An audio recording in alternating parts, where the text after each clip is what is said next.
to know the 13th Amendment, the 12th Amendment. You have to know how many jelly beans there are in a jar. Impossible questions to answer. Little wonder that there were 2% of the people.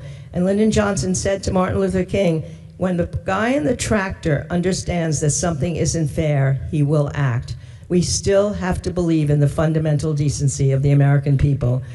And I think we have to mobilize them. In fact, the Rev and I were talking about, those were all the devices that prevented black people from registering. Now what's all these new devices they're putting in? You have to have a birth certificate. You have to show a passport.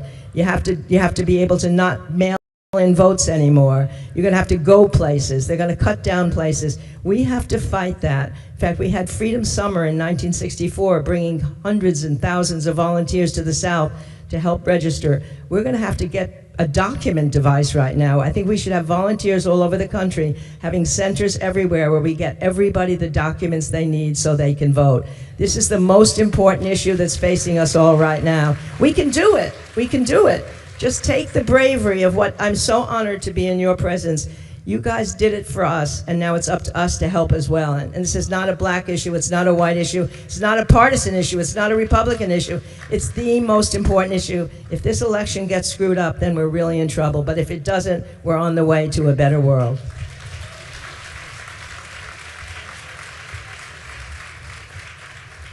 The 1963 March on Washington that has gone down in history, you had told me earlier at Morning Joe's this morning that you were there. I was only 8 or 9 years old. I was not there, but I've tried to make every march ever since. And if nobody was marching, I'd call one and we'd march.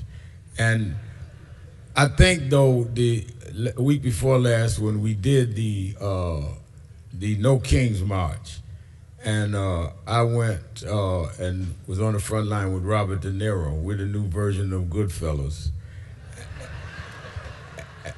And I think what we need is to get all of our groups together and do a Freedom Summer this summer around voting rights. And around, I mean, from the war in Iran, that we still don't know why we're there, don't know how we're getting out, and the president selling wolf tickets every other minute, to what is going on in terms of our health care. People don't even realize the Affordable Care Act has not been renewed. Premiums going up. If there ever was a time to learn from, that's why it's so important for us to have you here, to learn from how they got this done in the 60s. Martin Luther King and those allies with him, black and white, changed the literal social fabric of the country. And they never had a cell phone. We got cell phones, we got internet, we have Facebook, TikTok, and we can't get 4 people together to do nothing.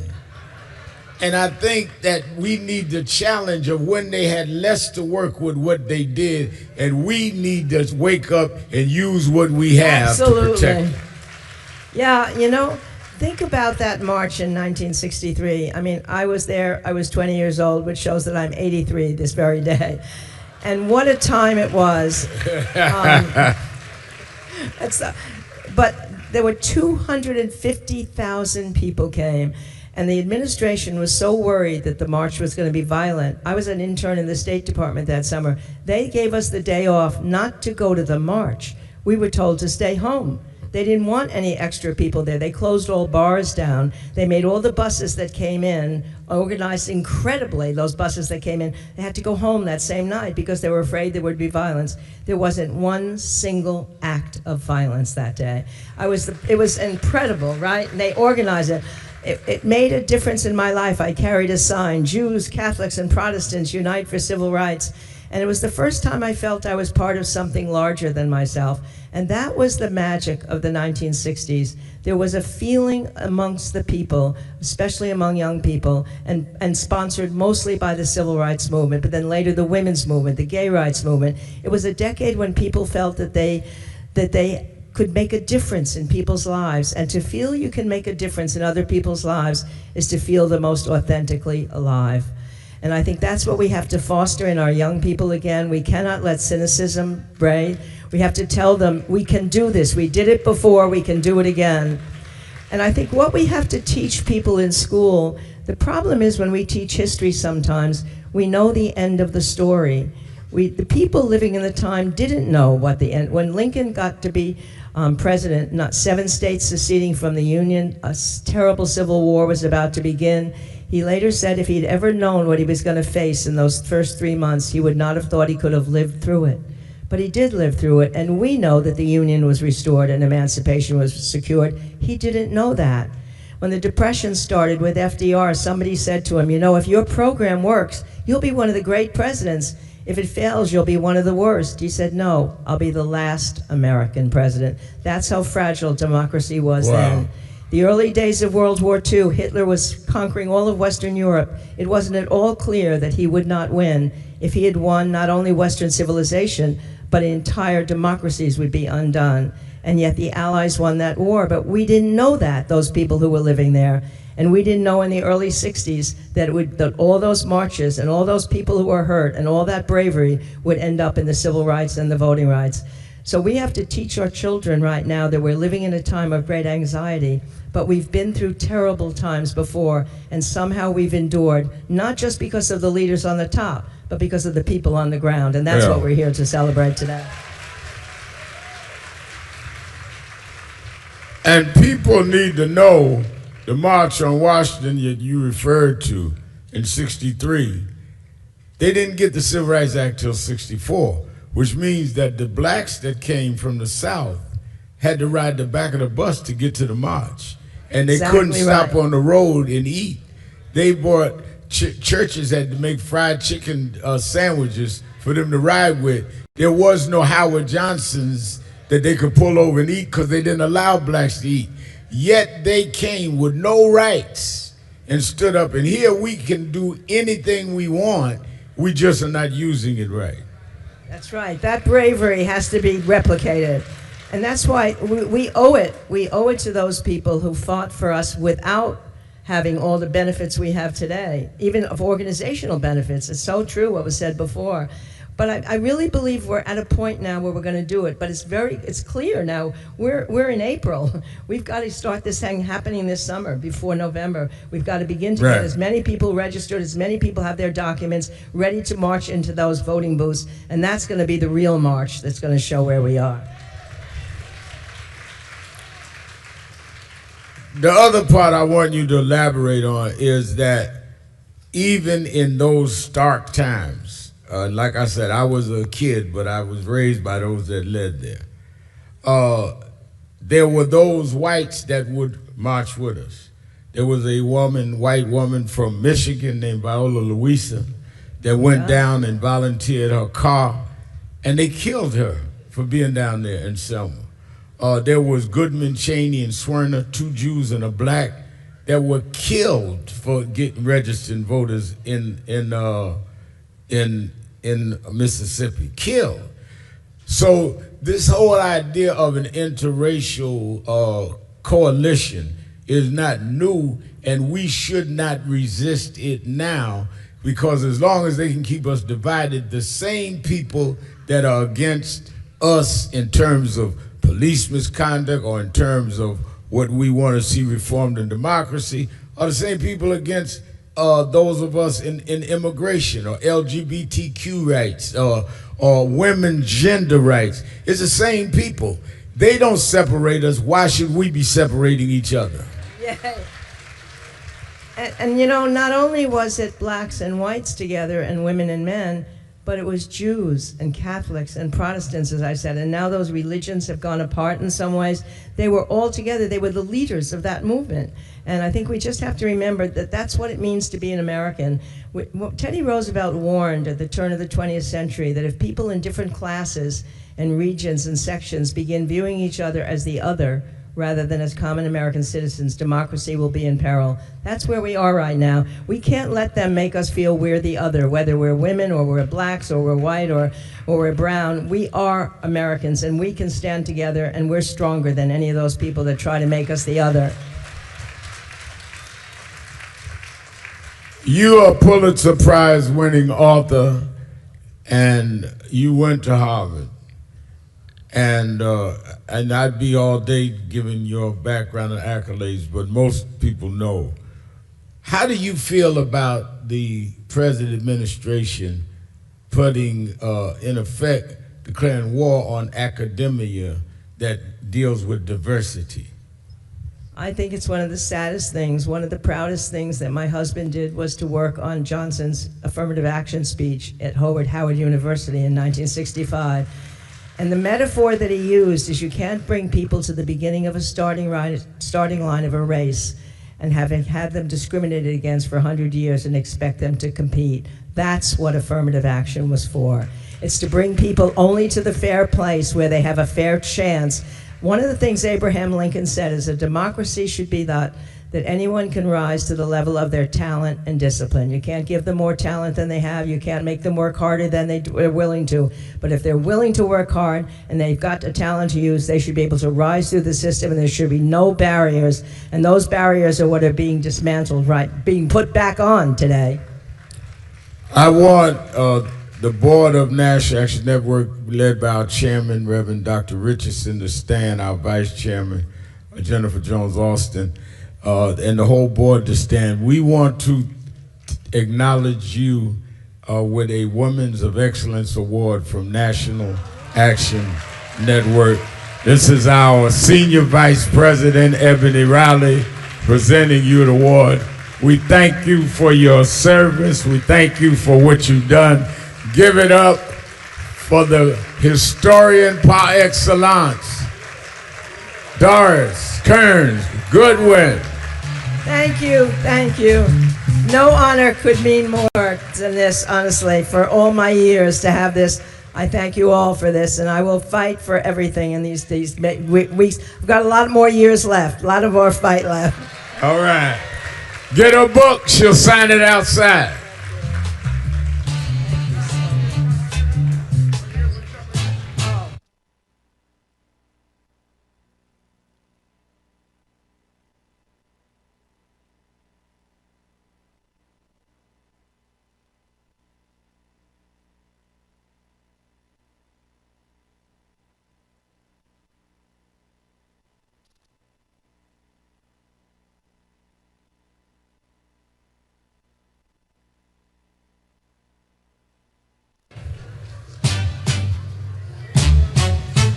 Back and forth entry due to security protocols. Please note that you will be required to go through security screening each time you re-enter. Thank you for your understanding and consideration.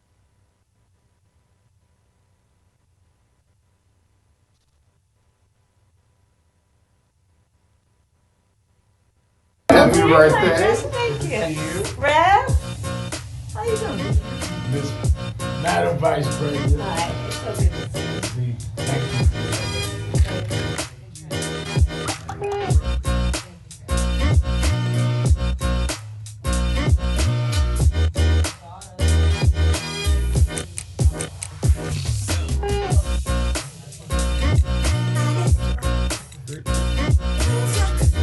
Yes, sir.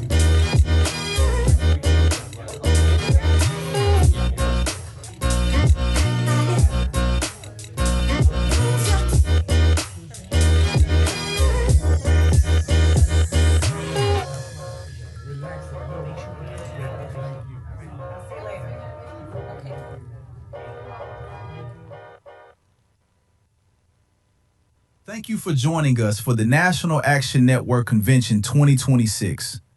We kindly ask that all attendees limit back and forth entry due to security protocols. Please note that you will be required to go through security screening each time you re-enter. Thank you for your understanding and consideration.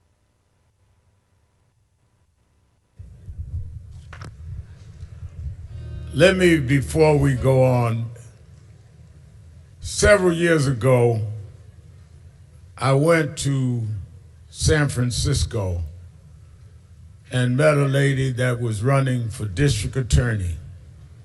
They said that she could not win. She ran anyway and won. Then I got to know her when she ran for the state attorney general in California. And a friend of ours, Paula Walker, said, "You gotta help, Rev. They told me you waste your time. She's not gonna win statewide." She ran and she won. Then there's a Senate seat open up, and she decided to run for the U.S. Senate. And they said, well, you know that's going to be next to impossible, especially with her background. She had fought criminal justice cases, fought against some of the profiling, and it added a lot of strength because her having been a prosecutor, they couldn't say she was anti-police or anti-whatever. And she got it from both sides. Tax, unfairness. She ran though and went to the U.S. Senate.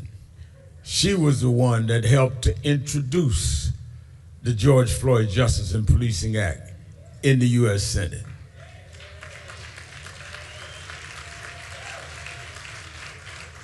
She was the one that would debate the other side. And then when we ended up with President Biden stepping back, there's some that said we need a primary. And we said we already had it.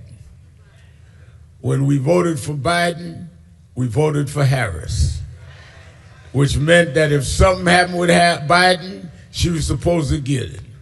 But she was so used to people doubting, she took it with ease. We got angry. She was calming us down. And she had to calm me down now, because we are in trouble. And we should have listened and come out in the numbers that we should have come out with. Make no mistake about it, I have no idea what she's going to decide to do with her future, but I know what she's done with her past. She's the first woman in the history of this country to be the vice president of the United States.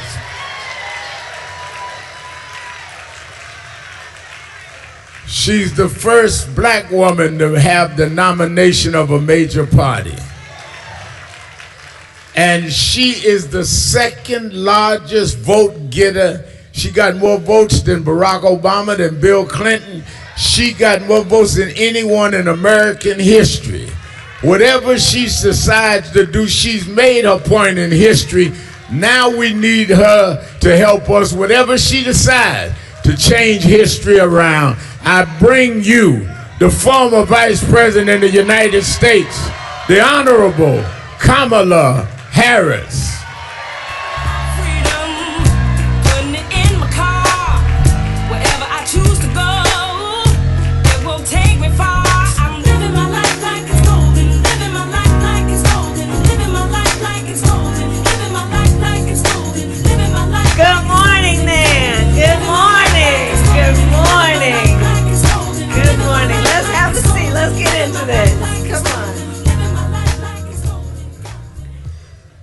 Good morning. Good morning. Oh, it's so good to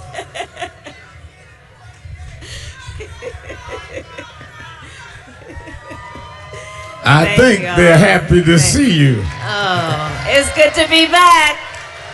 It's good to be back. Thank you all, everyone. And good morning. And thank you for all the work everyone here does, and for taking the time this morning for us to all get together. And Rev, thank you for your long-standing leadership, for your friendship, for being an advisor, for being an inspiration, especially in the most difficult times. I thank you for that. I thank you. I thank you for being here.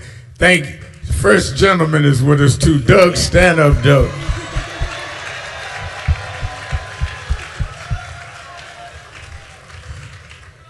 Let me go right into some of the things that I really wanted to talk to you about. All right. Today, even with the tenuous ceasefire, the war is no longer contained. It's become a regional war in terms of Iran. And we get mixed signals from the president, which is not strange to me, that one day we're going to stop, one day we're going to start, one day it's not a war, one day it is, and on Easter Sunday using all kind of profanity and attacking a religion or mocking it. I mean, from the first strikes, you have been about your opposition to this war and to this engagement. And as you see it now, explain to me why there's such a danger on a global level, which I believe was the basis that you had opposed this engagement from the beginning and had said that. And it seems like, not that you wanted to be right, that you have been right, because we're losing lives on all sides and we don't even know why. That's right. Well, you are correct, Rev. From the beginning, I have been unequivocally opposed to this war of choice that Trump has entered. Let us understand, first of all, this president is the first president of the United States since World War II who does not believe in the alliances that we have with friendly nations, does not believe in the strength of them, the recognition of the history with them, and the importance that that relationship bears on our standing around the world, our influence around the world, not to mention our national security. This is the first president of the United States post-World War II who has not considered the United States of America to have a responsibility to be a standard bearer around international rules and norms such as sovereignty and territorial integrity. Look what he did as it relates, and what he has been doing as it relates to Ukraine. And why is this important? Because America's strength in the context of the globe and the world relies on a number of things. Yes, it relies on the fact that we have the most lethal fighting force in the world, our military, and it relies on what we call our soft power, which is the importance that we have placed in being a participant with other democracies around holding up international rules and norms such as human rights, such as the importance of respecting relationships. Foreign policy is a lot like your friendships in your personal life. The strength of the friendship is going to be based on some mutual recognition of the history of the friendship, what you've been through together. It's going to rely on trust, which is a reciprocal relationship. You give and you receive trust. It's a back and forth. Friendships rely on consistency. Do I follow through on what I say? What I've said? Well, none of this can be counted on when it comes to Donald Trump. None of it. It is, yes, evidence of his lack of character, but it is harmful to the people of America, not to mention people in allied nations around the world. So he enters into this war, a war of choice. Remember, the man said he got rid of their nuclear arsenal. Obliterated it, he said. You know how he likes to use those kind of words? Obliterated it. Which is not an ambiguous term. That means you took it out. Well, evidently he didn't do that. He is causing U.S. service members, 13 to have lost their lives, hundreds, it is estimated, of others to be injured, some very seriously, putting U.S. service members at risk. Abandoning alliances. He's been pointing fingers at NATO, right? So understand what that is. Those are friends of ours that we have had, and that bond formed mostly out of what happened in the 1930s, again, post-World War II. Under our administration, we expanded NATO. We brought 2 more countries in. He's now pointing fingers at these friends of ours who don't want to go along with his war of choice. And I mention all of this to say 2 things in particular, which keeps me up at night, frankly, as your former Vice President of the United States. And it is this: America has increasingly, under Donald Trump, become more unreliable as a partner to our friends, and America has increasingly, second point, lost influence. So when we otherwise could say, you know, in X country, we're concerned about human rights violations, even if it did not directly affect our national security, we had some level of authority to speak about these things in a way that we had earned the ability of people to listen and pay attention and maybe try to do better. We have become more unreliable under this man, and we are losing influence. And my concern is not only just the fact of it, but it's going to take a while and some serious work, way beyond the end of this man's term, to regain whatever we had. I will tell you, Rev, though, what gives me some sense of optimism includes this. As Vice President of the United States, I met with over 150 world leaders, presidents, prime ministers, chancellors, and kings. Many of them multiple times, and formed relationships. I have traveled the globe many times over, and I will share with the friends here, one thing that I realized is that the relationship that we have with allied nations, yes, can be forged and reinforced by the leaders, but I will tell you, the true strength of those relationships is the people of those nations feeling some level of identity and connection with the people of our country. And that includes the people in this room. Because I will tell you, in meeting with so many foreign leaders, the first foreign leader that I invited to my home as vice president was then German Chancellor Angela Merkel. I had her over for breakfast. And we sat down, it was called a bilateral meeting. We sat down and we talked about everything. It was before Russia invaded Ukraine. We talked about Russia and China and a number of things. And then she leaned over to me and she said, please tell me what's going on in your country with voting. Because she was very concerned about the erosion that she was reading about and hearing about in the United States around obstruction of voting rights. I bring it back to NAN because here's the point there.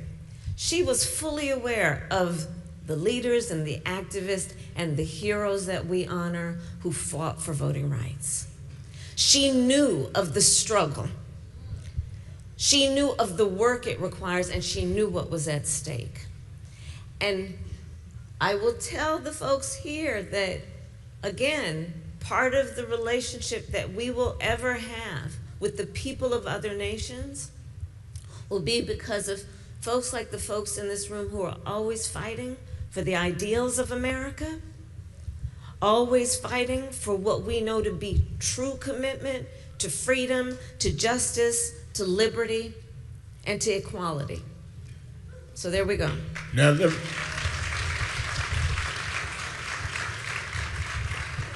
let me ask you this, and I'm sure you remember, many out there remember, President Trump said on day one, he was going to deal with inflation and make America affordable again, and to bring down the prices of groceries.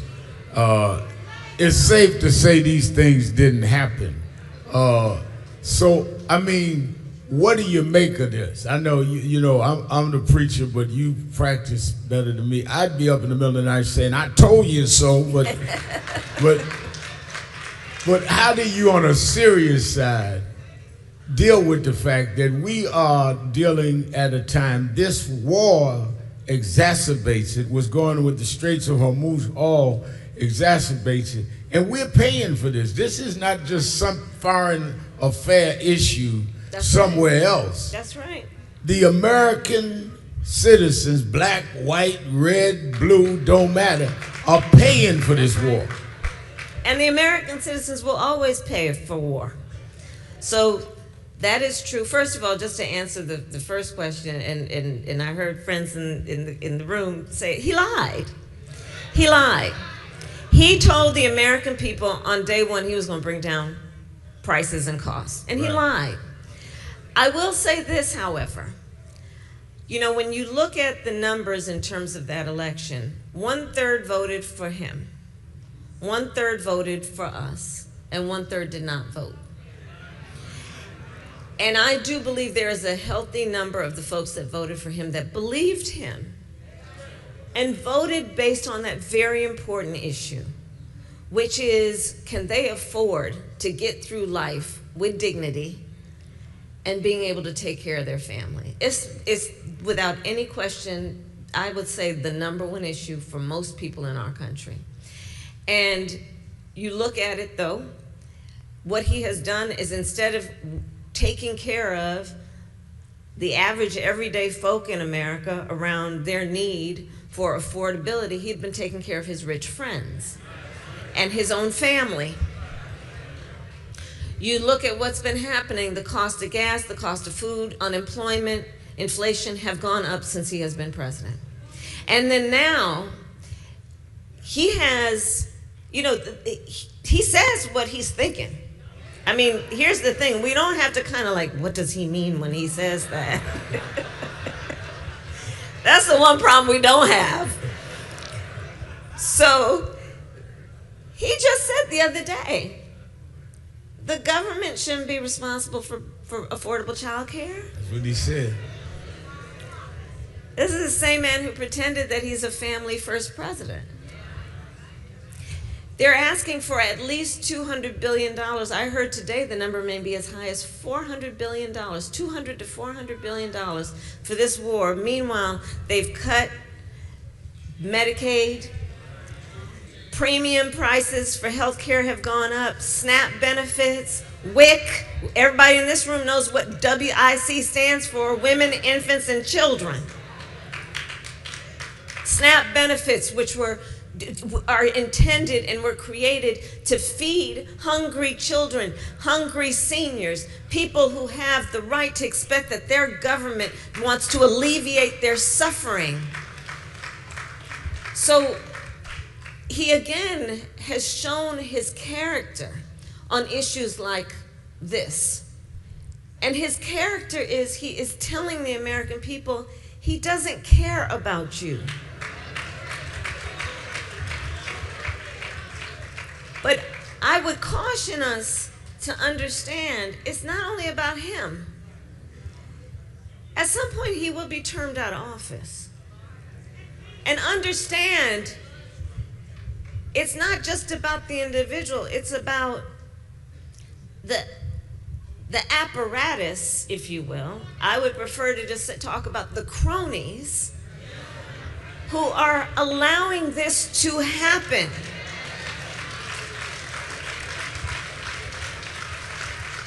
Members of Congress, Rev, I'm going to use the F word, who are feckless. It's an appropriate F word. Who don't, and I served, as you mentioned, Rev, in the United States Senate for 4 years. I know a number of these folks. And I know that so many of them know what's wrong with this. I know they know it, but they don't have the courage to stand up. They want to walk around with their flag pin, having their staff run around and chase them like they're royalty. They don't want to give up those jobs. And they know it's wrong. The other thing I've come to, I know we're all spending a lot of time thinking about how could people be this way. I've come to the realization that, some people are purely transactional. By that, I mean they're in it for what they can get out of it, and whoever is harmed in the process, so be it. They're not burdened with doing what is morally right, what is principled, what is value-based. They're in it for what they can get out of it. And the second point I've come to realize, sadly, is that I do think it is part of the frailty of human nature for some, which is the need to just be next to power, no matter what it does. And these are the things that we're seeing come from people who are otherwise powerful and have taken an oath to represent the people in their best interest. So this is what we're seeing happen. I think we need to be, we need to understand it's bigger than him. We have midterms coming up. And anyone who is facilitating this, either by their silence or actively, needs to be held accountable.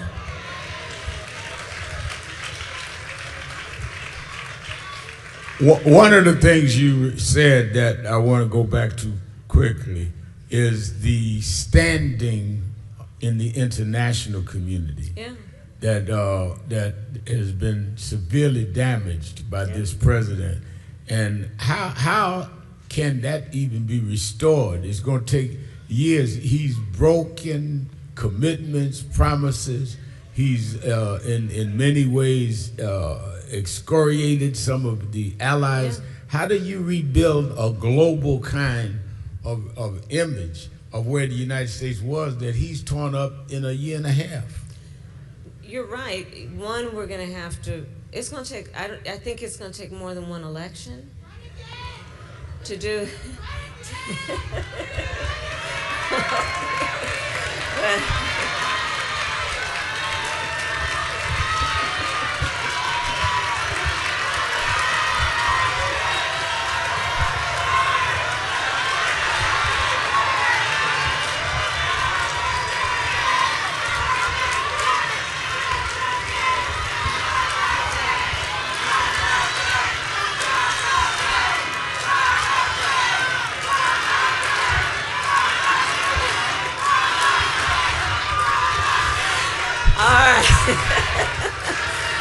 Okay.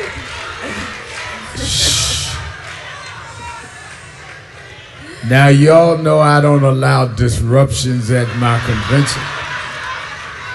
Y'all know how quiet and laid back I am. What do y'all think, y'all?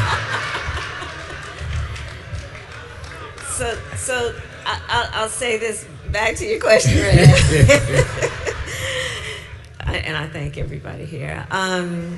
It will be about what it's going to take to repair and revive relationships. But there's another piece to this that is equally problematic, which is, that saying, nature abhors a vacuum, right? I mean, back to the point about relationships. The other thing about relationships we know in our personal life, you have to be present. You have to be there. So the other thing the man has done is he cut USAID, which was a commitment that we made and funded over many years that the United States of America, we still didn't fund it enough, by the way, but we did fund it, aid that we would give to nations in need, whether it be because they were dealing with a health epidemic, for years it was HIV, AIDS, cholera, hunger, and through USAID, we would give aid and assistance to nations in need. And by the way, that was not pure benevolence. There was also an understanding when you do that, you earn the credibility to then talk about some other things. That's right. So it's not like it's purely selfless to do it. It's not like, you know, what they would have you say, oh, American tax dollars shouldn't be going to this. America benefits from that. Our national security benefits from it. If you want to understand, right, there's multiple purposes. Well, he cut that. So we're not giving that level of aid. But the other thing, nature abhors a vacuum. When you are not present in these relationships, other people will fill the void. So see China. I mean, somebody asked me the other day, what's your take on China's connection to all this? And I jokingly, half jokingly said, well, China's just sitting back eating the popcorn.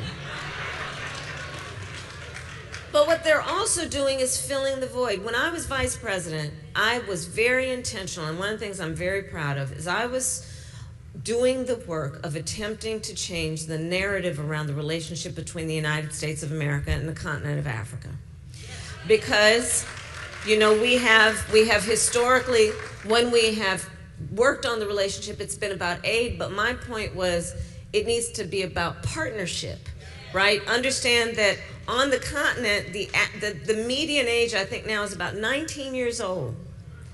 The prediction is that by the year 2050, 1 in 4 people occupying Mother Earth will be on the continent of Africa, which presents either a wonderful opportunity for partnership and investment, understanding this population of people are going to have such a huge impact on the future of the world, or it's going to present a risk if we just ignore the needs of the people who are there. For example, in many African nations, their economy is based on agriculture, right? So the work that we could do in partnership around new ways of, you know, I've been spending a lot of time in the South, as you and I talked about. When I leave here, I'm going to North Carolina, South Carolina, and Georgia, and then Arkansas later. But agriculture, and in fact, some partnerships with our local farmers and farmers on the continent. Well, he's pulled back because, you know, the way that he's thinking of foreign policy, it seems, is when he talks about America first, it's to withdraw from these relationships and these connections. And then he kind of acts like a mob boss. So then he's kind of like, well, you know, you take Eastern Europe, and I'll take the Western Hemisphere. And then you over there, you get Asia. And we'll just divide it up, right? Instead of understanding historically, America has always been about our global leadership, imperfect though we have been. So what is happening is by withdrawing for a number of reasons, not to mention what he has called African nations. Yeah. S-hole countries. Right.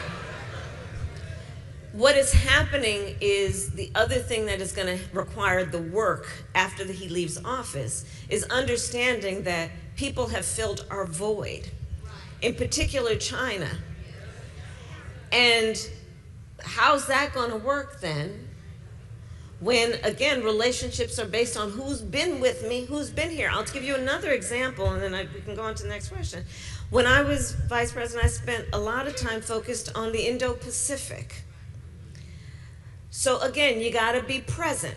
So I spent time and traveled to Vietnam, to Singapore, to South Korea, to Indonesia, to Japan. Why did I go to those places and have multiple meetings with those leaders? Because China is attempting to influence that whole region of the world, which we have a direct connection to. California is right in the Pacific, right? 40 million people. We have a direct interest in what happens in that region, so we need to be present. You look under the Trump administration, they have pretty much withdrawn from our relationships with Indo-Pacific countries, again, leaving a void. So while he struts around boasting about how he will annihilate a whole people, what he is in fact doing, and this is why it's important to watch what he does and not just listen to what he says. What he is doing is making us weaker, unreliable, and less influential.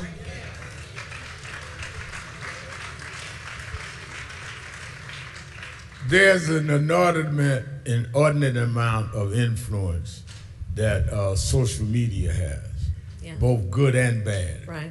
And so much to a degree that Australia just banned social media. Do you think government should regulate social media?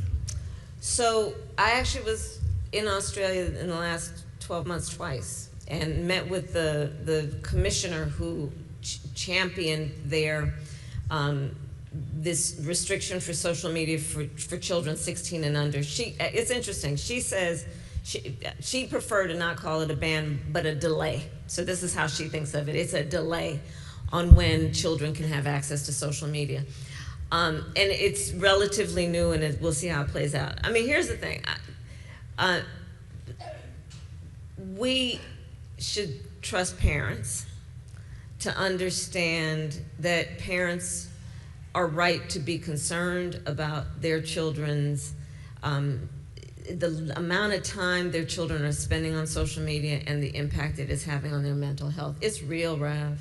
It's real. And you know, over 30 states now in the United States have, for example, banned cell phones in schools and are seeing very positive outcomes for that. And I think that is something that we are seeing, that increasingly we're seeing that whatever the drawback, the benefit outweighs the drawback. But the work that has to be done is understanding that also we've got to have guardrails on what big tech is doing. And whether it be social media or what's happening with AI. Back to the social media piece, I was actually very pleased to see that of the advocates for guardrails on social media were all these parents who just won that case against Meta and YouTube around the harm to children, so many of whom have actually died by suicide. You look at, and when we talk about suicide rates among children, and then you look at the suicide rates among Black children, we cannot ignore the reality of how, among the many factors that impact the mental health and well-being of our children, this is one of them. And the additional point I would make is, if we're sitting around waiting for governments to handle this, we may be sitting around for a long time. And I will say, though, states are taking it on, like New York has done some interesting work, California has done some interesting work. So governments can, but again, this administration through Trump has basically said it's either federal legislation or nothing, but you know there's going to be no federal legislation because half his cabinet are invested in the technology and are in the pocket of big tech. So where we would like to know and believe that government traditionally has a role to play in reducing harm, you know, we're seeing it with some state governments. I don't know if we're going to see it with the federal government anytime soon. Then you could say, well, then where else could the protections come from? Well, it's not going to come from the industry itself, because the industry has already figured out a business model where the algorithm is fueled by fear. And fear fuels the algorithm, and the algorithm fuels profit. So that's going to be difficult to expect that they will self-police, because they pretty much said that they're not going to. So then who's left?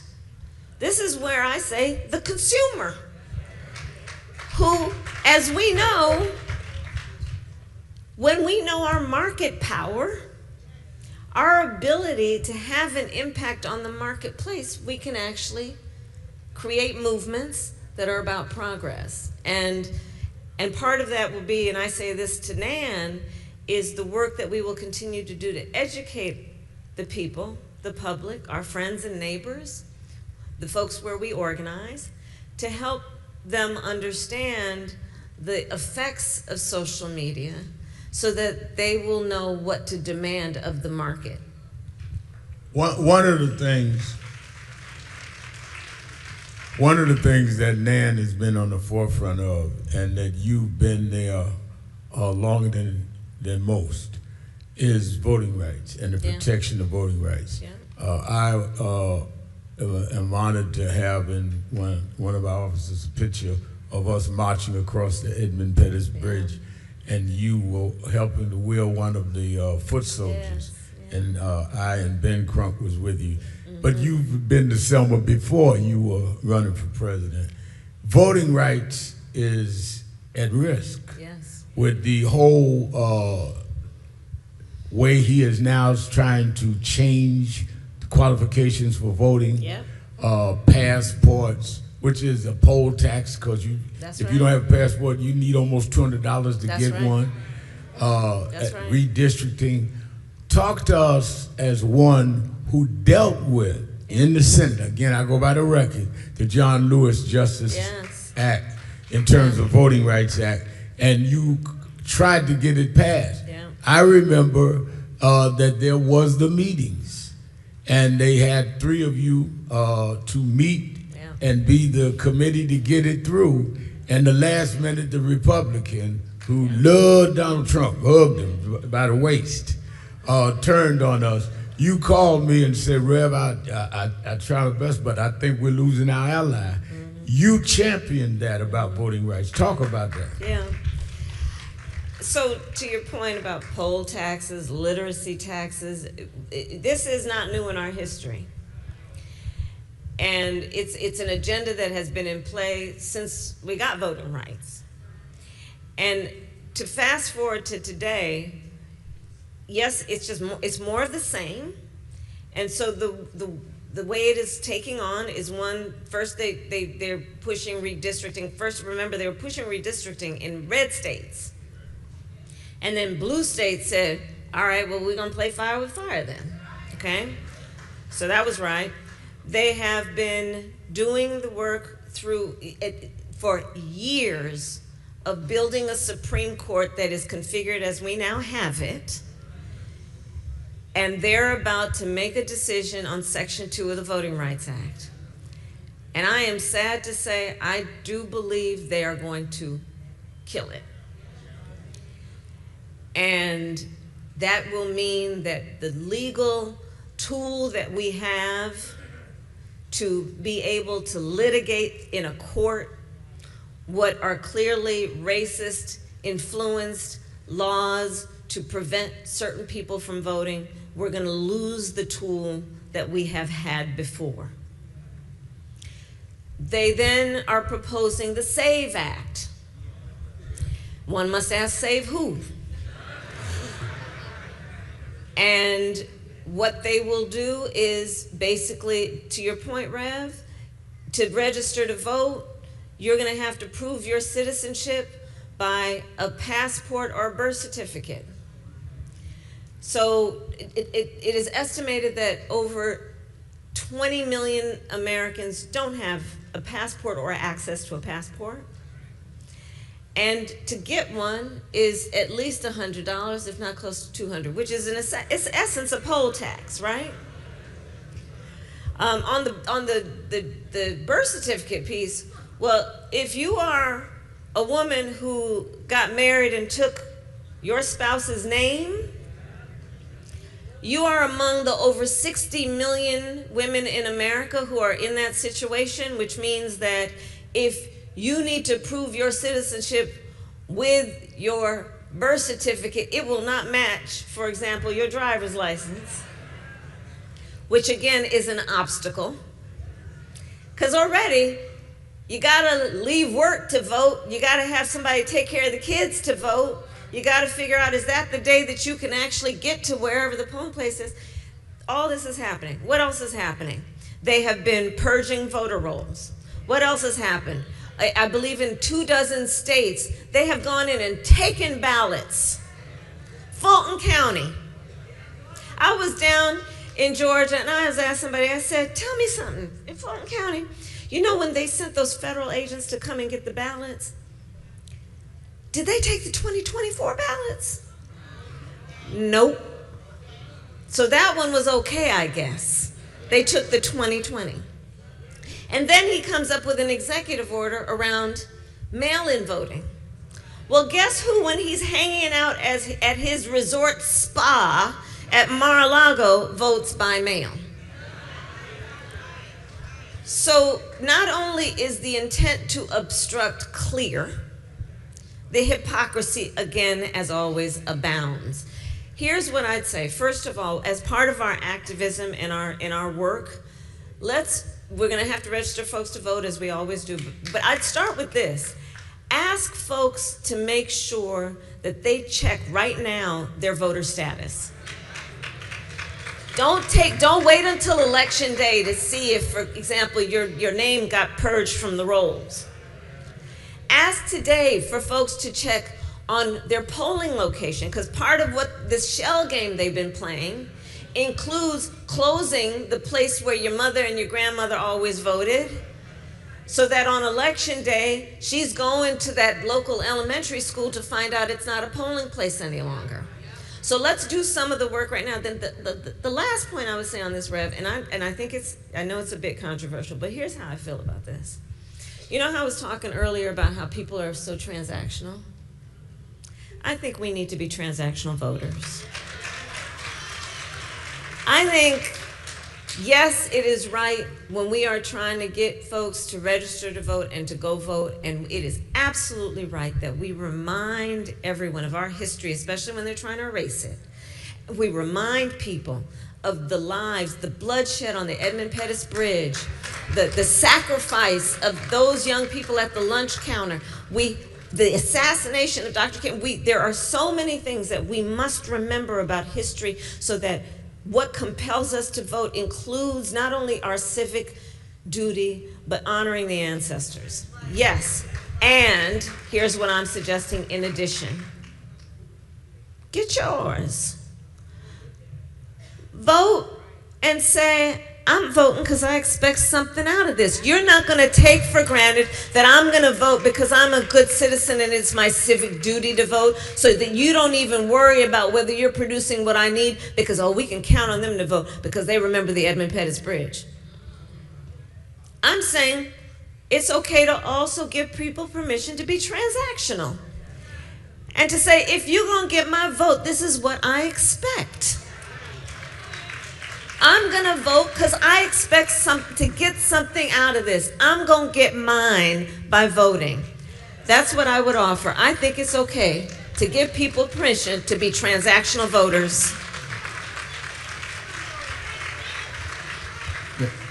I know we are over the time, but I need to ask you this. There was, slow down. I promised Ms. Harris a certain time. I'm going to respect the time because I'll need her to come again. This is a convention, not a revival.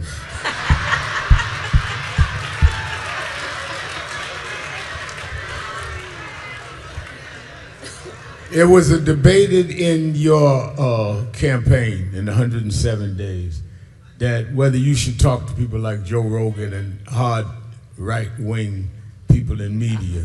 If you were to run again, would you talk to them? Yes, I would. Listen, I will talk with anyone if it means talking with the American people. What I do not believe in, however, is gatekeepers. I do not believe in the theory some people would push, which is that you got to go talk to that person to talk to the people. I don't believe that, and I don't believe in that, and I don't believe in gatekeepers. So, yeah, and I wrote about it in my book, about the Joe Rogan piece. But yeah, I'll talk with folks as long as I know that the ability in that moment is to talk to the American people. So, in your openness to talk to the American people, as I said in introducing you, you and I go back over a quarter century. Yes. And if there's anyone that has had open communication, is you and I. Mm-hmm. So are you going to run again in 28? So, okay, I tried to be subtle, but I just figured I'd go right at it. Well, that's as subtle as Reverend Al Sharpton could ever be. We love you for many things, but not being subtle. Listen, I might. I'm thinking about it. But let me say this. Let me say this. I am thinking about it. But let me also say this. Look, I served for 4 years being a heartbeat away from the presidency of the United States. I spent countless hours in my West Wing office, footsteps away from the Oval Office. I spent countless hours in the Oval Office in the Situation Room. I know what the job is, and I know what it requires. I also know, one of the things that I've been doing, Rev, is, is I've been traveling the country the last year. I've been spending a lot of time in the South and many other places. And the one thing I'm really clear about also is the status quo is not working. And hasn't been working for a lot of people for a long time. And part of the issue is the need to get rid of some of the bureaucracy in government, and to understand that the people they don't want process, they want progress. And that's the work that needs to be done. I think that, look, the American people have a right to expect that anyone who wants to run for office and be a leader, that it can't be about themselves. And what they want for themselves has got to be about the American people. And that's how I think of it. And I am thinking about it in the context of then, is who and where and how can the best job be done for the American people? That's how I'm thinking about it. I'll keep you posted. I'll keep you posted. Okay. All right. All right. Vice President of the United States, Kamala Harris. Come on.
Ladies and gentlemen, our founder and president, the Reverend Al Sharpton.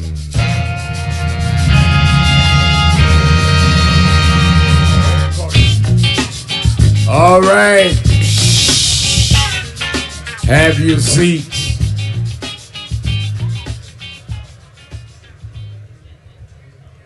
Let me say,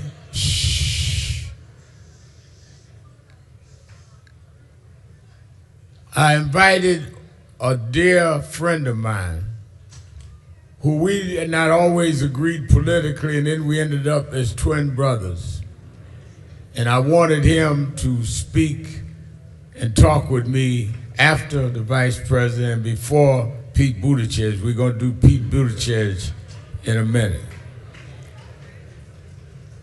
And someone wasn't on the program, but I wanted him to be here.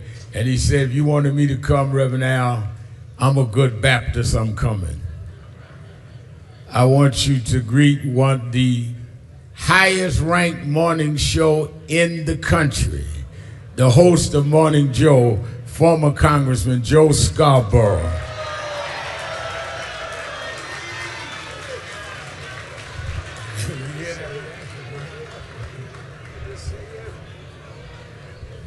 Now, I'm going to tell Mika. Joe, I told you how friendly our crowd was. You hear that cheer for you.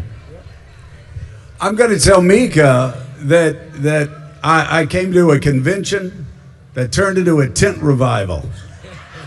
And I heard Kamala Harris say the F word. It was feckless.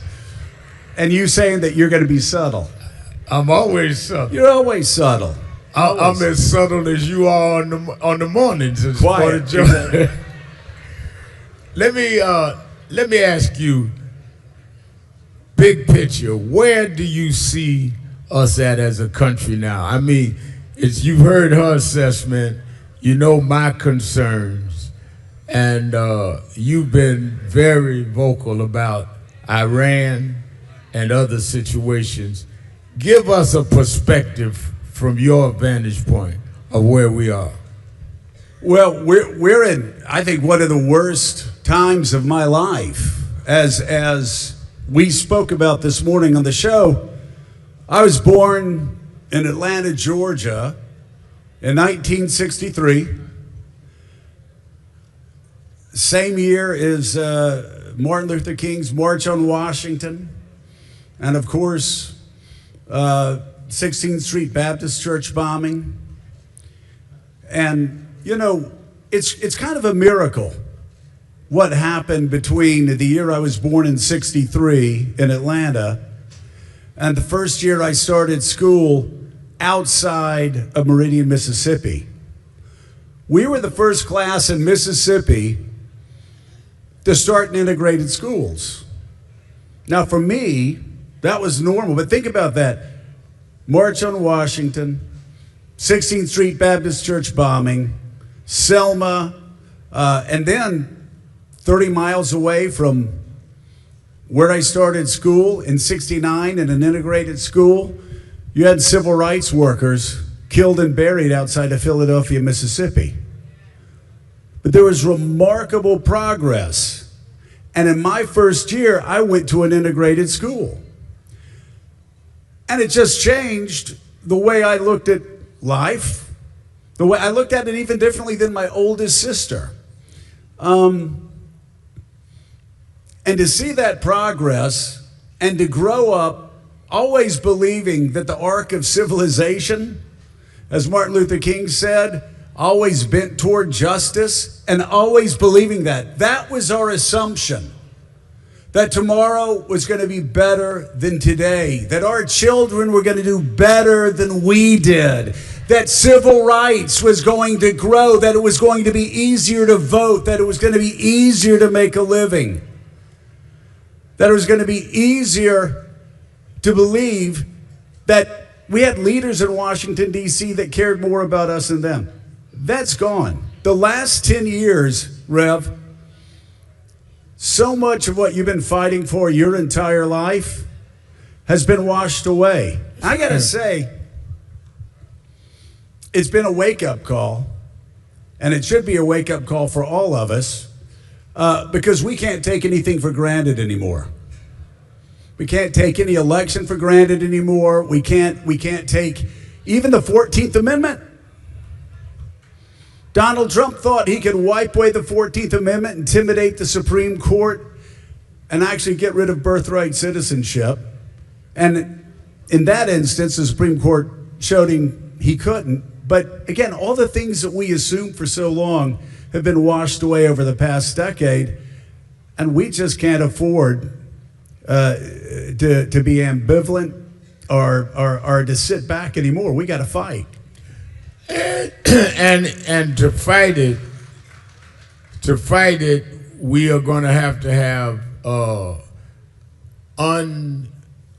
unusual alliances. People that never united before find themselves in the same position of being disenfranchised, disempowered, and in many ways the same economic plights that others have faced, we're now facing. Talk to us about, I know your relationship, not only with me, but others, relationship with Jim Clyburn, who's going to be speaking, and how my mother was from Alabama, and I was born and raised in Brooklyn, and she would talk about there was no bonding more profound and deep than Southern whites and Southern blacks who understood better than anybody how ugly the country could be and how they changed it together. Talk about that. You from the South. You know, that's interesting. I went to the University of Alabama in the early 1980s, and I had a couple roommates. One of them was a black friend of mine. One of them was a white friend of mine from upstate New York who went to law school at Syracuse in the late 80s. Now, after calling us racist and calling Alabama backwards and all this other stuff, I'm from Northwest Florida, but he said that he called me up after his first year of law school. He goes, Joe, it's so much more intense up here than it was down there. I said, Dave, we had to figure that out. We integrated in '69. What you're doing right now and all the battles that you were going through in the late 80s, that was ugly. That's right. But there was, for some reason, I can't really explain it if you're from the South, there is just a better understanding. I'm a musician too. And I can tell you, if you're a musician from the South and you play with people from the North, there's some things, no offense to musicians from the North, they just don't get. You know, you've heard Lift I've Me been Up. to your show, yeah. You've heard a lot of my gospel songs, and I've had people from the North go, well, how do you write that type of music? I go, what do you mean, baby? I'm from the South. That's how I write that type of music. I was raised in the church. No, it was funny because we were somewhere and you had done a tune that I had heard, and I told you, I said, you know, it reminded me back in the days that I was boy preacher with Mahalia Jackson. And a guy in the office there, we were at MSNBC at the time, said, oh, is she related to Michael Jackson? And you looked at him like he was crazy. But that's the culture you come out of. Yeah, it's a culture, and it does, I think it does make a difference. And I will tell you something that we found in 2020, that everybody thinks the Democratic nomination runs through progressives in Iowa, socialists in New Hampshire. What? No, it doesn't. The Democratic nomination still runs through the churches in South Carolina, in Georgia, and across this country. It just does. And I think that too many people that decide they're going to run for politics, national politics, they spend too much time on Twitter and social media, not enough time in the church. Because if they want to know where the heart of the Democratic Party is, well, they can see it every Sunday morning. And Rev, you and I have talked about that for a long time. And everybody's always, you turn on Fox News, always talking about woke this, woke that, and oh, well, Democrats are so woke, and da. You were talking a decade ago about limousine liberals, about woke white politicians that just didn't get it. And they did. What was your expression about if you're woke? If you wake up, get up. And a lot of those that were woke are woke where? With who? I mean, we were never looking to replace one slave master with long-haired slave masters. And I think that a lot of them, well, we're progressive. Progressive for who? Where's the progress? I'd rather have somebody that is from the deep South that understands my pain and deals with it, and that may be centrist, than somebody that's more urban, northern, can quote all of the right books and do nothing for my condition. Well, exactly. And you talk about quoting all the right books. I mean, and I think it's something that you're starting to see Democrats do more now.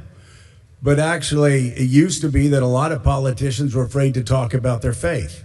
Right. Now, not this crew in the White House, because they'll throw Jesus under the bus and blame him for the war in Iran. They'll throw Jesus under the bus and blame him for the worst, most un-Christ-like policies that have ever been committed, like at least in my lifetime. I mean, it's incredible when I hear Pete Hegseth actually claiming Jesus has something to do with a killing that's going on in Iran. You got right now an administration that wants to spend $200-300 billion on a war, while they're gutting health care, they're gutting Medicaid. Your vice president talked about WIC, SNAP, all of these benefits. And at the same time, who do they want to defend? Who do they want to fight for? Is it working Americans? No. It's billionaires. It's literally billionaires. It's multinational corporations. It's tech monopolists. You ask Kamala about if Washington's going to do anything about social media. They need to, but they're not going to unless they really feel the heat. I have 4 kids. Let me tell you something. We don't need phones in schools. And we're actually learning not only do we not need phones in schools, we got to actually do something that's unbelievably radical and stop teaching our children with tablets and start teaching them again with books. How radical is that? But this administration, and you and I have known Donald Trump for a long time. He goes to where the power is. When he thought the power was with Rev, he'd be at boxing matches with Rev, and then the tech monopolists come along, and he's hanging out with the tech monopolists. And so we can't get any real reform with him. But I want to follow up with what Kamala said. Donald Trump's going to be gone. But let me tell you something. The Republicans, the people that I know, the people that I used to be a member of their party with, the people I used to serve with, those Republicans are still going to be around. And those people who've allowed this to happen need to be held accountable. They need to be voted out. And we need to make sure that if any Republicans get elected, it's part of a new Republican Party and not the people, again, who are throwing the working class, middle class Americans overboard for the sake of billionaires, multinational corporations, and tech monopolists. But the only way they're going to be thrown out is that we're going to have to build alliances of people that understand that we're all in this together. And the threat that this president, in some ways, the abrasiveness of Trump makes it hard for people to ignore how far back he's trying to push us, which is really Project 2025 and that whole crowd. They wrote it out. We didn't believe it. Right. We told ourselves this couldn't happen, but they're trying to do it. It happened, and I just want to follow up with what the Rev said and just talk about our personal story. I mean, he talked about coalitions that we have to build, maybe coalitions across party lines, coalitions across lines that we're not used to. Rev and I, we look like we're best of friends, like we love each other, but boom, we used to go after each other hard. I even put a resolution on the House floor condemning Reverend Al Sharpton. That's right. When I was in Congress. And the funniest thing happened. Matt Gaetz held it up in some hearing one time. I think he was waving it at you. And Reverend Al said, yeah, isn't grace a wonderful thing? Joe's one of my best friends, and I'm one of Joe's best friends. And you know why that is? Because a sinner recognizes a sinner. We are saved by grace, Rev. We are saved by grace. We both have a lot more of Peter in us than Paul. I mean, I still think when you talk about, is that not true? That's true. I mean, Peter's one of my favorite characters in the Bible because I can relate to him so well. Jesus walks on water. Peter says, I want to walk on water. Jesus says, all right, come on out. He's scared. He goes, I'm drowning. Help me, Jesus. Help me. Right? Overmatched time and time again in the Garden of Gethsemane when Jesus said, man, stay awake. I need you. I just need you right now more than ever before. Paul falls asleep. Jesus comes back. He's like, are you kidding me, man? You couldn't stay awake for an hour? I'm going to go pray again. He comes back. Paul's sleeping again. Or Peter's sleeping again. And Jesus said, what are you going to? Then they come to get him. Peter gets a sword out, cuts off his ear, cuts off the guard's ears. And you can almost, can't you almost just see Jesus going, this guy, he heals the ear. Then Peter denies Jesus 3 times before the cock crows. And here's what I think is so amazing and why guys like you and me have hope.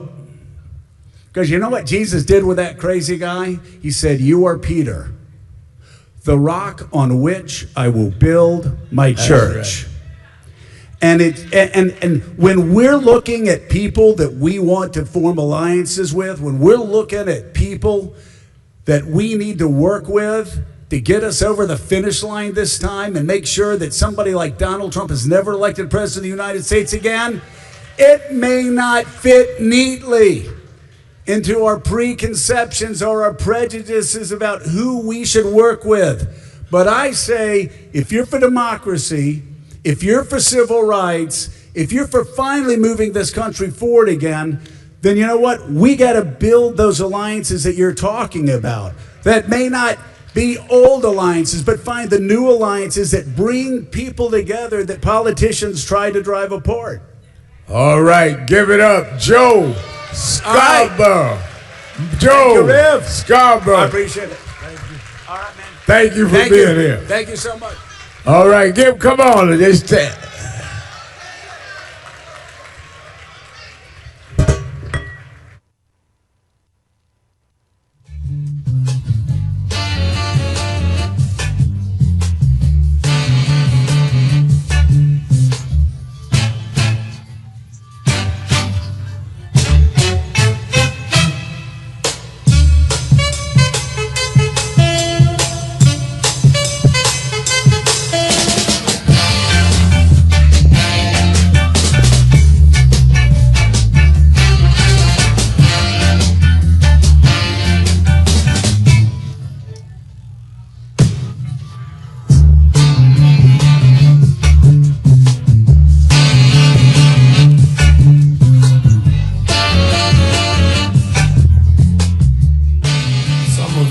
forget where you come from and forget how you got there.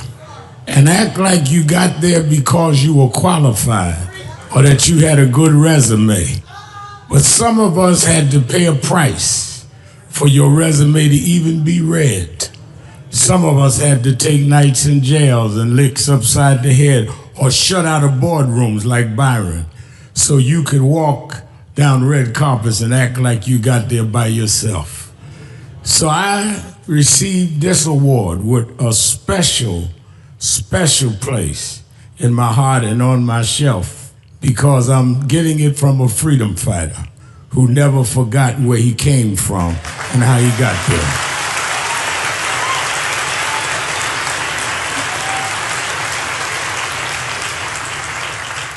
Yes, we've come a long way. We've had now a black president and now a black vice president, but we still can get shot down and have to march to get a case in court. We still can get shut out of boardrooms. We're still doubly unemployed in a good economy. So we're gonna have to keep marching. And I thank not only my family, a mother that raised me by herself, but I thank that lady at the end of the march that knows she won't be on TV that night and knows her name will never be in the paper, but she believed in me enough to get at the end of the line and make me look good.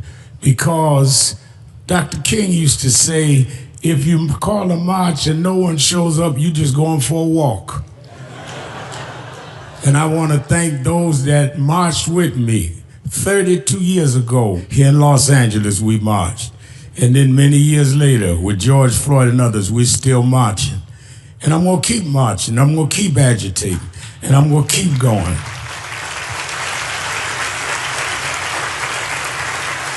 Until we don't have to do it anymore. Eddie, known you a long time, Mariah, Chris and your kids. And I promise you this, the only thing that I really live for is I get up with this dream that every bigot, every racist, everyone in this country that hates will say, damn, he's up again.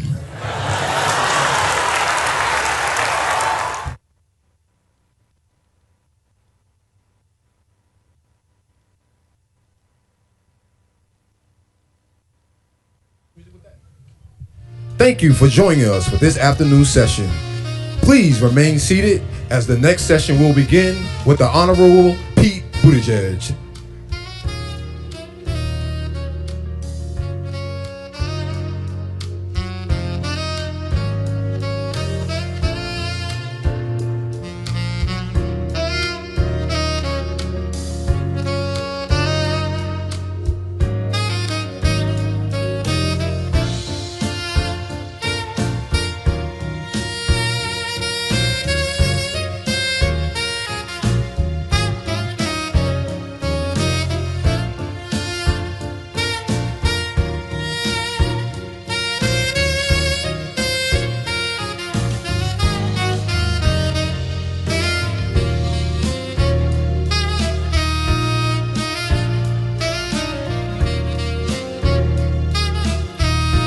That's when Haile Selassie, the Emperor of Ethiopia, came here out of Great Power Jr., who was the pastor here now, that Ethiopian Coptic cross. That was my first hero in civil rights and politics. As far as I know here, you're in trouble. Where it says about 30% are unemployed. That's why I'm working hard to get this surplus food here. Some of you say to me, well, I'm not like you. I'm not a congressman. I haven't got education. I haven't got work. But you're a human being. And you know what you've got? You've got in your hand the power to use your vote and to use even those few cents you get from welfare to spend them only where you want to spend them.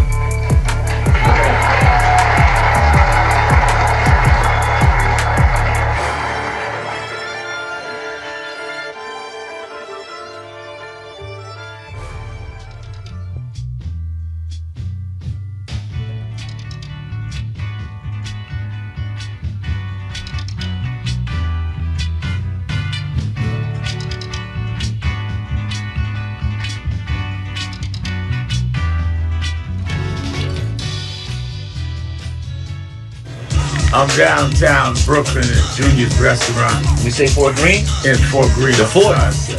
With the one and only Spike Lee. We just had breakfast and talking about what's going on in the state of the race on Juneteenth Day and encouraging everybody to come out and vote. Better come out and vote. Movement going. Gotta go. We beat people tougher than Donald Trump. Don't bow now. Keep going. Peace and love.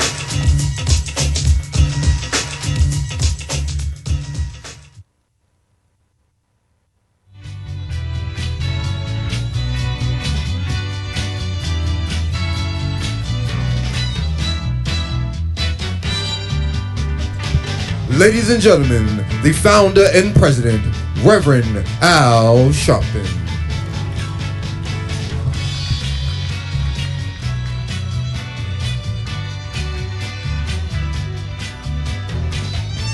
Y'all give me a dead mic. I know how to heal a mic. All right. Let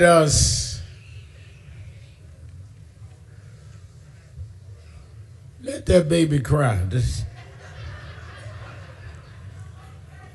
is a protest movement. We allow crying in here.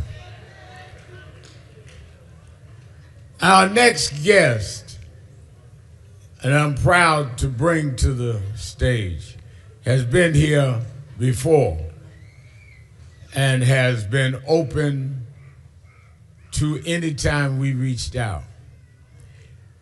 He served as the 19th U.S. Secretary of Transportation, where he oversaw a historic investment of over 70,000 infrastructure projects that were designed to bridge economic and community gaps. He's a former two-term mayor of South Bend, Indiana, and a veteran of the U.S.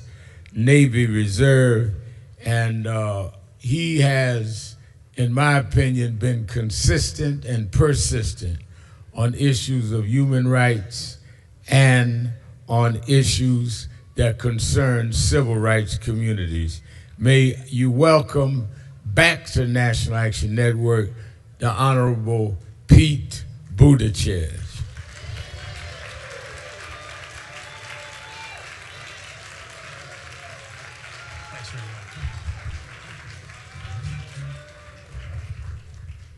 Thank you for coming, Secretary. Thank you for having me. Let me ask you, as one that was Secretary of Transportation, we just went through a real problem in transportation in this country with the TSA workers in many ways being used as some kind of ball back and forward with the president playing games with their salaries while he tried to hold them hostage to force the Congress and the Senate to pass a bill he wanted and to stall things like the Affordable Care Act. Talk as the Secretary of Transportation about the ramifications of playing with transportation like that, travel like that, and workers that went to work despite the fact they weren't getting paid for 3 weeks while the Congress was getting paid. That's right. Well, first of all, thank you for having me, and congratulations on 35 years of leadership in this organization. Thank you for the warm welcome. I care so much about this, not just from having worked transportation, but as a member of the traveling public. So many folks flew in order to get here. The safety of the traveling public is one of those core functions that should be beyond politics. And yet we've seen it treated as a political football. And many times they have shown their hand. For example, when the president eventually said he was going to do an executive order to make sure they got paid, he was really telling on himself, because what that means, of course, is he could have done that the whole time. And now here we are, where there's actually a bipartisan compromise to fund everything in Homeland Security except the pieces that need to be negotiated, including TSA, Coast Guard, all of those things. Worked through the Senate, And Speaker Johnson not just won't bring it to a vote, the House isn't even in session. So they're not even pretending to be trying to fix this problem. And the consequences is this very real human consequence for these workers who are coming to work, doing their job, keeping us safe. I see them just about every day because I'm traveling so much. And they are a credit to this country, but they deserve so much better from their leadership. You know the legacy of the Department of Transportation and civil rights. In the past, the federal government used highways and other infrastructure places, bridges, to divide communities. If one studied in New York, many of our delegates here are not from New York, there was a builder, Robert Moses, that purposely built a highway to divide blacks and from whites and others. And you, when you were serving at DOT, Department of Transportation, had to try to deal with changing the shaping of that approach. Talk about that, because I think people don't understand. If you go to any major city, it is a political decision where they build a highway. Absolutely. And where they're going to build certain things. And they use that to put people in certain boxes, right, in many cases based on race. Right. The way I thought about it is the purpose of transportation is to connect, right? That's what a road ought to be for. It's what a bridge ought to be for. It's what a railroad ought to be for. But there's so many cases where transportation was used to divide. I mean, just to think about the fact that in the American version of the English language, we have the phrase wrong side of the tracks, right? That tells you everything you need to know about how a piece of infrastructure, a road, a bridge, a highway, can be used as a dividing line, sometimes very directly separating black neighborhoods from white neighborhoods. And our view when I was Secretary of Transportation was we ought to do something about that.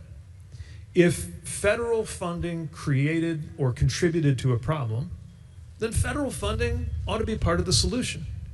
And the really remarkable thing is that nobody is worse off when we do that. When we supported a vision in Atlanta to the Stitch that takes, I think it's 75 and 85, that cut right through the heart of town, put them underground. When we fund work in Toledo or Milwaukee in order to make those roads safer, everybody's better off. Certainly black communities and other minority communities that were disadvantaged by the way that they were built are better off, but nobody's worse off when we do that. And I was astonished by how, when I started talking about this obvious historic documented fact about how some of these things were built the way they were, and about the effect it has on people today, not as a historical concern, but as a current modern day source of inequity, some of the folks over at Fox News and other places lost their minds. It was as if I said something that you're not supposed to say. But when we took action to fix it, it helped a lot of people, and it didn't hurt anybody. Before you served as secretary, you were mayor in South Bend, Indiana, which has a large black population. And that means you had to deal with education, policing, public safety, all of that. What did that experience teach you about how to deal with the black community? Well, I learned so much. And as a community, we went through so much. And when you were a mayor from day one, you take on board everything, the good, the bad, the painful in your community. And learned a lot of things the hard way about how to hold a community together and empower more people. We went through very challenging economic issues. We went through very challenging issues with safety and policing. We also found ways to come out stronger, just like a bone can be stronger in the broken places if you pay attention to healing in the right way. We learned how we could grow better as a city.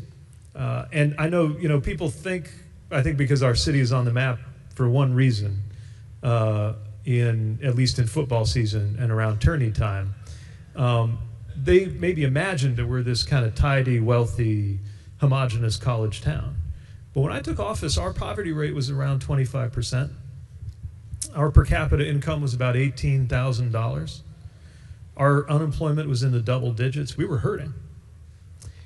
And when we came together to change that, the result was black unemployment fell by more than half.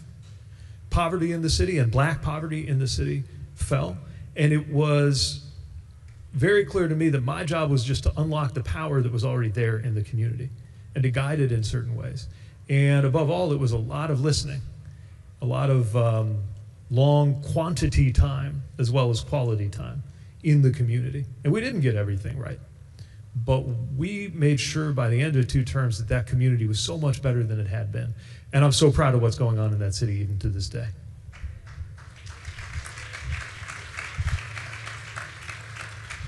I remember when you were at the Department of Transportation that you ensured that infrastructure money was reached communities of color, reached disadvantaged communities. Now this administration comes in behind you and immediately sent out executive orders stopping all of that, where they not only said that's not our priority, they said you can't do that. Right. What are the red flags that people from around the country, our delegates here, should look for in their state to know where funds have been shifted almost in the dim of night, but that has actually happened and affect our daily lives without our understanding why? So this administration has adopted a seek and destroy approach to anything that even looks like it might have something to do with helping disadvantaged communities or addressing inequity. Seek and destroy. Sometimes I think of did any of you see the movie The Quiet Place? You know, where there's this alien invasion, and if anybody makes a sound, then boom, the alien gets you. It's kind of like that. If anywhere in a paragraph, in a description of a grant that some federal money went to improve a streetscape, if the word disadvantaged or the word equity or, God forbid, anything along the lines of a reference to racial justice, if any of that showed up anywhere, boom, they go after it and they take it away. Everybody is worse off because of this funding being clawed back. To specifically answer your question of what to be on the lookout for, there's 2 different kinds of things. One is places where they actually have pulled back the funding for a project. I was just in East Toledo. Something I think like $20 million to take a corridor that we identified for support because it was where so many car crashes were happening. And this disproportionately happens in disadvantaged communities. Often that means black communities, often it means rural communities. This isn't only about race. And they got rid of the money to do it, literally for no other reason than neighborhood access and equity was in the name of the bill, the title that funded that program. Same thing on 6th Street in Milwaukee. Same thing in Birmingham on the historic 4th Avenue, where we had dollars going into making that historic community more walkable and more safe. So be on the lookout for places where that funding has been clawed back. And most importantly, hold your elected officials' feet to the fire. And I'm especially thinking about the Republican enablers of this president, some of whom in Congress couldn't wait to co-sign the press release when we picked the project out for funding, and now are nowhere to be found when the funding's being cut. Get their attention and make them explain to you why it is that this funding was cut and why they voted for the Trump budget that cut it. But here's the other thing. Even on the projects where they left the funding alone, look at places where they are using some excuse to try to hold it up as long as there is anything in the process that concerns fairness and equity. For example, the biggest single project in the country, the Gateway Project, right here, $16 billion to take care of a 100-year-old tunnel that hundreds of thousands of people go through every day. And they just sat on it. They just hold it. The president said he was killing it. And he didn't say, oh, it's a bad design, or the tunnel's not going to work, or we had some engineering problem. It wasn't any of that. They said they were holding it because they didn't like the provisions to make sure that it was delivered in an equitable way. Right. And of course, that makes everybody worse off. So look for those examples where something's being held up and demand answers on why. Now, you funded dozens of projects to reconnect communities, I'll put it that way. Communities that had been bulldozed by highways. Now this administration is canceling or delaying that work to shift money to expansions that could hurt neighborhoods again. What is your advice to communities in places like Toledo or Birmingham, where these projects have been canceled now? Well, what I will say is no news to this organization, but I'll say it anyway. The biggest thing I would urge is do not underestimate your own power. So a lot of these problems are coming from the top, but the truth is so many of the decisions about what happens with those federal dollars flow through a state Department of Transportation, or even a city or a county. Forums where you can be heard. I mean, I saw for myself how activists through the National Action Network can get heard at a city council, at a state proceeding, in those forums that are a little bit closer to home. And that is a place where you can make sure, first of all, that nobody can ignore what is happening when they take away dollars for a transportation improvement that will reconnect a neighborhood or make a place safer. But also get the attention of people who can and should do differently, because we don't have to wait. And again, I know I'm preaching to the choir, but as important as the elections are, you don't have to wait till the election to deliver a different outcome through political pressure. You know how to do this. Of course, it matters who's in charge, but it also matters how the people in charge behave. And how they behave depends in no small measure on you. They want you to feel powerless. They want you to feel like it's this steamroller, that there's nothing that can be done. But look at all the times they've backed down. Look at all the times they've changed their tune. To take an example from a different area of policy, we did a town hall in western Wisconsin. About 1,000 people came in the district of a, let's just say, disagreeable MAGA congressman who refused to do a town hall with his own constituents. So we said, okay, you don't want to do a town hall, we'll do it for you. And just the fact that we were coming to town, I think might have been what inspired him to do something completely out of character, which is, even though he is no moderate, he wound up being one of the Republicans who switched his vote to vote with Democrats on extending the subsidies for the Affordable Care Act. It was a miracle. I don't think it's because he suddenly saw the light about President Obama's health care vision. I think it's because he saw the headlights of what was coming at him in terms of the headlights on our car, the political force right. Of everybody who was coming to town. And I think that there are examples all across the country where we can, of course we need to mobilize for elections, but we can do so much more to make sure that these political leaders make better choices. Now, one of the things that this organization has been in the forefront of is fighting to restore and or maintain DEI, diversity, equity, and engagement. Now, the irony of it is when George Floyd happened and his family called us in and we helped to organize and mobilize the marches and protests and worked with Senator Booker, Senator Harris around the George Floyd Justice and Policing Act.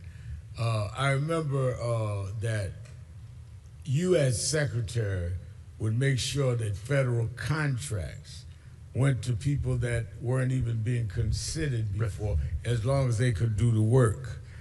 Now this administration has come in, says stop DEI, and calls any black contractor, Latino contractor, a DEI hire. Right. Not based on the merit, right. Not based on what, since the contracts they started under your administration, they've been able to deliver, is automatically assumed, which is racist in itself, that the only reason a black has a contract is somebody gave him a handout. Right.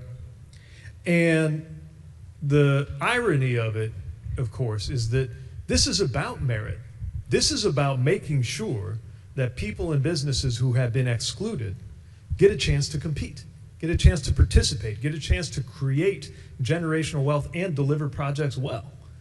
And we've seen this especially in transportation, going back certainly to Atlanta, whose black middle class today has a lot to do with the then mayor, Maynard Jackson, insisting that the airport project was fair in creating opportunities for black-led contracting firms. And a whole middle class arose out of that. Some of those businesses, I've met them, now they're in their second generation. They were delivering the renovations on the project that their parents or grandparents had delivered the groundbreaking on. It's incredible how that can work.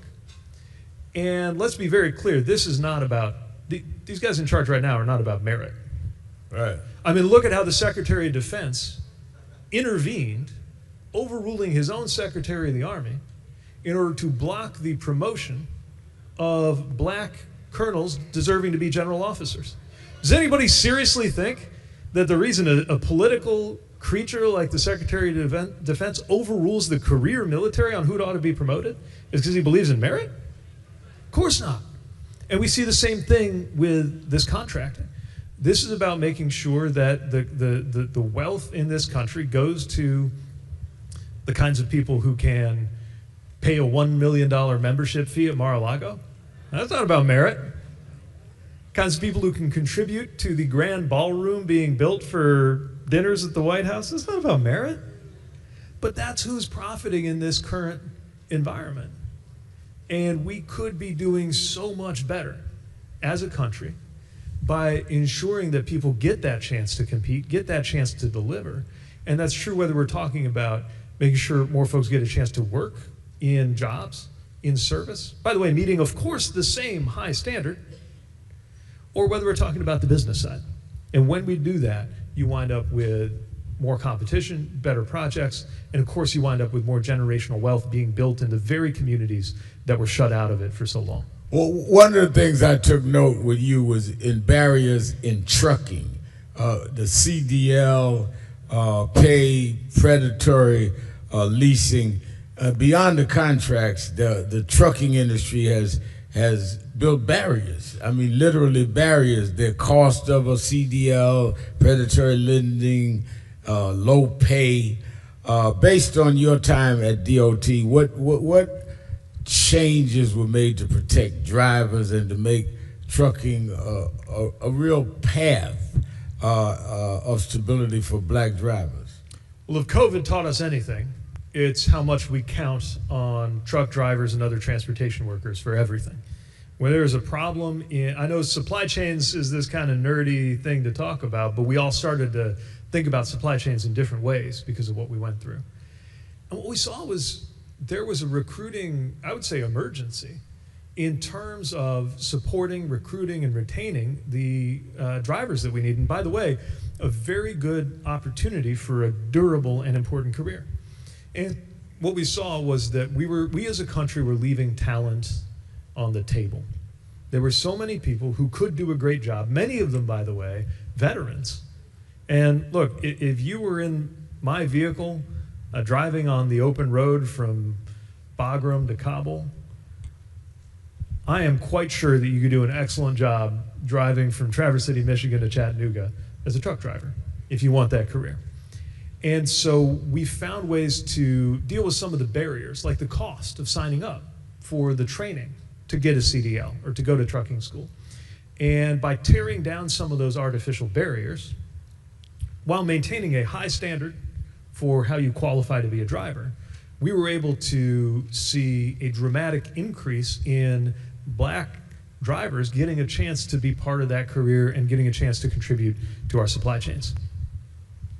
Let me ask you about voting rights. What role do you believe that national figures like yourself should play in defending the right to vote today? We see voting rights under siege. This is not hyperbole. We have a president that has said that we want to require people to establish first birthright citizenship. No longer goes. We want to require ID of birth, of a birth certificate, and passports. Passport, as I said with Vice President Harris, costs up to $200 if you don't have a passport. Many of us don't have a passport because we ain't going nowhere. We don't need one. And then many people with birth certificates, I think Ms. Harris said, suppose if it's a woman who gets married, uses a married name.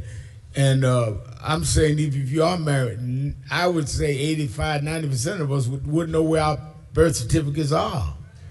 And some that are even older in the South didn't get a birth certificate. So how do you view this blatant, in my opinion, attempt to stifle the vote, particularly in communities that did not have the same economic advantages? So why would you be buying something like a passport if you were not planning on going anywhere? Mm-hmm. And as you know well, part of what they're doing is making it impossible to do things like use your driver's license to register to vote. Right. Think about what that means for so many people who that's the main way you would identify yourself. Yeah, maybe you can't dig up a birth certificate. Maybe your name, a married woman, your name is different on the birth certificate than it is on your license or your voter registration. Maybe you don't have a passport. And we're talking about eligible U.S. citizens whose right to vote should never be interfered with. Just a few weeks ago, we were in Selma. I saw you last, I think, at the Edmund Pettus Bridge. And seeing, as we participated in that annual commemoration, what people went through, what people fought for, to be able to vote, the blood that was spilled on that bridge, because people wanted to be able to vote. But one of the things I was reflecting on the flight home was that back then, too, there was never a law that said you can't vote. They didn't say it in that way. They just found ways to stop people from voting. That's right. And so just because you get to vote on paper doesn't mean you actually have that right if they're throwing up all of these barriers. And we've gotten so used to it, even just in the way it is now, let alone how much worse they're getting ready to make it. For example, I would argue, if you have to wait more than 1 hour in line to vote, do you really have a right to vote that's being enforced? You shouldn't have to wait more than an hour to cast your vote. Ultimately, in the long run, I think this may not be something that we can fully resolve until we have a specific constitutional protection of that right to vote. And we shouldn't be afraid to try. But we don't have until then to act now. And so I think the important thing now is to make clear just how many people are going to lose their rights. And if you really care about election integrity, and that's the phrase they always use, right? Election integrity. If you really care about election integrity, ask yourself what integrity an election has if millions of qualified, eligible voters who want their voice to be heard are being blocked by new barriers that you put in their way. I'm almost out of time, but I want to ask you this. As a veteran, when I introduced you, I talked about you were a veteran. You called out the administration for launching this war in Iran and using fallen troops' photos in fundraising. You've also warned international tensions are hitting families at the pump and the grocery store. How do you connect what's happening overseas to what people are feeling at home? Well, first thing I think about is those troops who are overseas. I know exactly what it feels like to get on that gray-tailed military transport plane and be on your way into a war zone, and how important it is to be able to believe that the people who sent you there only did that because they had no other choice. You do not put American troops' lives on the line unless you have no other good alternative.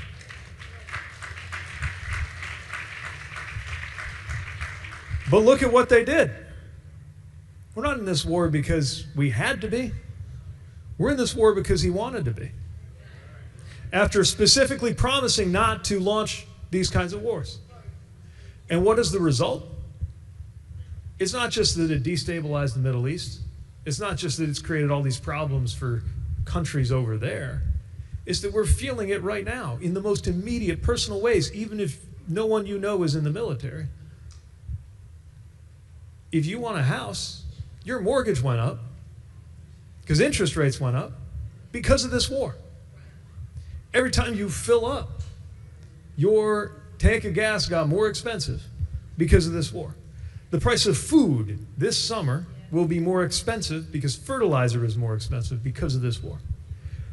They are asking for an extra $500 billion for the defense budget.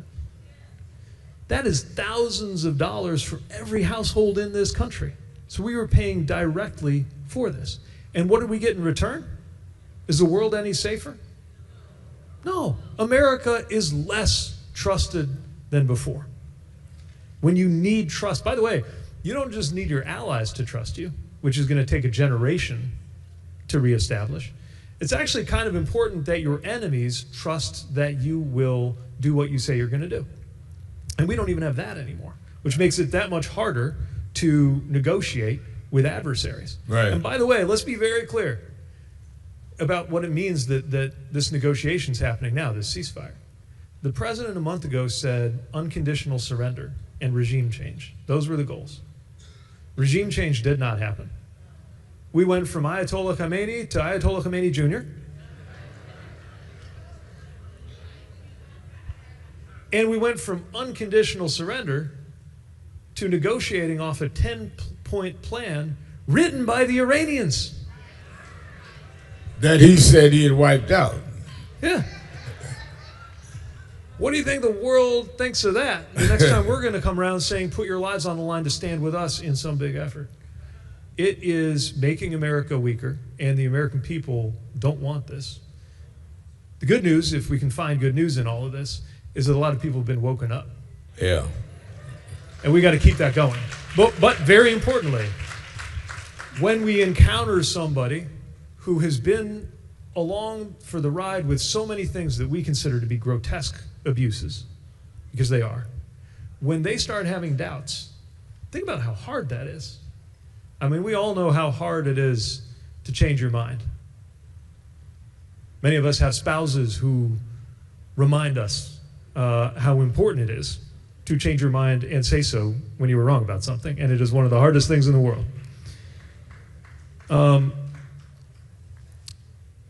So if somebody is ready to take that step and at least talk to us and maybe do something differently, the message cannot be, I told you so. The message has to be, welcome aboard, what else can we do together? What do you think, given the grave circumstances that we both agree that we're facing in some areas, what does the Democratic Party need to do to be able to be successful? Yes, we're angry, but anger does not mean everybody's going to the polls. Yeah.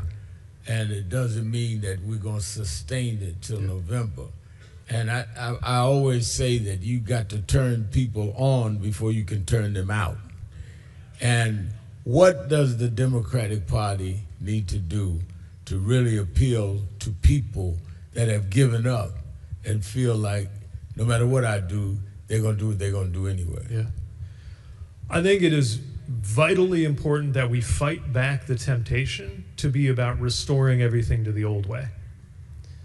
Because the reality is, if our economic and our political and our social systems were serving us well, we wouldn't be here. Right? All of that is what led to all of this. And so we have to make clear, of course we want to see an end to the current regime, but what we really need to make clear is what we would be doing instead, that it doesn't have to be this way, and your everyday life could be better. When you get up in the morning, you can have a glass of clean, safe drinking water and get in a vehicle and go on a road that is in good condition to a job where one job is enough. And on the way there, drop your kids off at quality public education that is well funded, and come home knowing that you have health care that you can actually afford and get to a house that you can actually afford to live in. We could have those nice things. Nothing is stopping us but ourselves and our leadership. That's why we need better leadership. Of course, the other guys are bad, but that's not all there is to it. We are here to make your everyday life better than it was.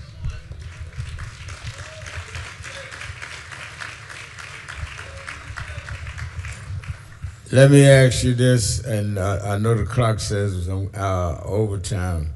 When you ran for president, you met me and we went up, well-publicized,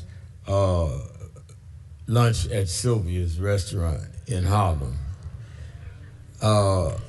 just so my calendar is clear, should I be reserving a table at Sylvia's? Are you gonna run again? You save me a seat, I'll be there. All right. All right. Secretary of Transportation, Pete Buttigieg.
All right.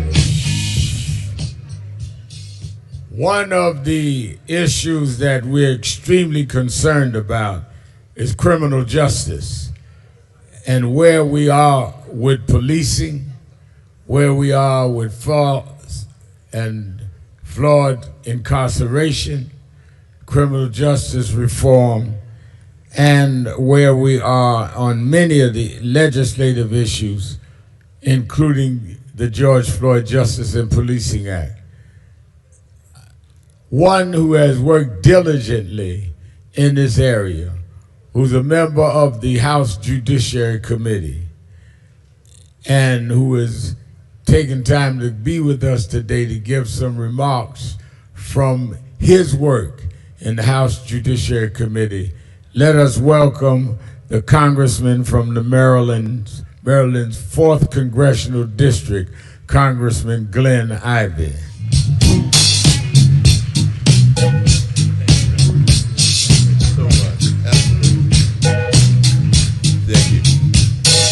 Rev, before you go, I wanted to just ask y'all, can y'all give a big round of applause for Reverend Al Sharpton? We ought to be standing up to thank him for the outstanding work that he's done over the decades. He won't remember this. In 1987, I was working for Congressman John Conyers. Y'all remember him?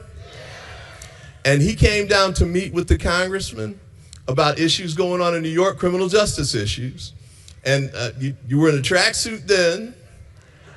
You weighed a little more then, but you know what? I had a whole lot more hair then too, but you've been dynamic and dedicated through the decades. So thank you so much for all that you've done and continue to do. How y'all doing today? National Action Network, congratulations on your 35th here. And 35 more coming, right? All right. Look, the George Floyd Act, as you heard earlier, Kamala Harris introduced that on the Senate side 5 years ago after his tragic murder in Minnesota. And we've reintroduced that in the House today. I had a chance to take it over. Sheila Jackson Lee passed away. She'd been the lead sponsor, and they passed it on to me. Hakeem Jeffries picked me out and said, I want you to take the lead on this. Y'all like Hakeem Jeffries too? Doing great work. And you know what? He's going to be a great Speaker of the House, isn't he? It's coming. It's coming. It's coming.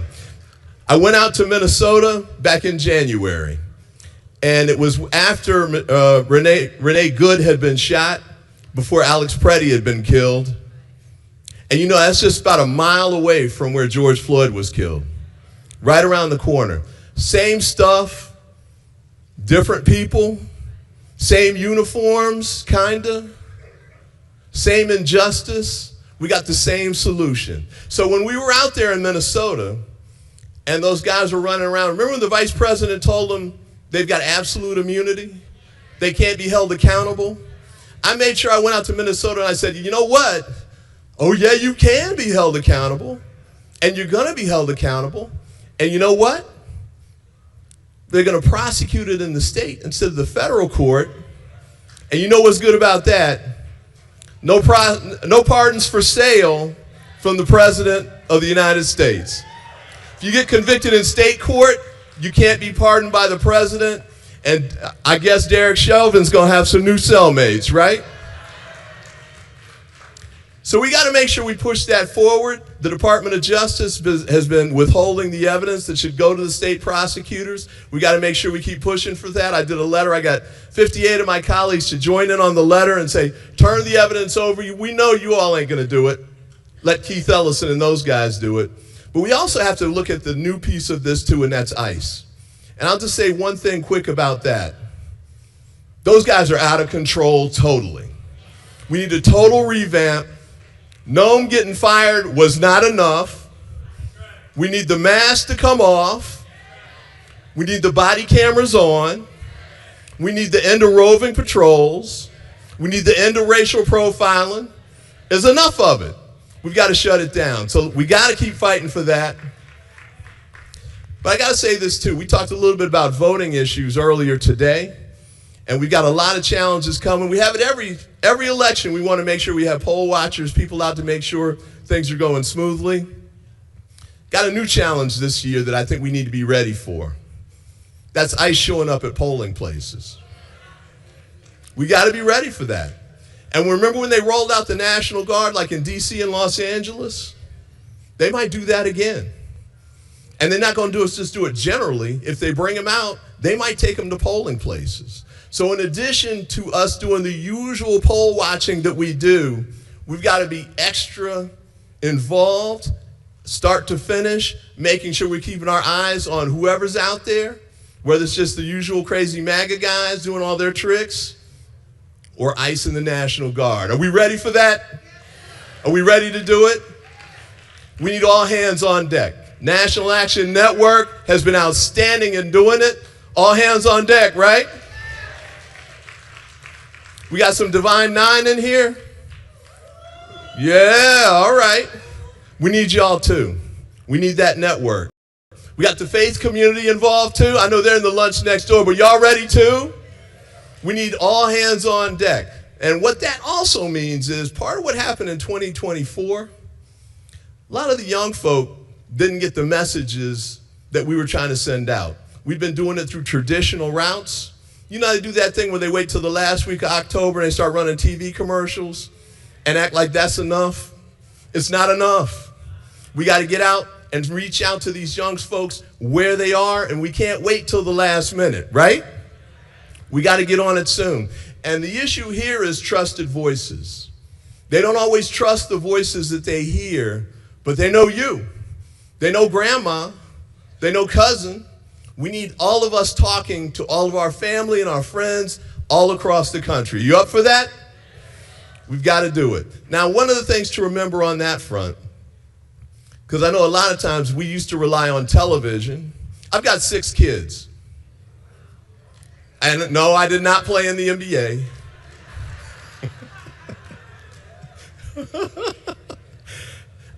I tried, but I was just too short, But anyway, but look, a lot of the young folks, my youngest is 26.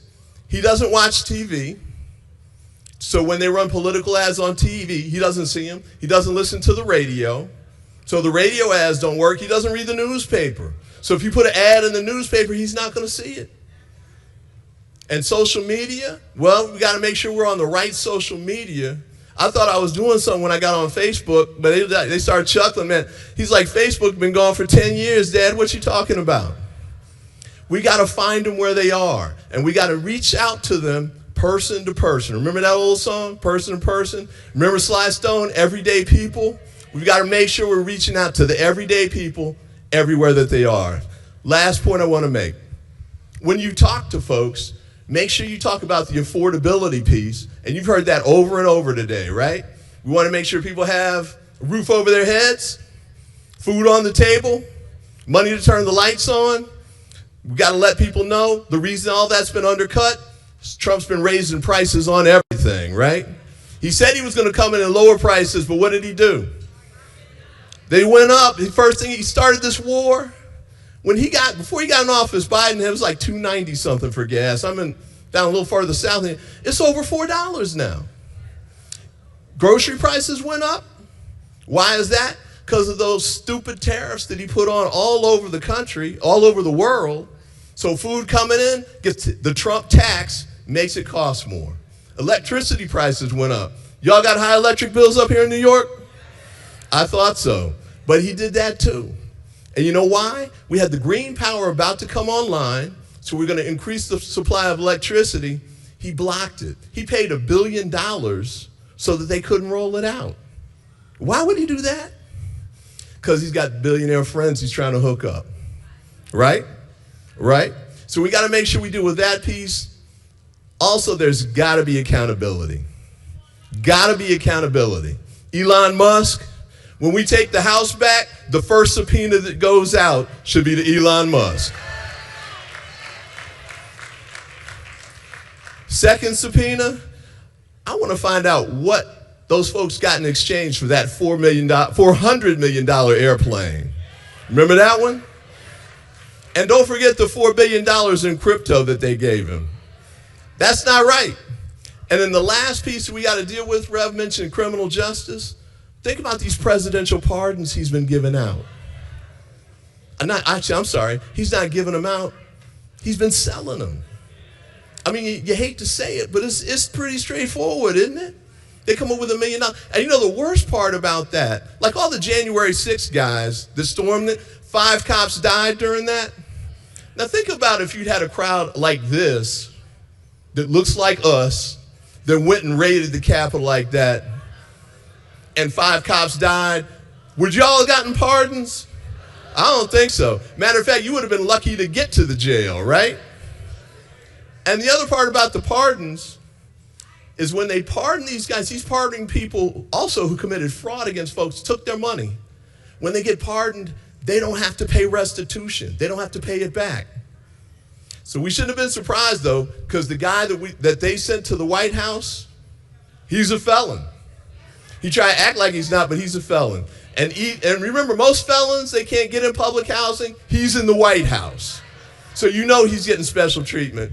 But guess what? 2026, we're taking the House and the Senate back. 2028, we take the White House back. Let's send him back, get him back in the criminal justice system, and move forward with getting us back on track. Keep up the great work. God bless, and have a great day.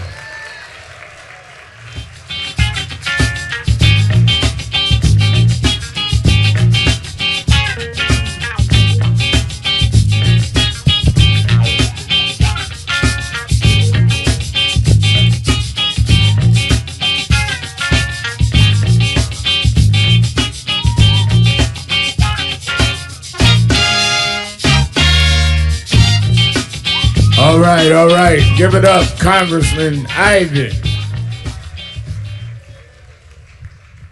One of the things that I've learned down through the years is there are those that have paid a price and have opened doors, and their wisdom you can't learn in a book. One of the misnomers of Western civilization is that they teach some of us that they have put in a servitude situation to reject hearing from those that travel the road before us. It is always wise to talk to somebody that's been down the road that you're traveling, because they know where the potholes are. They know where the snakes in the bushes are, especially if they have traveled that road. And we honored to have a man that did not start in the halls of power. He started as an activist, been to jail in the South, and worked his way into the halls of power as the movement that he was a part of opened those doors. Them doors didn't open automatic. That's why a lot of people are going right now with a DEI. I've got black executives calling me that would never return our call before, because all of a sudden they get in the pink slip. And I'm saying, oh, I thought you didn't have my phone number. Because they assume that their merit got them the job. Well, and a lot of them do have merit, but merit didn't count until some people paid a price to make our merit considered like everybody else. We could play baseball before Jackie Robinson. We just weren't allowed on the team. We could be the president of major corporations. We could be all of that. We just weren't allowed. We were not unprepared. We were borrowed. And this man was part of those as a young student that fought the barring and then earned the right to walk in the doors that he opened. And I asked him to be with us today just for a few minutes conversation, because he is the dean of the Congressional Black Caucus, Congressman from South Carolina, the Honorable Jim Clyburn.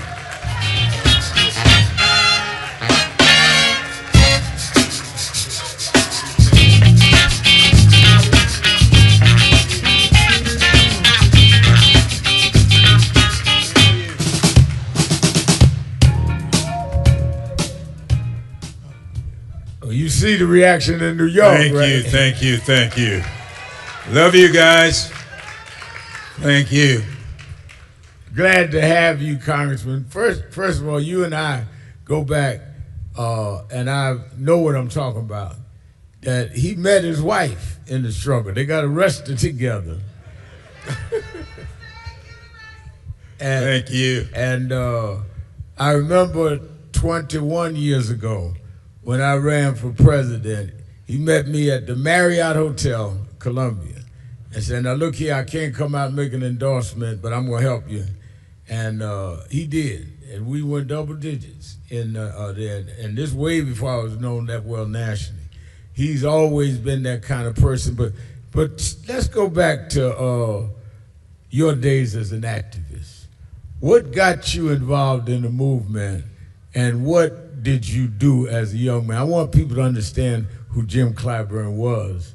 And you didn't start in a political club and somebody appoint you as their patronage. Talk about your movement experience. Well, I was born in a little town of Sumter, South Carolina. And when I was growing up, the NAACP was going throughout the South, doing the things that were necessary to tear down those barriers, get off the back of the bus, get into quality schools. And the white power structure in the state decided to break the back of the NAACP. And they filed a lawsuit against our Sumter chapter. The suit was called Nash versus the NAACP. And my mother, a beautician, got involved raising money to fight that lawsuit. And one day she came home from the courthouse during the trial, and she said to me, "James, I want you to get in the car. I'm going to take you downtown to the courthouse because I want you to see what you can be when you grow up." She wanted me to see an attorney, Matthew Perry, arguing on behalf of the Sumter branch of the NAACP.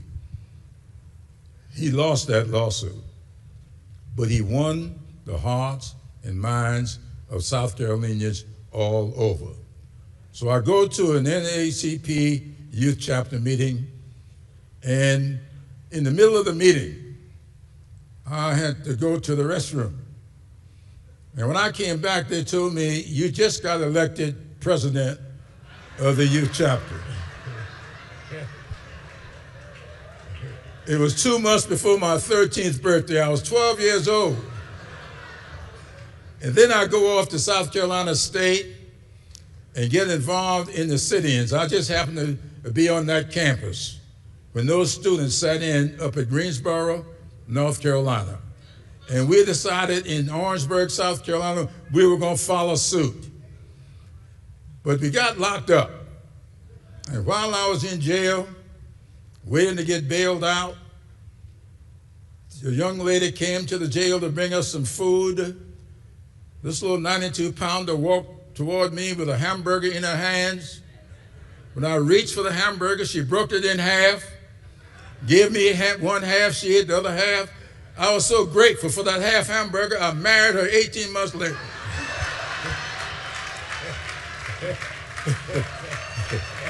And I thought that was a chance meeting. I didn't know until our 10th wedding anniversary that she came forward with the truth. It seems that one day she was standing in her dormitory window with her roommate and saw me walking across the campus with a young lady. She told her roommate, "They do not make a good couple. He is going to be my husband." And I found out that night that she had been trolling me. Well, you got to know Emily. And you know that once she set her mind to something, I did not have a chance. And so we stayed married for 58 years and throughout all that time, she was a quiet activist. I was out there sitting in, marching, going to jail. She was keeping notes.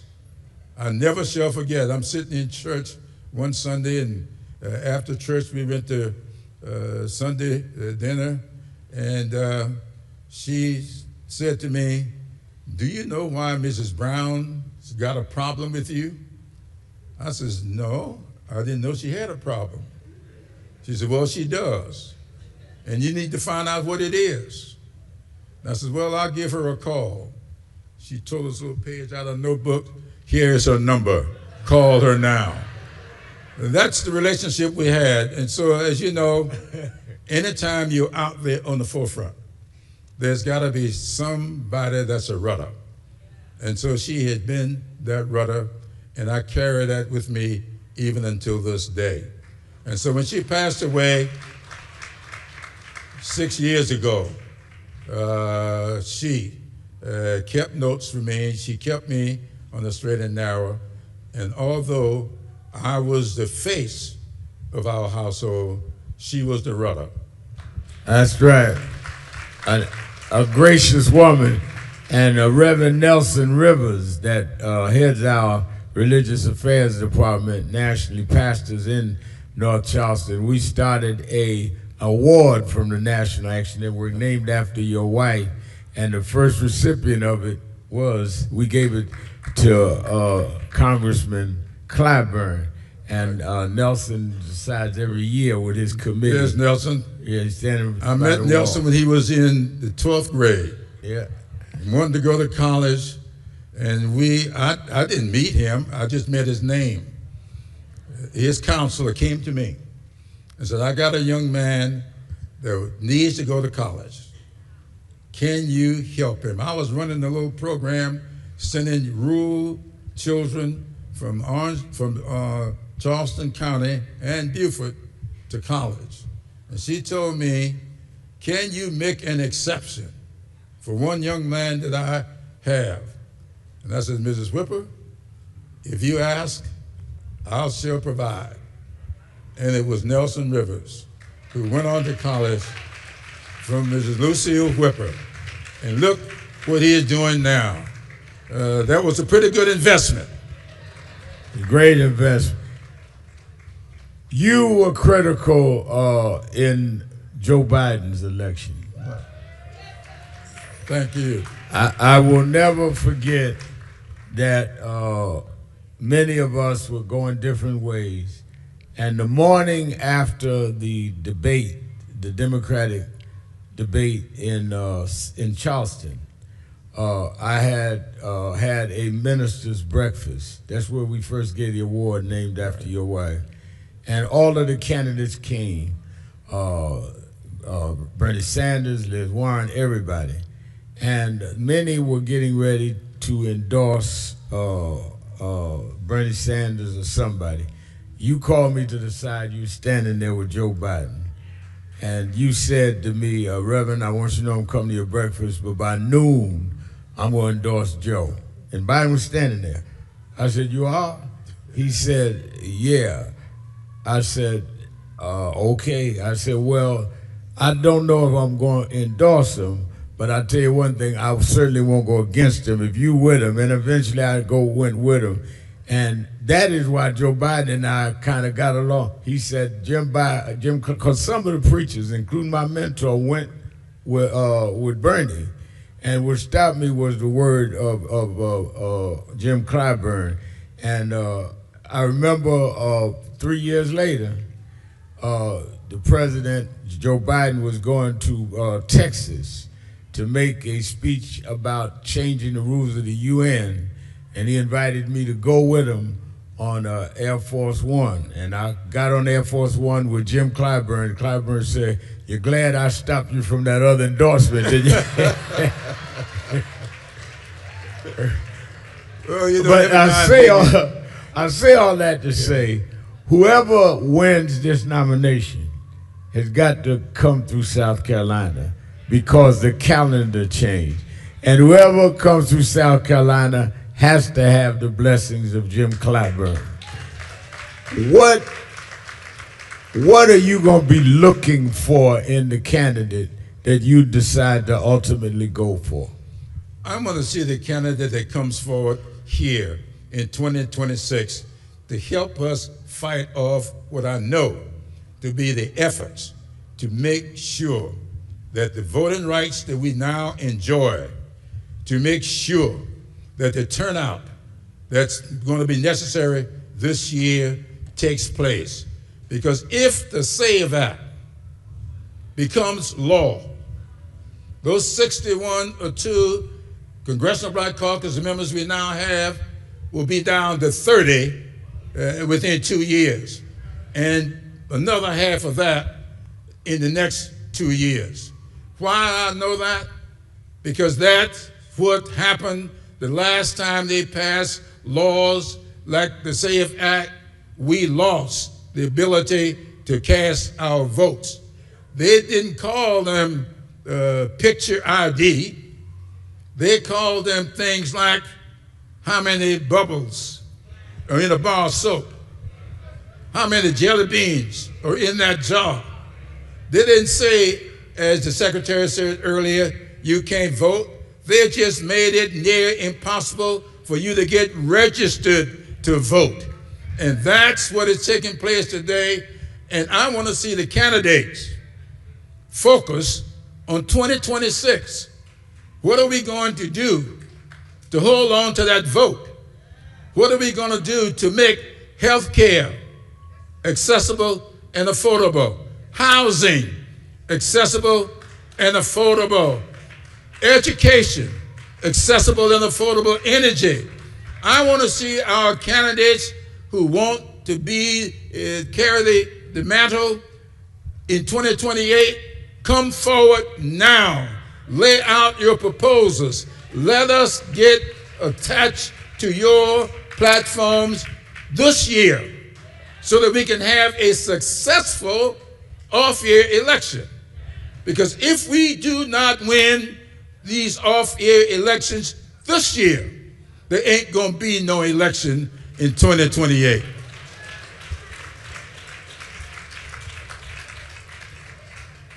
You have been adamant about dealing with the questions of voting, what you just said, and the unfinished business of racial justice. It's about 11 years ago, we had to deal with the killing in Mother Emanuel in Charleston. And we see hate crimes are still on the rise, criminal justice reform. How do we change this situation that we're in unless we get George Floyd Justice and Policing Act and other reforms?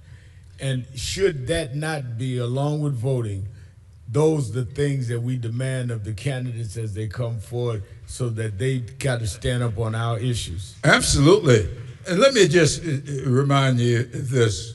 I just finished a book that I've been on tour with. I just came from Michigan, spent 2 days up in Detroit. The weekend before, I was in Raleigh, North Carolina, Durham, Greensboro, talking about this. And let me tell you this. A lot of people think that Reconstruction came to an end because some big wave came over the country. Not so. Jim Crow did not become the law of the land because of some big wave that came over the country. No. I'm the 9th African American to serve in Congress from South Carolina. There were 8 before me. The problem is there are 95 years between number 8 and yours truly, number 9. Why and how? Reconstruction came to an end by a vote of 8-7. One vote. Jim Crow became the law of the land by an electoral college vote of 185 to 184. Your one vote is going to be the most important thing going this year. It doesn't take a wave. It only takes one vote. Those are the 2 most consequential things that happened to us in the last century and a half. The big thing that started that destruction back in 1876 was something called the Hamburg Massacre. Right there in South Carolina. The Hamburg Massacre took place on July 4th, 1876. So what was going on in this country on July 4th, 1876? We were celebrating 100 years. The country was established in 1776, and as we were having our 100th birthday, they pulled off the big Hamburg Massacre. We're getting ready to celebrate this year, 250 years. My question to each and every one of you, how will you celebrate our 250th anniversary? Or are you going to do it by getting people registered, energized, and to the polls? Or are we going to wait back and let another massacre come forward? Or are we going to allow the SAVE Act or some other act to come out and start a downward spiral again? We aren't going to do that. Why? Because I'm going to be working with this guy. I just talked to your man in Detroit. I just talked to your man in Las Vegas. We're making appointments now. I'm going to be going all over this country. I'm going to go every place, as many of you know. Come July 21st, I'm going to celebrate the 47th anniversary of my 39th birthday.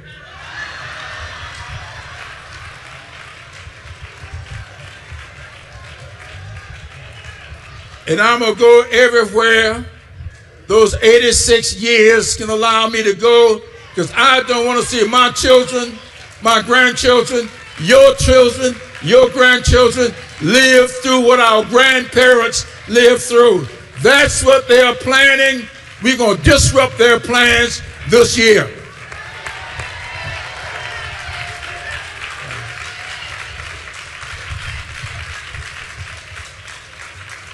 And I said all that, and you got 2 minutes to spare. I'm going to put you back on schedule.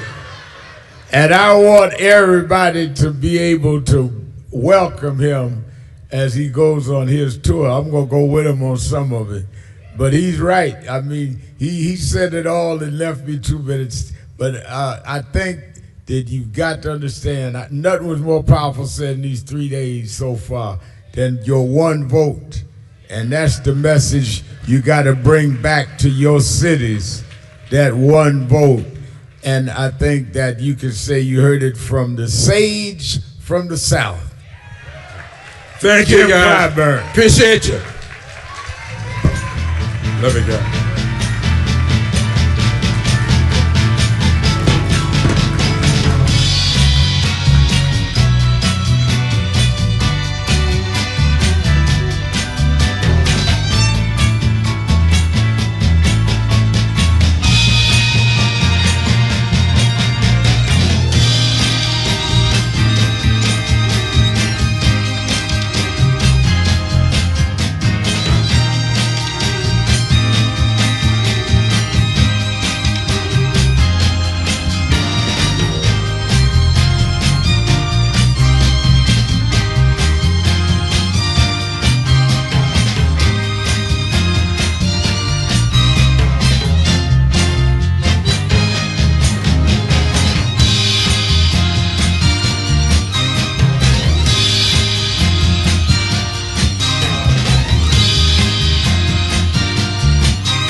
Remain seated. There is another panel.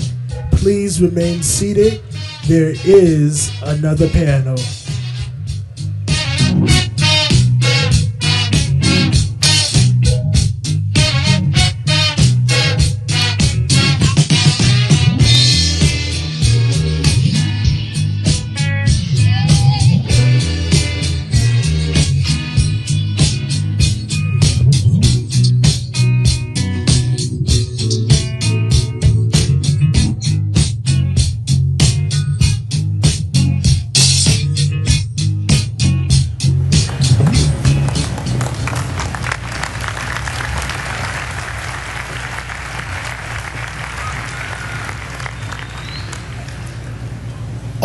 over the world today, people are gathered in love vigils to celebrate the life of a man that taught the world how to love. People may be wondering why there's such an emotional outburst, but you would have to understand the journey of Michael to understand what he meant to all of us. For these that sit here as the Jackson family, a mother and father with 9 children that rose from a working class family in Gary, Indiana. They had nothing but a dream. No one believed in those days that these kind of dreams could come true. But they kept on believing, and Michael never let the world turn him around from his dreams. I first met Michael around 1970, Black Expo, Chicago, Illinois, Reverend Jesse Jackson, who stood by this family till now. And from that day as a cute kid to this moment, he never gave up dreaming. It was that dream that changed culture all over the world. When Michael started, it was a different world. But because Michael kept going, because he didn't accept limitations, because he refused to let people decide his boundaries, he opened up the whole world. In the music world, he put on one glove, pulled his pants up, and broke down the color curtain, where now our videos are shown and magazines put us on the cover. It was Michael Jackson that brought blacks and whites and Asians and Latinos together. It was Michael Jackson that made us sing "We Are the World" and feed the hungry long before Live Aid.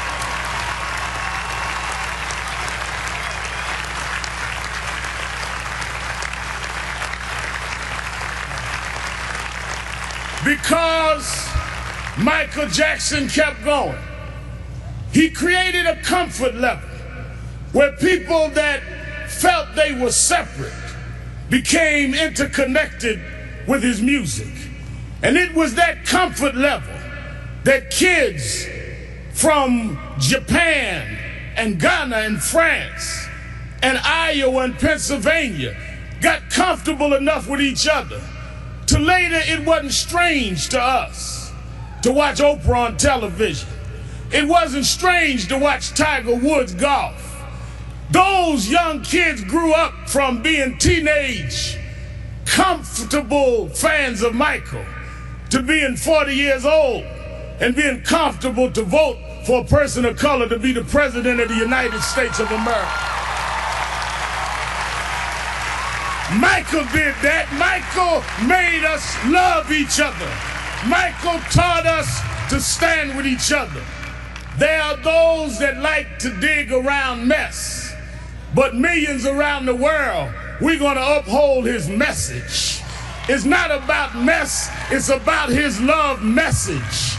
As you climb up steep mountains, sometimes you scar your knee. Sometimes you break your skin, but don't focus on the scars. Focus on the journey. Michael beat him. Michael rose to the top. He outsang his cynics. He outdanced his doubters. He outperformed the pessimists. Every time he got knocked down, he got back up. Every time you counted him out, he came back in. Michael never stopped. Michael never stopped. Michael never stopped.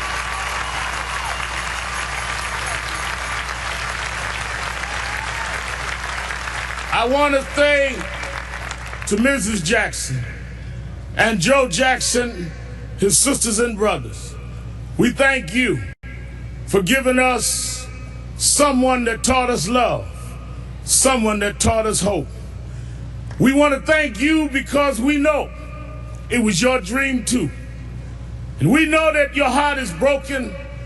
I know you have some comfort from the letter from the President of the United States and Nelson Mandela, but this was your child. This was your brother. This was your cousin. Nothing will fill your heart's loss But I hope the love that people are showing will make you know he didn't live in vain. And I want his 3 children to know, wasn't nothing strange about your daddy. It was strange what your daddy had to deal with. But he dealt with it.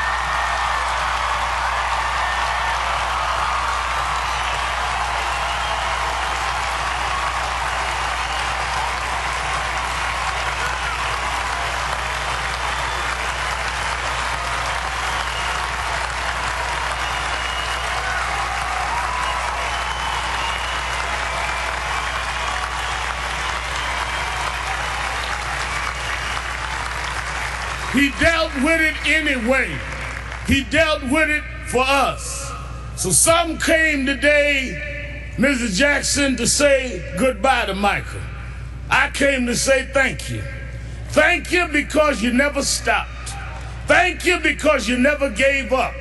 Thank you because you never gave out. Thank you because you tore down our divisions. Thank you because you eradicated barriers. Thank you because you gave us hope. Thank you, Michael. Thank you, Michael. Thank you, Michael.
A lot of our ministry to entertainment. Or who can hoop the loudest, who can run around the pulpit more, or who got the dresses fancy, and don't deal with the ministry. Jesus healed more people than he preached to. Because there is in the healing your message. They followed Jesus because he healed a woman with the issue of blood. They followed Jesus because Jesus saw a blind man named Bartimaeus. A lot of us would have dismissed him because he was a broke, poor, homeless, a blind man. How you know he was a broke, Reverend? Because they say he was begging. But he understood what he was doing because he heard that Jesus was passing by. And when Jesus got close enough, he said, Jesus, son of David, come see about me. They kept telling Jesus, let's go, look, we got a schedule, we got people to see. He said it again, Jesus, son of David, come see about me. And when he did it the third time, Jesus stopped and went and healed the blind man. Now, what I get out of that scripture, Bishop Daughtry, is that the blind man told Jesus, if you are who you say you are, you're going to stop and see me. And if you stop and see me, you will confirm who you are. But when we are pastoring and leading in communities with bad health, we cannot be the followers and representatives of Jesus and walk by people that are sick and we not be part of making them well. Let's get music in there, Pat.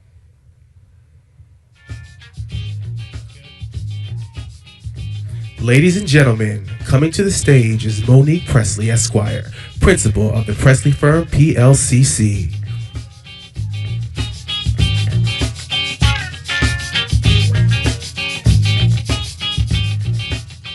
Greetings, everybody. Greetings. How are you doing so far today? It's always wonderful to be back here where we have the conversations that matter. I am so excited to be discussing a topic that, whether we want it to be or not, should be at the forefront of our minds and our hearts, and that is the state of immigration policy here in this country. I want to invite my panelists to come on out. If you would help me welcome Murad Awada, Reverend Robert Bush, George Escobar, Gerlin Joseph, Patrice Lawrence, Dorian Spence, Amadou Lee, and Latrice Cook. Let's give them all a hand.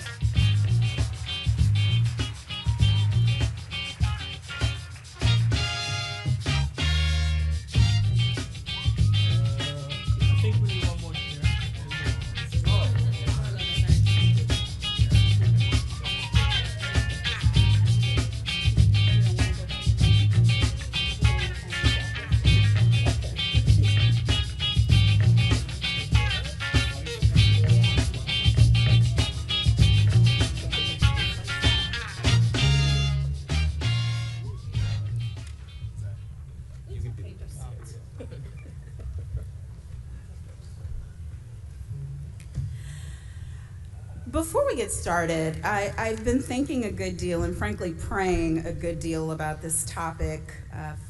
For those of you who have not been with me here at NAN before, Monique Presley, I have a daily show, the Monique Presley Show, and I run a crisis management and communications firm in DC. And one of the things that we talk about frequently is humanity. Humanity. Not people who just care about things we care about, come from where we come from, look like we look, talk like we talk, eat what we eat, practice the same faith as us, but human to human, what rights are vested in us as part of the Constitution of the United States.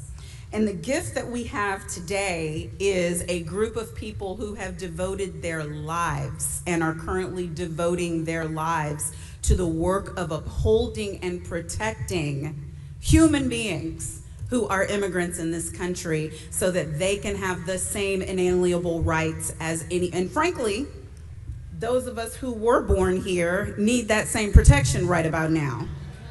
Can I get an amen, somebody? So whatever is going on right now in our immigrant population, we should care about, one, because it is our neighbors, it is our family, it is our friends, it is those we work with, those we practice faith walk with, but we also frankly need to care because what is happening with them, we're next. So I'm going to give my panelists, each of them, an opportunity to just quickly share 30 seconds worth of their work, starting from my far left, to introduce themselves, and then we'll hit our questions. Good afternoon, everybody. My name is Dr. Robert Bush, and I am the president of the National Action Network in Las Vegas.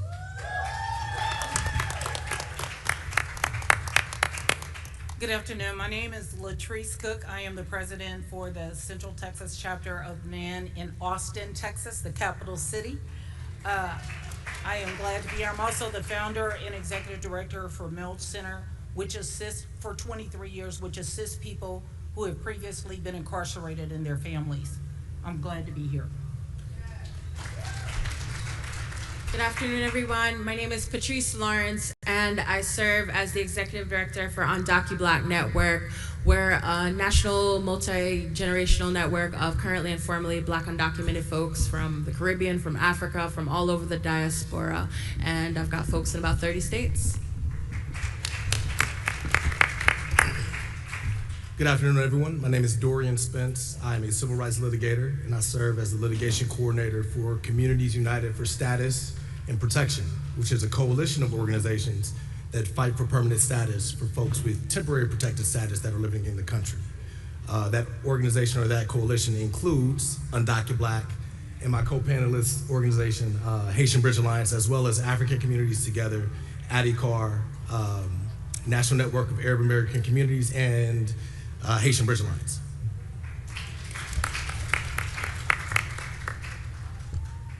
Good afternoon, everyone. How are you feeling? You could do better than that. This is post-lunch. How are you feeling? Good afternoon. My name is Murad Ouauda. I'm the president and CEO of the New York Immigration Coalition. We are an organization of over 200 member orgs across the state of New York, here fighting for all New Yorkers to ensure that we can all live with dignity and respect. Thank you for having us. Good afternoon, everyone. My name is George Escobar, so I am the executive director of CASA. CASA is an immigrant rights and services membership-based organization. We have offices in Maryland, Virginia, Pennsylvania, and Georgia, and we work to empower our community and ensure they have full freedom. Thanks so much for having us. Good afternoon, New York. My name is Gerline Joseph. I am the co-founder and executive director of the Haitian Rouge Alliance. We are an organization that advocates for the rights of people of African descent, and we bring together immigration, human rights, and racial justice for all people. Good afternoon, everyone. My name is Amadou Lee. I'm the founder of the Amadou Lee Foundation. And pretty much what we do, we fight for immigrant rights. Most of you heard of Canal Streets. Events like that, when ICE raids places, we stand up and we fight for our people.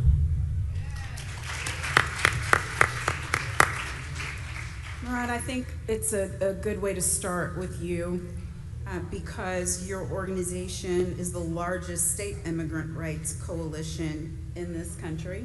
Thank you for that and for your leadership. You represent over 200 diverse groups. I'm wondering if you can give us kind of a high-level overview of what the attacks have looked like under the current administration, the Trump administration. We call thing a thing today. The war that's being waged on immigrants in this country, what have those attacks looked like, and what are some counter strategies that we should be thinking about to protect our communities? Absolutely, and thank you. I think what we've witnessed over the past year and 3 months under this administration and this regime, to be specific, is over 600 anti-immigrant attacks from the federal government. 600, that is more than 2 a day since they've come into office. And that ranges from ending status, so making people undocumented, all the way to trying to ensure that immigrants can't have access to benefits, even if they are entitled to them, to waging war literally in the streets of cities across this country where they are murdering immigrants and US citizens alike. And what we have been seeing is this relentlessness of their cruelty. Because I want to be clear, this has never been about safety and security, and it never will be. It is about cruelty, and that is their point. And in administrations like the one we are facing right now, we are not veering into authoritarianism and fascism. We are in it. Every level of government that is supposed to be a check on the presidency has capitulated, and they are complicit in what we are witnessing right now. So Congress isn't stepping up and fighting back. We're not seeing our courts step up and fight the way they should. And what that puts us in a position of is ensuring that everyone who calls this country home is actually fighting for the country that we want to see it become. Because, oftentimes people forget that this nation was born out of a rebellion against the monarchy. And, this current iteration of this country. And for 250 years, this country will turn 250 years this year. It has fought for freedoms, but not everyone has gotten those freedoms. That promise has not been met. And it will need to take the citizens of this country to demand the freedoms for all. So some of the strategies we've been employing is ensuring that our local and state governments step up and actually fight back in a really meaningful way, and not just performative actions or saying a cute speech. We need action. And that's why this conference is so important and this convention is so important, because it's not just about power or talking about power, it's power in action, right? This is about justice, impact, and purpose, and we have to center those three values every time we do the work that we do. So at the state level, we have been fighting for the New York For All Act, which would prohibit the collusion of our state tax dollars with immigration enforcement. And if you haven't seen any of your state reps here, I saw a bunch of them outside, you should pull them over to the side and say, hey, where are you on New York For All, and what are you doing to make that a reality today? Secondly, if you see any of our city reps, who I saw some in the hallway as well, ask them how are they prioritizing our communities in the New York City budget? And how are they ensuring that our sanctuary policies are being strengthened and expanded, not weakened or sidelined by certain agencies? So every level of government has an opportunity to stand up and fight back. And democracies are only as strong as the people who make them. So if we're not stepping up to fight for what we believe in, no one else is gonna come and do it for us. And you know, that poem of they came for this group first, and I don't wanna continue the poem. No. We know how this government is operating, and we know that what they are trying to do is use immigrants as test subjects to get away with how many rights they can take away from everyone else. Thank you. Thank you. Who in the audience knows the size of our immigrant population in the United States? Anybody? Anybody? Anybody willing to take an educated guess? How many? Immigrant population in the United States.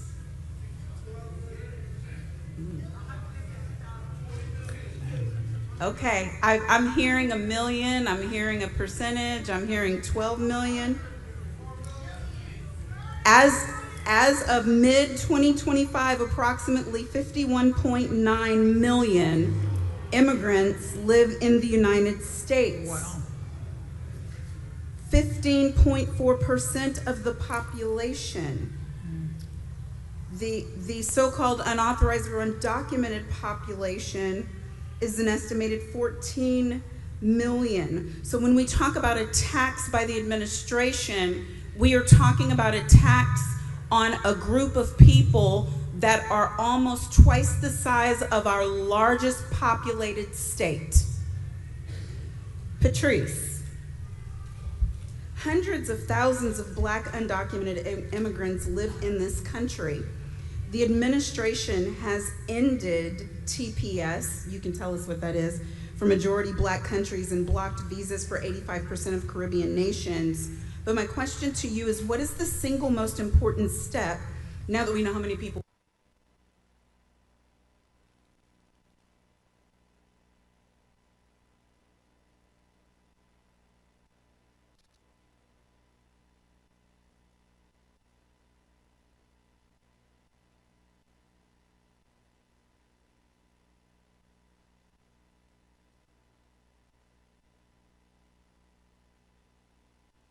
we're talking about, the single most important step that people in this room can take starting tomorrow to ensure Black immigrants are fully embraced and defended as part of our community?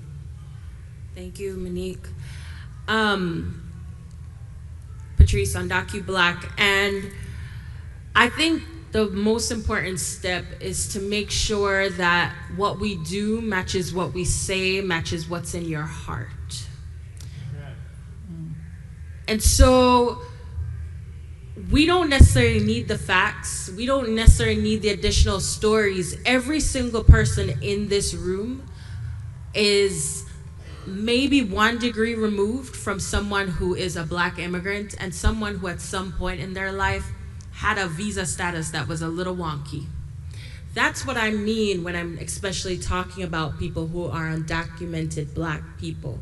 Folks who have temporary protected status, TPS, folks who may have DACA, all these names and acronyms that are being thrown around. But I think we have to ensure that Black immigrants are treated as they are, which is central to democracy and not separate from it. When we have what has been discussed here today, poll taxes. You need to get your passport, all these things that we know the SAVE Act and other things are saying for people to vote. When we have TPS being stripped away, when we have every single Caribbean nation as of January this year being banned from the US in some shape or form, we're in trouble. And they're going after Black people, and they're trying to see how far can they go with us, who may be a more vulnerable population, to then exact that in the larger population. It's like in and out, because Black people in America have had stories to tell. So it's really important that we treat it as central to democracy, and that when we fight for all. We name what's true, we demand what we need, and we invest in the populations that we say we care about. Thank you. George, CASA serves a massive, diverse coalition. In 2026, we are facing heightened enforcement, the expansion of expedited removal, and intensified workplace raids designed to overwhelm community infrastructure. I don't think there's anybody who's living in this country now who lives in an area close to a Home Depot or close to a grocery store where they're not seeing these unexpected pop-up, don't make no sense, no criminal to be found type raids happening. CASA has a massive operation, legal services, rapid response, policy advocacy. How are you adopting and adapting to this specific moment? What are you doing differently now than in Trump 1? And what's your message to organizations that feel like they have to choose between direct service and political advocacy? It's a great question. Thank you so much, Monique. I think, first of all, I want to give a lot of love to everybody that works in your social safety net, right? All those folks that work at food pantries, all those folks that work in community clinics, all those folks that work so diligently in providing legal counsel, pro bono and low bono, right? But at the end of the day, we also have to realize that that is a reflection of this government's choice to nickel and dime how they treat our most vulnerable communities, right? We have to realize that when you don't acknowledge the right, the universal right to health care, for example, or the fact that legal representation is something that the government should be paying for within the context of even the immigration court, you're seeing how you're putting that burden to really fulfill this country's promise on tiny, overburdened, underpaid, and under-resourced nonprofits across the country, right? This is not the way that this country is supposed to operate. While at the same time we're underfunding our most vulnerable communities, what do we have going on now in the Department of Defense, which has changed their name to the Department of War? Trillions of dollars, right? Trillions of dollars are being invested, and every year we see those budgets increase and astronomically. Well, we're seeing even the president say he can't pay for health care. That should be taken care of by the states, right? All of us that work in the services sector and social services, we should be working every day to get out of that job, right? We should be working our way out of that job. And the only way to do that is through policy and advocacy. Policy and advocacy that is led by the leadership of the impacted communities that are being disproportionately impacted by those policies, right? And so at CASA, we're founded by an organization that's really founded upon 3 pillars. One is services, policy advocacy, and organizing. And all of those work in service to each other and complement with each other and build upon each other, right? It's necessary for us. We were able to build that infrastructure within our organization, but it's necessary at all times for all of us to be working together across those different pillars, regardless of what the particular jobs that we have. We may be only working in the services sector, we may be only working in the advocacy sector, but we gotta be working together, because at the same time, as we try to build leadership within our communities and build those leaders that are going to change those policies over the long term, we got to make sure that they're taken care of in the short term, right? They need jobs. They need to sustain their families. They need legal counsel when they're being targeted by their landlords, when they're being taken away and and kidnapped by this government, right? So we have to understand that we have to do our best to meet those needs at the same time that we got to push, organize, and advocate. And in terms of how we've been adjusting to the moment and Trump 1 versus 2, I think in a lot of ways in Trump 1, we thought we really relied on the judicial branch of this government, right? We tried to do our best to delay the worst that can happen and try to bring in a lot of white shoe law firms to work with organizations such as ourselves, and brought up lawsuits in federal court, trying to protect DACA, trying to protect DPS, what we just heard about.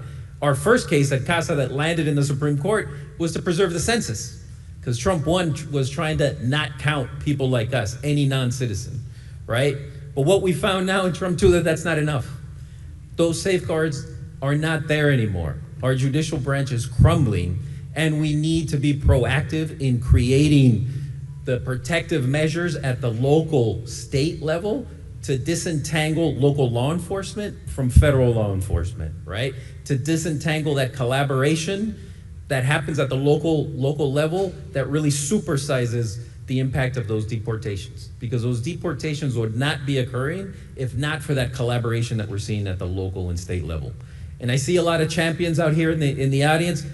Shout out to Mr. Ivey, to Congressman Glenn Ivey, who's been in the streets with us, advocating and pushing ICE to be accountable and ensuring that disentanglement happens. And that's the work we got to be doing on a daily basis. Thank you, George. I appreciate that. Reverend Bush, I got to tell you, out of all the questions I'm asking today, I was most excited about this one, because as I tried to put us in the seat of human-to-human care about the immigration issue, we can't ignore that in the Black and brown communities, there has been a level of frustration, there's been a level of friction, and frankly, the divisive nature of our current state of politics has been intentionally revving it up, intentionally trying to forge what should be community into animosity. We see in your area in Las Vegas that you rely heavily on immigrant labor. The culinary union has shown that when Black and brown folks get together, when we come together instead of being at odds, that great things can be achieved. Yet the wedge still persists. How do you speak to that frustration in a way that builds unity without dismissing real pain? And beyond just speaking to the frustration, how do you show others through your own example and your organization's example why they should care? I think this is one of the hardest communication challenges in the public that we have right now. But I think with the numbers that you stated, it's probably extremely important. And I think we have to ask, because immigrants, most of us, most of our families, not our family, because the American dream, we weren't brought here because of the American dream. We were forced to come here as a people. But for immigrants, they came here because of the American dream. And I think we could start by asking, are we still selling the American dream? And because the administration is trying to kill the American dream. But we have to start by separating the sources of our pain, because we have to understand that immigration frustration is usually not about the immigrants. It's usually about economic status, economic anxiety, jobs, housing, wages, and housing costs. And then we have to talk about cultural change that happens faster than a lot of people can process it. And then we have to talk about a felt sense of immigrants and our people, where the rules aren't being applied fairly for everybody.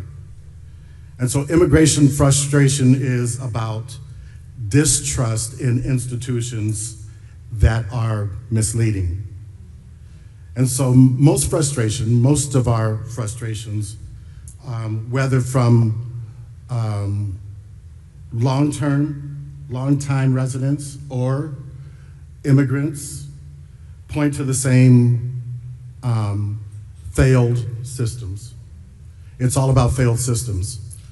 Underfunded public schools, low wages, housing scarcity, and then we have to change our focus to those areas where we're lacking rather than letting people aim at each other. And so I don't think that we should flatten our experiences. We have to first acknowledge that there is pain. Yes. And then unity doesn't mean pretending that everyone's all right. Unity means coming together. In Las Vegas especially, we consider ourselves bridge builders. God told us for our organization that we would be repairer of breaches. And we have to not work in silos. We can't be on an island by ourselves.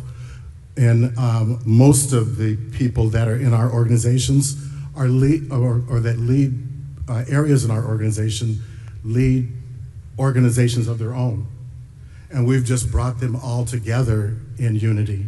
And so I can pick up the phone and call the executive director of the ACLU or the Culinary Union or the SIU. I saw our very own Reverend Sharpton build relationships with unions.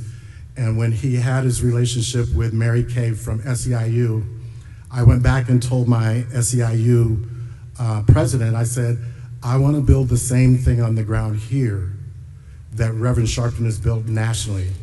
And so we take all those organizations and we are united, and when we hit the streets or we hit the doorsteps of our legislators, we're all in unity. And one of my mentors,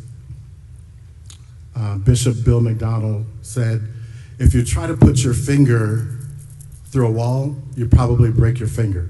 Mm-hmm. But you can put your fist through a wall. Yes. And we as organizations, we've combined to be that fist that can go through any wall. Excellent, thank you.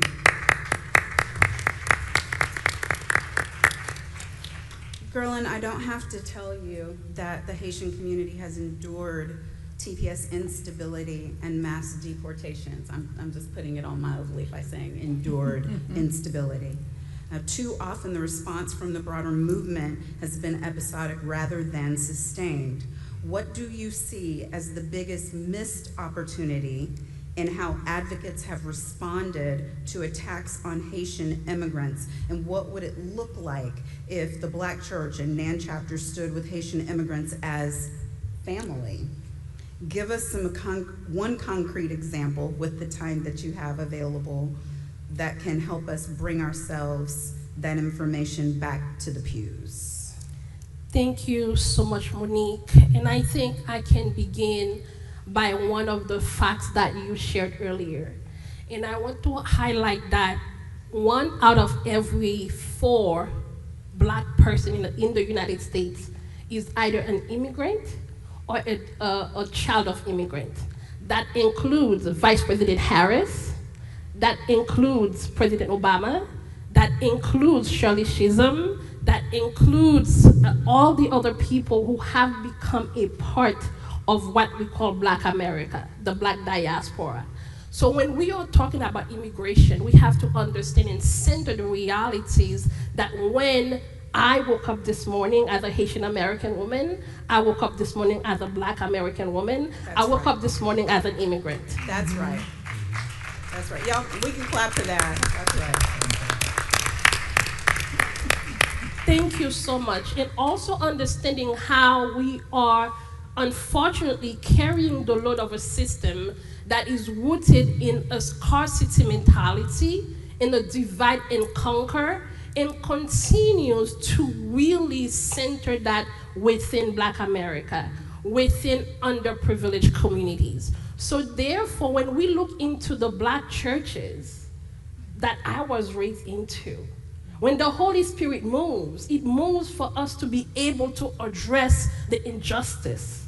It needs to be able to move us to welcome people with dignity, with love and compassion, regardless of where they come from, but specifically when they are part of the Black diaspora. And we see, thank you so much, beloveds. And when we're addressing those issues, and within our Black community, there's a divide and conquer. And they say, we don't want Haitians and Jamaican like my sister Patrice from Undarker Black, or my brother Amadou, right? But how are we centering those realities? How are we applying what we need? And I do believe institutions like the Black churches specifically, wherever we might find them in Mississippi or in New York City, I think we can embrace that reality and push back against this narrative of divide and conquer. Because we have to remember, my family, Patrice's family, were dropped one boat stop away from your family that was sold to a plantation in North Carolina.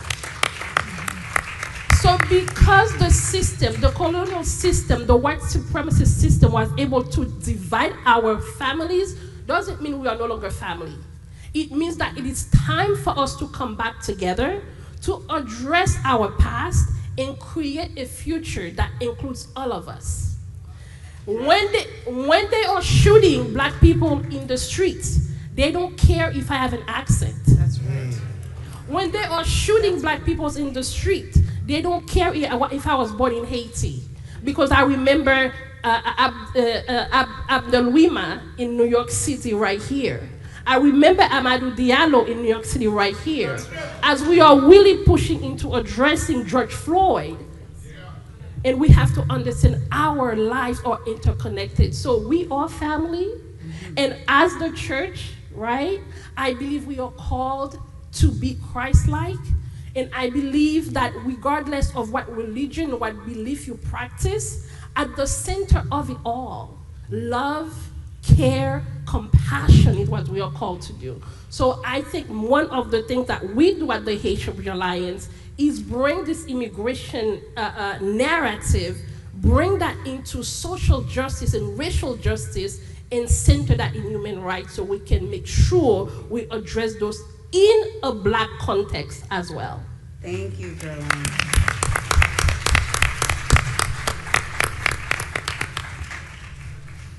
My fellow Esquire, let's chop up some law for a minute. Dorian, you focus on policing and enforcement. The administration has expanded 287G agreements, I'll let you explain what that is, that turn local police into ICE agents. I think it's turned them into thugs. Organizers tell us that by the time a lawsuit is filed, the family is often already gone, therefore no remedy remains available. How do you see the relationship between legal strategies and on-the-ground organizing, and what should advocates be doing now to build power alongside litigation? First and foremost, thank you, my fellow Esquire. And I love the framing of this question because I get to talk about a book that meant so much to me early in my practice. It was written by the late Harvard professor Lonnie Guinier, and the title is Lift Every Voice. And I love that book because, as a young lawyer, it taught me and showed me the importance of engaging with community being a lawyer. Because sometimes we descend on communities, oftentimes from cities in the north, thinking that we know every damn thing, thinking that we can tell communities what they need and what they want, often with the legal strategy already in mind. But that book calls us in to serve a higher purpose. And that purpose is journeying alongside community, arm in arm, helping the community realize its goals and actualize its power. Litigation in the law is limiting just by the construct of it, right? Lawsuits are reductionist by nature. Oftentimes, at its best, it can get you some far off goal, but oftentimes, you're fighting for rights that are already due to you. So as practitioners, as lawyers, as we engage community, if we're developing legal strategy without the people, we're missing the point. If we're focused so much on what happens inside of the courtroom without working alongside community to help them build power and develop strategies that they can implement and enforce and effectuate after we leave, then we're missing the point. Litigation is just a tool, right? An important one, but it's not the only tool. It's a tool just like policy is a tool, just like advocacy is a tool, just like agitation in the streets is a tool. It's just a tool that has to work alongside the people and organizers for it to be sustainable.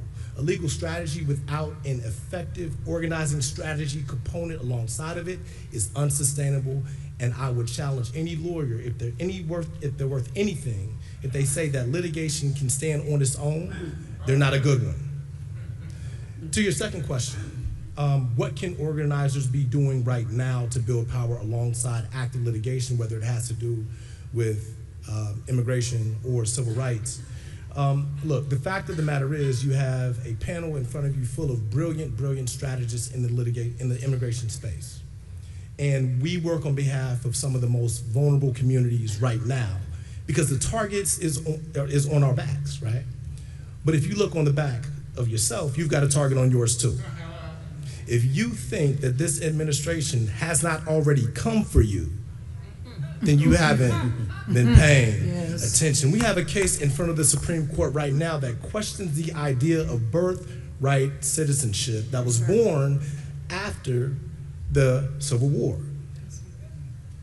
The amendment was added to the Constitution to protect the children of slaves, but it extends to people who are born in this country. And we are facing an administration that is looking to change the rules and on its own define who belongs and who doesn't. And if you think that that don't include you, then you're missing the point. So what can organizers do right now to build power alongside legal strategies? Number one, use your voice. When people come for your neighbors, you speak up, right? Number two, tap into the networks that are doing work on behalf of immigrant communities and provide resources because these communities need it. And last but not least, join some of these organizations up here, myself, Patrice with Undocumented Black, Gerlene Joseph with the Haitian Bridge Alliance, and join us in our calls to Congress as we ask them to help us improve our immigration system. Thank you, Wendy. Thank you. I'm so glad you said that part about litigation just not being the be-all, end-all, because I do think as litigators, as advocates, sometimes we forget that even though we may feel like we have capes on, that the work is actually on the ground. That's why, for sure, in the tradition of Thurgood Marshall, at the school I graduated from, Howard University School of Law, HU. You know. We were taught not just to be lawyers, but social engineers, recognizing, Latrice, that the work is in community. You are on the front lines in Austin, and you use your radio platform, Iron Sharpens Iron, to speak truth to the community every week. In a state like Texas, my home state, God help us, where the headlines are often filled with fear regarding SB4 and deportation. How are you using your voice to keep the community encouraged? And what is the one marching order you have for chapters in other states to help protect our neighbors in the South? So, although I'm in Austin, Texas, I want to do a disclaimer. I'm originally from Chicago. I just live in Texas. So, but I've been there a long time. And I just want to say, you know, I heard him say about the American dream, and I always ask, what the hell is the American dream at this point? As a person who is a founder, I've been in this work of reentry before reentry was a buzzword. I founded a nonprofit organization in Austin, Texas, that works with people who have previously been incarcerated and their families. And so talking about Senate Bill 4, I actually wrote some things down because my work in reentry, I deal with a system that already criminalizes behavior, cycle people through jails, and separate families. So Senate Bill 4 takes that same system and gives it a new group of people to target. And we do need to be concerned about it. And let me be clear, Senate Bill 4 is not just an immigration law. It is the expansion of the criminal justice system into immigration. Because what the law does is create a new state crimes for immigration, allowing local police to arrest people for crossing the border and even pushing towards state level deportation. And I think, you know, what we really don't think about is that if you know about Senate Bill, if you know about mass incarceration, you already know about Senate Bill 4, because that's basically what it is. And in Texas, we are plagued right now with the bolstering of not only people being incarcerated, but the jail holding facilities with no air conditioning in the state of Texas, which I know our MC knows, is so hot in Texas, sometimes you would like to pull your skin off. And so you're dealing in a place where they're actually putting people that they're getting immigrants, even youngsters, and putting them in these facilities with no air condition, a rogues gallery of people who are actually keeping these folks in custody and selling them drugs and this, that, and the other. This is actually going on in the immigration detention centers right now. And so it is something that is, this is not by an accident, this is intentional. And it's about money. Prison and everything, all this incarceration and stuff is about money. And you know what kills me is that, you know, I see people who jump into these areas of where they want to run nonprofits and 501c3s and get in business because you're trying to continue to make money on people's pain. We should be trying to make it where we're working ourselves out of a job and not more into a job. And that's what immigration is really doing right now. It is actually criminalizing people for their existence, not their behavior. And I feel like we have a definite responsibility to make sure that we are really helping our neighbor. Who is your neighbor? It's the person that's sitting next to you. It's the person that you go outside and you see, that is your neighbor. And you have to help your neighbor. How do you do that? You educate them. You stand with them when something is happening grossly wrong against them. You don't think about the fact that, you know, hey, they got on sneaks and I got on Ferragamo shoes, so I can't do that. We need to not separate the issues, because incarceration is what it is, and that's what immigration is, a new way of incarcerating a whole new set of people.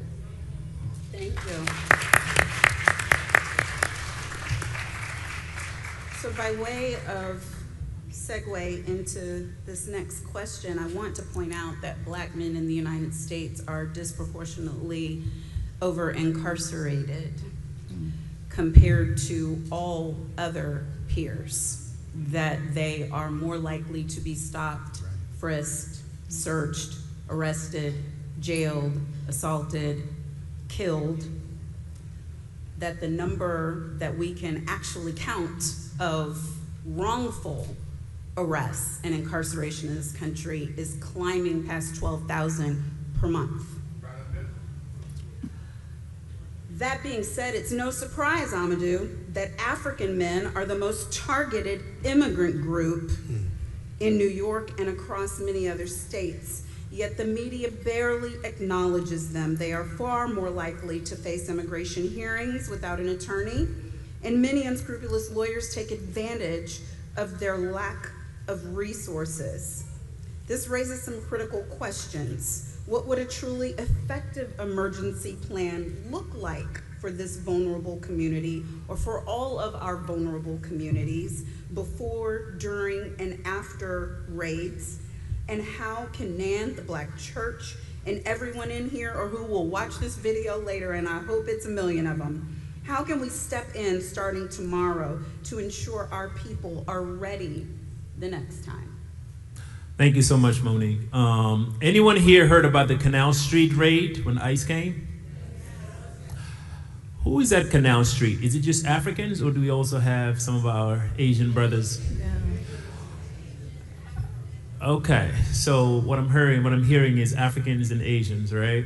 When ICE came over there, everyone they arrested, every single person, guess who he was? Okay. I came to New York, and I was walking down in Harlem, and I saw so many of our African brothers and sisters asking so many questions regarding immigration. Some of them were sleeping outside. And then I asked them, is the city helping? They said, well, listen, we don't know too much about what's going on. I said, no, there are actually plans budget that's been passed to help you guys, all right? And then I started to dig deeper. And then I started to learn that when I asked for answers, people were telling me, well, listen, some people prefer sleeping outside in the streets instead of hotels. I said, okay. So many of these brothers and sisters came into this city uncounted for. And when it was time to allocate budget, it didn't go to them. I say that to say, we can only count on our neighbors. We can only count on our brothers and sisters that are here, the church, the protesters, the organizers, because the truth is, black people from across the board are at the bottom of the barrel. That's just the truth. This is not an attack, it's just a fact. How can we better prepare before a raid takes place? Well, check on your neighbors. If this is an individual who is most likely to be targeted, speak with them. Have a plan of action. In the event that a raid takes place, who's going to take care of the baby? Right? In the event that a raid takes place, how will they be able to pay their mortgages? Right? Do you know resources that maybe they do not have, or maybe they do not know about? Right? In the event that a raid takes place, well, in that case, speak with attorneys. Go to attorneys, give them your neighbor's name. Actually stand up and fight if you're able to, as long as you do it peacefully. But we know what that looks like, right? In the country.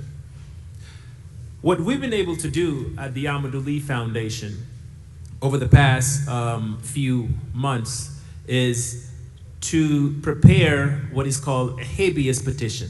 And pretty much a habeas petition is what you do is you pretty much tell the government, the judge, the federal judge, whether this arrest was lawful or not, right? So we've been able to weed out and look at communities that are most likely to be targeted and say, all right, let us pre-register you just in case this happens, right?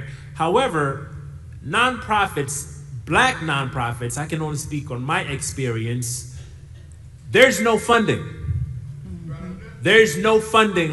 It's like, I came into New York and I'm looking at people like, so we've been working all of these things. I see that, such and such got $30 million, but I'm looking at all my black organizers and black nonprofit leaders, nothing is going to them. So for me, speak with your politicians as well. Are they preparing those nonprofits just in case things happen? Or are they not?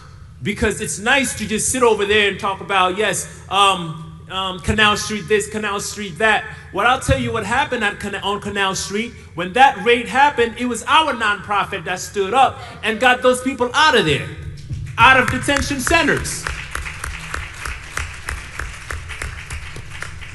Therefore, it is important for us to diversify the funds that are going to nonprofits. It is also important for the church, for organizations to say, you know what, let us host nonprofits fundraisers for these brothers and sisters, because 9 times out of 10, you know what I'm saying, we don't have time to do fundraising. Things are happening. We're on the ground, and you know what I mean? It's on and popping. We know that with this administration. So for me, there are multiple levels to prepare for a raid. And it is important, again, to highlight the importance of habeas petition, right? Because with that petition, you are able to challenge the lawfulness of that arrest. And if that arrest is unlawful, especially if it's if you're in New York, 9 times out of 10, a judge is gonna release that individual. So tell your neighbors, especially if they're immigrants, to make sure that They get in touch with all these amazing brothers and sisters that are sitting here who are doing incredible jobs. Because then, if things happen, they're able to stand up for them. So that's what I would say. Thank you, Amadou. Patrice, I don't want to skip this. If you could tell us, last month, UndocuBlack led 125 organizations in a letter to the Congressional Black Caucus regarding TPS and Operation Paris. Why was it important to deliver this demand through a Black-led organization? And either from you or from Reverend Bush, what does that partnership look like? And what made NAN decide this was a priority in 2026? Thank you, Monique. 125 organizations when we still have so many problems going on, and to sign on to a Black immigrant letter, National Action Network made sure that they were at the top of that list. And that is power, right? And you know, you give immigrants just a little bit, you give Black people in general, because I'm gonna be very specific, just a little bit, we multiply that and make it a lot. You give a Black woman just a little bit, we are really going to multiply that and make it a lot. And we did just that. We are so close to actually passing what's the wonky term for it is a discharge petition in the House. In the House that is controlled by Republicans, we got a bipartisan bill that would allow for temporary protected status, would allow for work permits for 500,000 Haitian families. 500 million. Wow. We're not there yet, so this is where I'm gonna need help. Whoever you can call up who is your congressperson, make that call, keep going, name drop, you know, National Action Network, let them know they're behind this.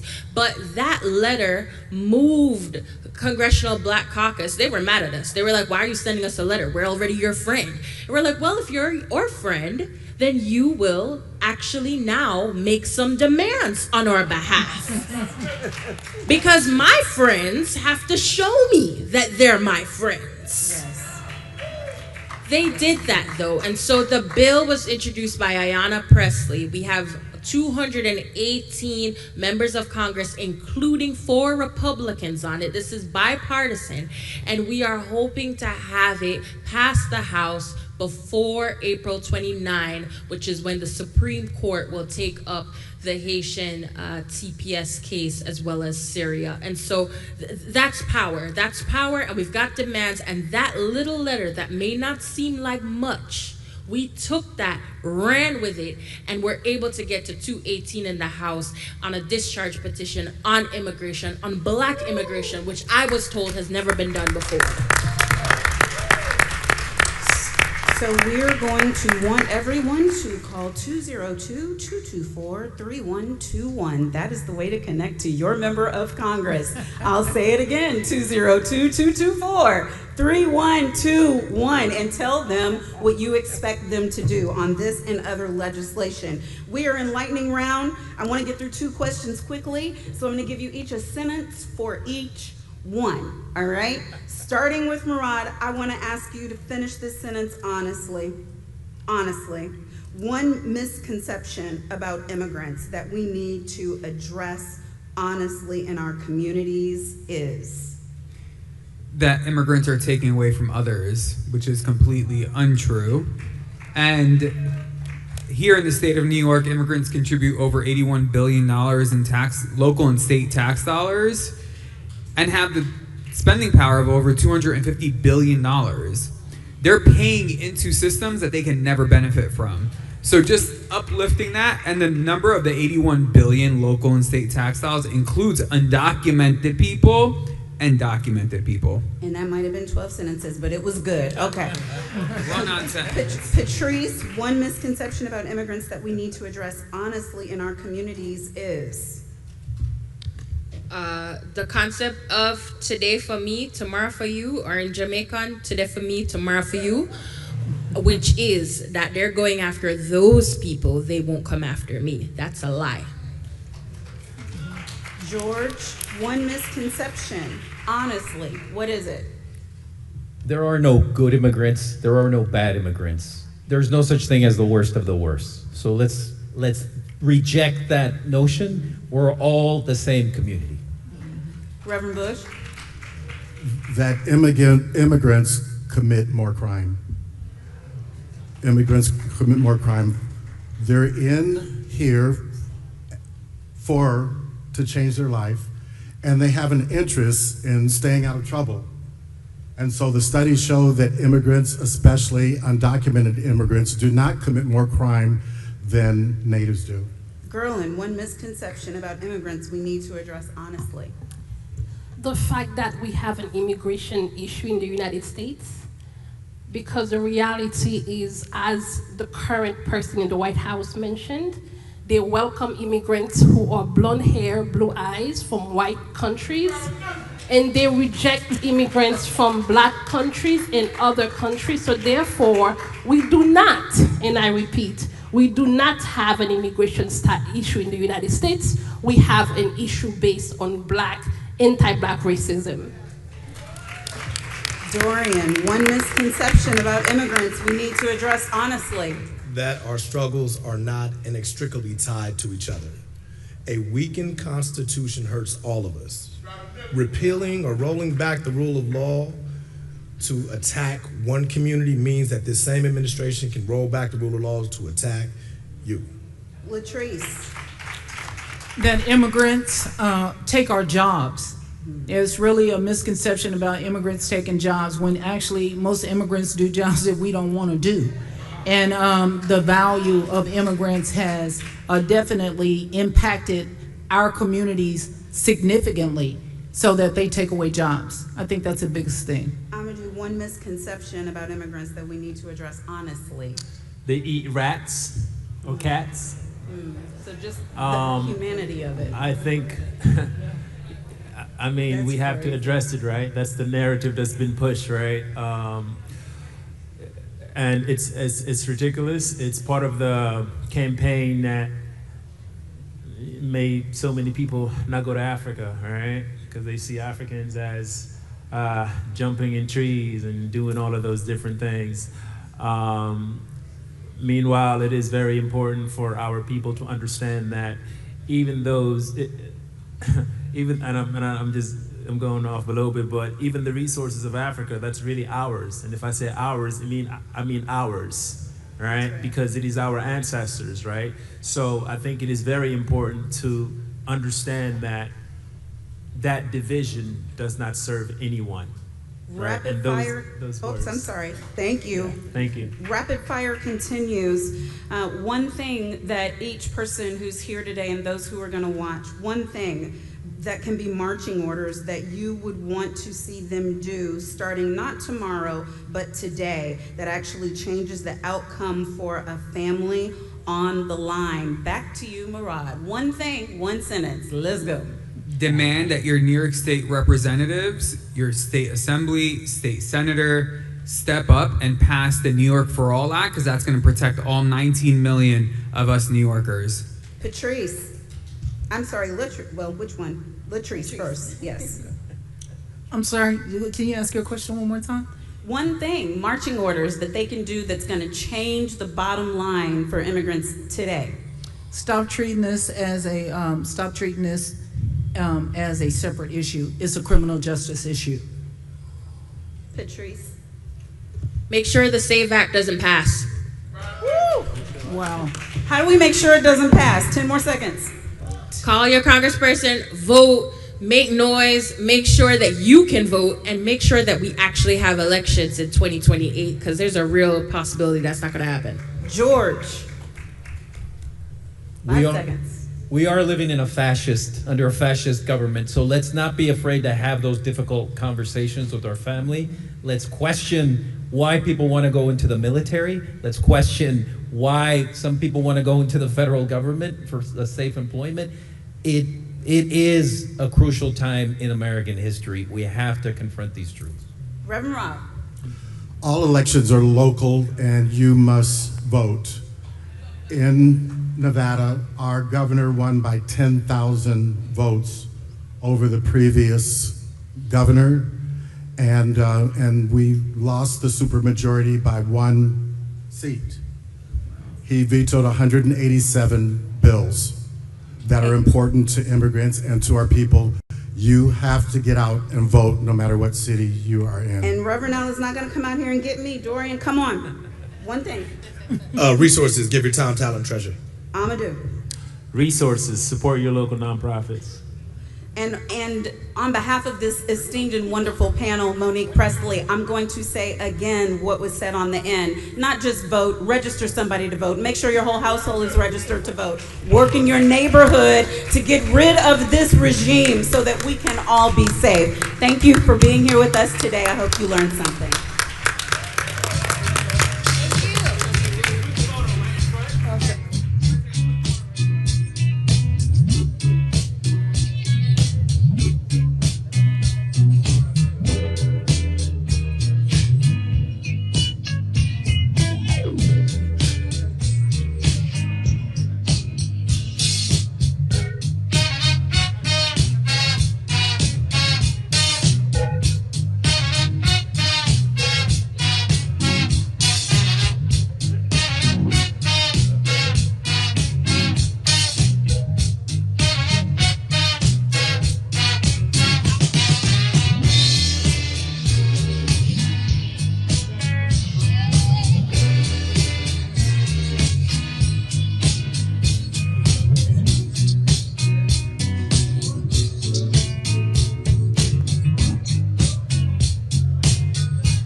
All right. Let's calm down.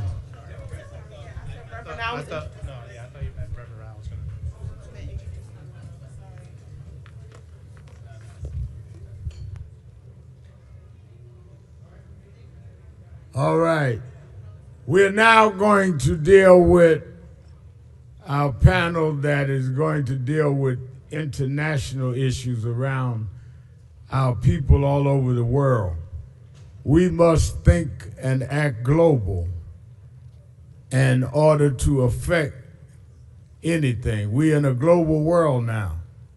And what happens in Africa affects us in the Caribbean, affects us in the United States. So how do we coordinate and how do we weave this together? Our panel is going to approach how we respond to that. I want to bring on the convener and who will preside over this. I met this brother 35 years ago. The year I started National Action Network, we had been marching in a section of Brooklyn, New York called Bensonhurst, where they had killed a young man named Yusuf Hawkins just for being in the neighborhood. It was a time they said blacks weren't allowed out there. And we went out there and marched and finally got 3 of those young white mobs that had killed him in court. Little did we know, people around the world heard about it. And there was a young boy in London, England called Roland Adams that was killed for being black in a section of London, England. And they called and asked me would I come and help lead a march for Roland Adams like we had done for Yusuf Hawkins. And I flew to London and met 2 young activists. One is with us today. They started, we marched, they fought for justice.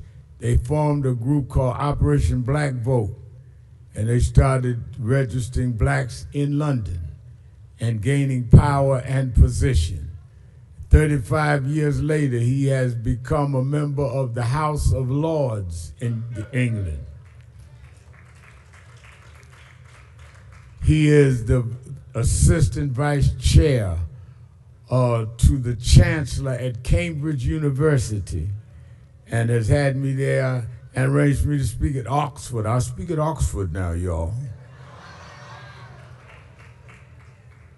When I met him, he was Brother Simon, but now he is appointed by the king.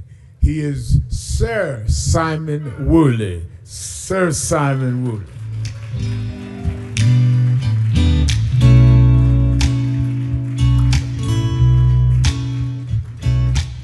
Let's bring out the panel. My one and only, come on, I'm gonna do them one by one. Let them first come out.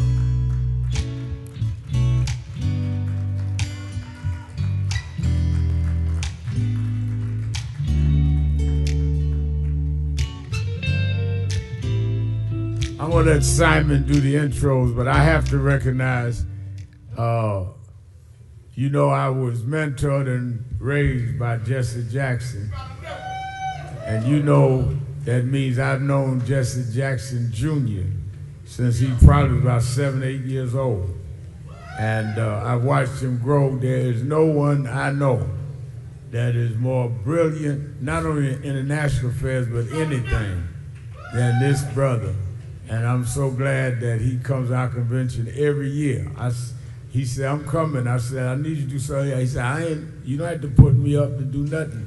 I'm coming. He's been there every year and would come with his father every year. Rem Jackson used to come every year till he couldn't travel. But give a hand to my little brother, Jesse Jackson Jr.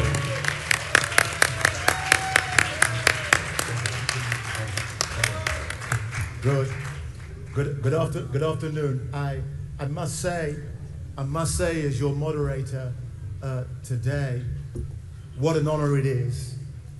And I know that my brothers and sisters right across the pond in London, UK, and across Europe will be watching us right now. Yes, they are. And with watching us come together with this great unity of purpose, like my dear brother here, Jesse Jackson Jr., we know his dear father who taught us to keep hope alive. And to tell us that we are somebody. We are black. We are beautiful. We are proud. We are somebody. I'm telling you today, this is one of the most important panels that we have assembled this week. Not least because it seeks to see beyond these shores. We're global. We're a global phenomenon, but we rarely recognize it. So we have assembled an esteemed panel, and I want you to give them a round of applause for this global challenge of race and equity in today's movement. Thank you. Thank you. They will give us their insight. I first want to introduce Runa Alam. She's the Chief Executive Officer, Development Partners International. Ms. Alam is globally recognized investment leader and CEO of Development Partners International, a firm focused on deploying capital across Africa. With decades of emerging markets experience, she has played a key role in driving sustainable growth and empowering businesses across the continent. Please stand up and give them a wave. Thank you. Thank you. Asha Castleberry Hernandez, National Security and Foreign Affairs expert. The Honorable Asha is a respected voice in international relations and national security, a former US Army officer, a policy advisor. She brings deep expertise in global security strategy, diplomacy, and defense policy.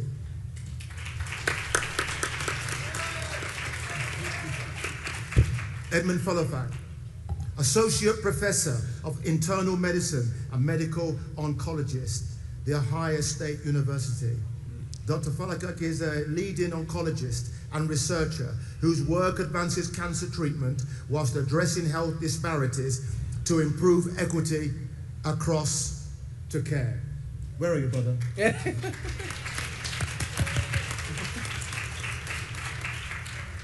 Is Martin with us? No, we're still waiting for that young brother. My dear friend here, my dear friend, my dear brother, former U.S. Representative, Illinois 2nd Congressional District. The Honorable Jesse Jackson Jr. is a former member of Congress, known for his advocacy, civil rights, economic justice, the urban development, with long-standing commitment to community and power. Give it up for Brother Jackson.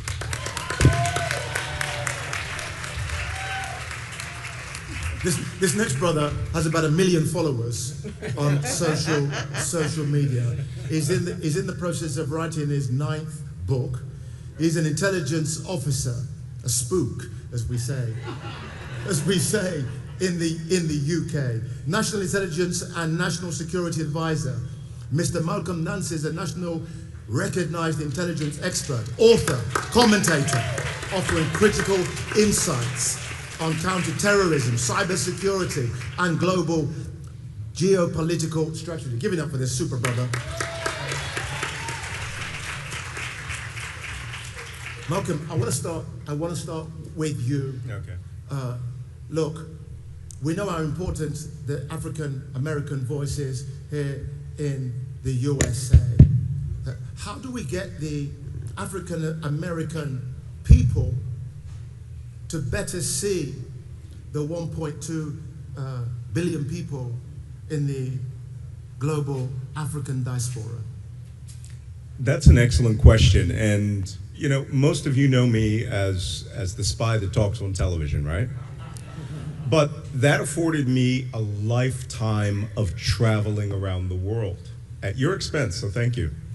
But one of the things that I don't see all the time, I go to Egypt, I go to other parts of the Middle East, Sub-Saharan Africa, I don't see enough people in the Black diaspora, particularly us, traveling to a continent that not only was our birth home, genetically and historically, but also we don't expose ourselves to the 1.2 billion people who are like us and want to see us. We don't travel.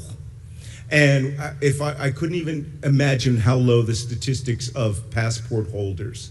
But this is where young people who are influencers, other people who can bring the message of who we are truly, not through basketball and hip hop all the time, the only lenses we're seen through, but that we have wealth, we have intellect, we have universities that should be cooperating and linking to sub-Saharan Africa in a way that we should be displacing the current administration's ignoring continent. We could do that as a diaspora, not just African American, Afro-Caribbeans, Anglo, Africans. There is a whole world of us that is not linked with the rest of us. How do we link it? Well, again, I like the idea of popularizing, of harnessing these young influencers. I'm an old influencer, okay? I might be the oldest there is. But, these guys who are 18, 19, 20, every year I go to Egypt. I go out to a remote desert village in Western Egypt and I run into influencers who say, oh, this is a hip eco-tourist spot.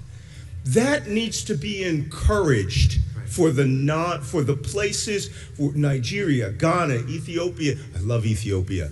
And all these other places, other than going on a safari. Most people don't know Botswana or Zambia, or we need to harness that. Let me bring in somebody that does know through the lens of Africa, because this woman has been setting up businesses in Africa that are just doing crazy stuff and earning tens of millions of pounds.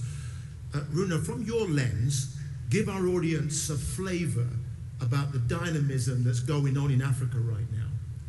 So I'll start by saying that last 2.5 days there's been talk about giving capital to black and brown people, so creating wealth for the black and brown community. Globally, the same has to be true, and it's now happening. So if you look at what people call the global south, it is black and brown people, and they have been poorer than the global north. And that is changing. Africa. So Africa as should be president, she should be president, Kamala Harris just said, is going to have 25% of the world's population by 2050, 40% by the turn of this coming century. It's going to have 13 of the 30 biggest cities. Lagos, Nigeria will be the biggest city in the world. It is, because the population is so young, incredibly tech savvy. So we invest in some of the largest companies in Africa. We've made them global, and we invest on the venture capital side too. And so what is happening? What's happening is these countries now, as a collective, so the continent is now going to be the fastest growing continent as of this year in the world. It's surpassing Asia. You put together 700 million people coming into the workforce, young people, you put together a young population that's tech savvy, you put together urban people consume more than other peoples, and you put together the biggest population in the world. What do you have? You have incredible dynamism, but you also have power. You have the biggest consumer class that's developing. There is a reason, an economic reason China is in Africa. It is a good market. It is one of the best markets. We cannot, as Americans, be left behind. So in the same way China, over the last 20 to 25 years, surpassed us in skill sets in manufacturing, they're going to surpass us creating the brands that Africans buy. We don't have to do that. We can be involved. So not what's been happening lately for Africa, as Ms. Harris said, VP Harris said, but looking at the real facts. It gives everybody here power, but it also means that it's a real opportunity for the whole world, for Americans in Africa. And with that opportunity, where do you see the links between African Americans and the African continent in regards to economic opportunity that is on an equitable basis? So the link has to be knowledge. So travel, exploration, bringing peoples together from Africa and here. So you think about a young population, as I said, tech savvy. Yeah. Our young population is also tech savvy, and they're influencers. Why would they not think of a 1.2 billion people in Africa as their audience, as people who buy their products? It is a great opportunity because African music, movies, culture influence here, and American music culture, Black American music culture influence there. There's a lot of commonality, and there's a lot of opportunity to align, both for getting what is needed, creating wealth, but also just feeling that there is commonality and there is support everywhere in the world. And in that alignment, Edmund, as an academic, how are you seeking, how do you want us to relate to Africa with fellow academics in which the whole can become greater than the sum of our often disparate parts? Yeah, yes, thank you. That's such a great question. You know, everything policy, everything that we see, you know, emanates from academia, people thinking about it, and then, you know, finding the best ways of how the most efficient way, the most effective way of actually applying that knowledge. And so out here in the diaspora here, you know, we have about, what, close to $2 trillion. I mean, African diaspora. You have the African continent, which is essentially, you know, green in terms of its, you know, the potential for investment. And the value added when you invest money in Africa on elevating the people is actually way more, you know. Here in the US, for instance, you know, if I my area of expertise, we spend about $14,000 in healthcare per person per year. In Africa, that value is about between $85 to about $135. Yet, the continent needs hospitals. Yet, the continent needs a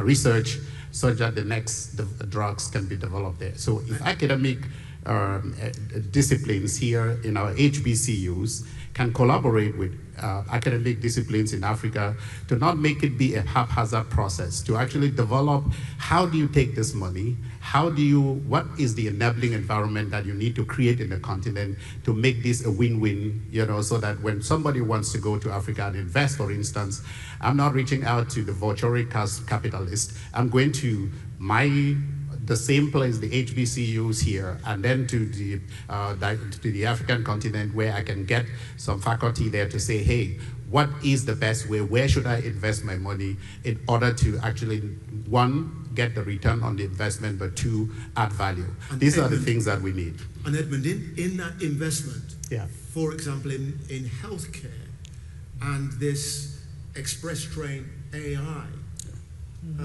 is there an opportunity and is there a danger that black and brown people will not be included in those models of healthcare AI that will not only work for us, but they may work against us? Absolutely. I mean, this is something that we've been thinking through. Remember that AI depends on what? The training data set and the validation data set. If you actually take information that you put into the AI, and that information doesn't include the people in the continent, then you're going to get faulty things, right? There is one area in biology which we're already seeing that now. In terms of genetic variability, Africa has the most genetic diversity in the whole world combined. I mean, and it makes sense because that is where humanity emanated. So, but if you look at clinical trials in medicine, in cancer care, all the breakthroughs, there are only 5% or less of clinical trials that actually are done in Africa. And so with that, when you develop drugs here, so no wonder some of the drugs don't work in not only people in Africa, but also the people, all of us here in this room, because we were not included in the training data set for whatever drugs, and so AI is going to be the same. So there's maybe an opportunity, an opportunity there with this AI race to put Africa at the heart of these models that will serve us so much better.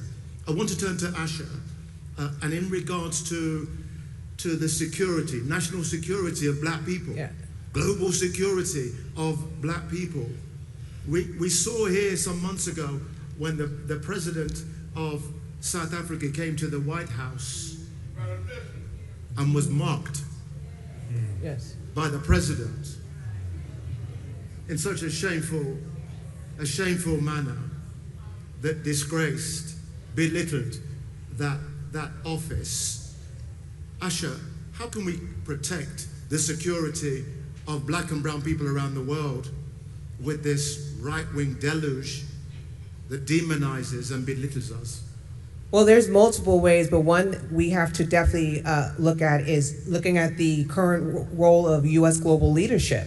That to where, as a perfect example, we are defining to the American people what kind of relationship we're having with our African countries, and it's coming across very myopic and lacking cultural respect on one another. And then when you look at the policies that are being pushed out from the White House, they have a very small, limited understanding of what we should do in Africa, like only focus on trade and investments, that's it. No, there's more to this story.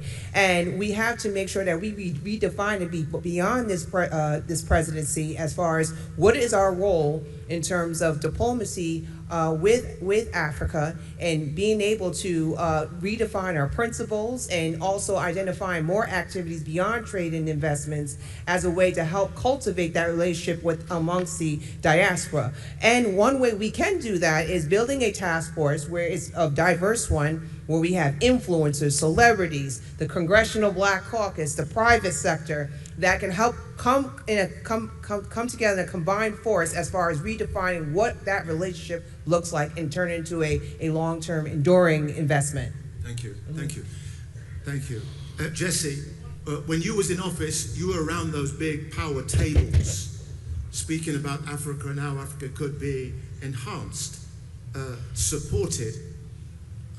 What did you learn in that time that you could impart to our audience about those powerful tables that you frequented? Lord Woolley, first of all, thank you very much, and thank Reverend Sharpton for the opportunity to participate in this panel. Some of it is a function of definitions. Connecting African Americans to Africa is called a vacation. Connecting African Americans to opportunities in Africa and connecting Africans to opportunity in America, that's called business. We need a framework that includes human rights, our respect for theirs and their respect for ours, opportunity, those that they can create for us and those that we can create for them, partnership. It means that Elon Musk ought not be digging lithium in African countries and bauxite, and while at the same time overseeing an agency that fired 300,000 black women in our federal government. That requires partnership and empowerment. There are 5 black-owned radio stations, for example, that allow talk radio. Very seldom do you hear African countries advertising on those black radio stations about come to Africa, come visit our country, come vacation, come take a safari, come enjoy yourself, come partner with us, come do business. But the medium by which we communicate with them is through to help shape the framework. African leaders, and this ought to be the last time that they come to the United Nations and speak, and don't stop by the National Action Network and spend some time with Reverend Sharpton. Now, we don't trust Elon Musk, but we do trust Reverend Sharpton. And I don't have a problem trusting Reverend Sharpton to meet with Elon Musk to tell him there will be no more digging of lithium in Africa until you see black lawyers and black accountants and black teachers and black colleges and black people and make a commitment to us here at home. That's the leverage that we need so he can dig in Africa. And last but not least, the next time an African leader comes to the United States, they ought call and ask for the lay of the land before they meet with the President of the United States and get insulted by Donald Trump. We saw what he did to the President of Ukraine, made him go home and put on a suit and come back. If they would have called us from South Africa and said, what would it be like if I accept an invitation from Donald Trump, we would tell him he's going to insult the hell out of you when you come there. So ignore the insult. Make sure the African president comes where he or she is respected first. Meet with our leadership and let's create opportunities amongst ourselves. So I'm loving the energy. I'm loving the vision. I'm guessing right now this is the time to think bigger and bolder than we have perhaps for some time. I'm reminded when I look at the 1920s that a black brother started the biggest movement of the African diaspora ever seen in Marcus Garvey. 6 million followers, raising millions of pounds, which would have been tens of millions of pounds. And you did all of that without mobile phones, without social media. Brothers and sisters, what's our excuse? We've seen what nations can do when they have a wealth fund. For example, Norway, when they had the oil, they spent half and saved half. And now they have a wealth fund worth $2 trillion. I'm asked the panel, we need a Marcus Garvey moment here. Where does it start? Where does it start, brother? Where does it start? far as I'm concerned, it started with him just a few moments ago.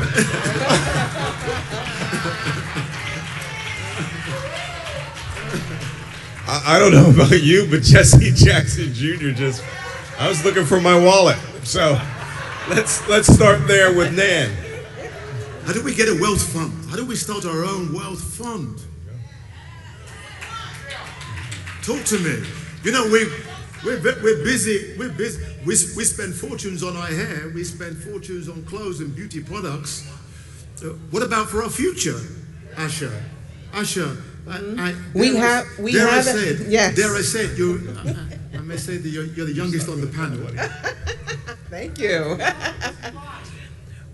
We have to align as a unit, the diaspora, with emerging industries, like looking at the critical mineral situation, right? As well as digital currency to help extract that wealth, right? But simultaneously, we have to also define our leadership as far as how we can work together in resolving our regional peace and security issues. I love Jesse Jackson's legacy as far as how he was one that called on to resolve the issues as far as hostage affairs and taking on the leadership on that. Right. So we have to simultaneously work on those two together, but we also have to take advantage of sports and entertainment together, right? Hip hop is extremely influential, right? And we can leverage that. And we have hip hop artists that want to go to Africa and be able to work together and build on special projects. So it's there. Okay, Edmund. Edmund, I need the leaders. I need the leaders in medicine, and we need the leaders in the university. How do we sew that golden thread with our black academics across the world? So I think to me, when I look at it, it's something, again, first of all, what do we want to do with it? Number one. Number two is how do we raise the funds? And we've already identified where the money is here, you know? And then three, how do you, when you invest that fund, we don't need to be like, I hear in the diaspora, especially the people who just came from Africa like myself, they'll say, oh, I'm Ghanaian American, I'm Ghanaian diaspora, I'm Congolese diaspora. No, I want to disabuse that. We just need to have a few places that have the enabling environment. We get these funds, you know, invest these funds in a form of maybe some kind of an investment bank.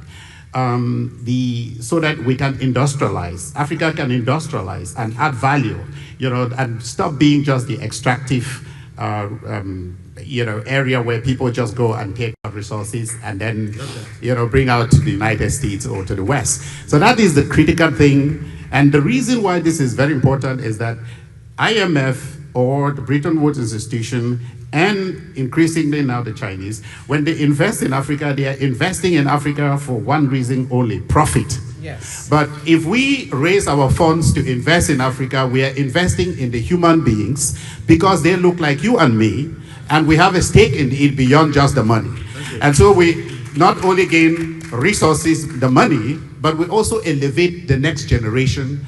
And tomorrow, Africa can then form, we can see the next Wakanda build up in Africa that would give you and me, you know, the respect we all deserve as human beings. Wonderful. Runa, tell me, you are an expert on managing funds, huge amounts of funds, millions, tens of millions of dollars. What can we do with an investment black bank? Okay, billions, not millions, okay? So let's be powerful about this. I want to say a couple of things. First of all, the National Basketball League, NBA, is now in Africa. Think about the opportunity. It's growing leaps and bounds. Stadiums are being built. Young Africans are getting trained to be amazing basketball players. It's everywhere. There's a huge link everywhere. There really is. Let me give a vision here. First of all, I want to talk about two people. One of our companies is the biggest fintech, one of the biggest in Africa, biggest in Nigeria, MoneyPoint. Tosin, who's the CEO, I want you to envision how amazing a CEO is to build that. We've got another company called Kara, which is bringing healthcare to the poor people all around Africa. through insurance, microinsurance, and building healthcare system. You know who's building that? Somebody who was the head, African, Senegalese, was the head of AI for one of the big fangs here, went back, created an academy to train Africans to go into AI, and is using AI to change the healthcare system in Africa. So there is such a link. So I want to just say one last thing, which is there are billions, hundreds of billions of dollars of local money in pension funds in Africa, in insurance companies. Okay. It should be also African fund investing here in some of the best Understood. African businesses. Malcolm, you know, when we turn on the TV, we can easily get rage baited by the horror show from the White House. How can we see that chaos, that calamity within that? How can we see an opportunity? The opportunity is there. The United States is withdrawing as a nation from sub-Saharan Africa. We're closing 17 embassies and consulates.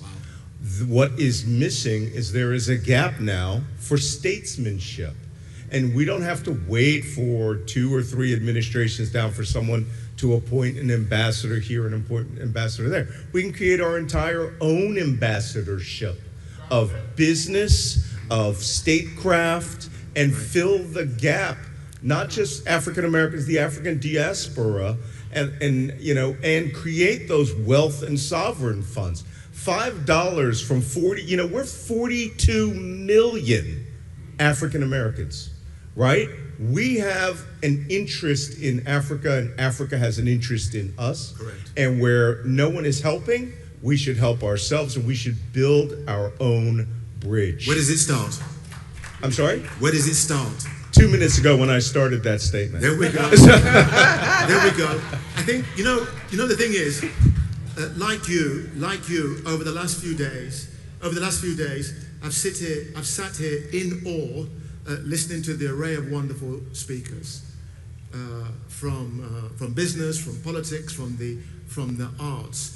You know, sometimes I feel where the gap is missing in this leadership need that we have is that we're not looking in the mirror. There you go. To find the leaders that we need. In the last 48 seconds, I want you to stand up if you can now see yourself as a leader. Please stand up. Please stand up. Global Please stand leader. up. Please stand up. Look at this. Look at this leadership. Coming out of the shadows. Owning the space. Being black and proud. That we are somebody. That's right. That we will succeed. And Dubai, yes, and Dubai. Thank you, thank you, thank you. When you leave the building, keep the leadership. When you go back home, you keep the leadership. I love you all. Thank our panel. Thank yourselves. Keep hope alive. Thank you.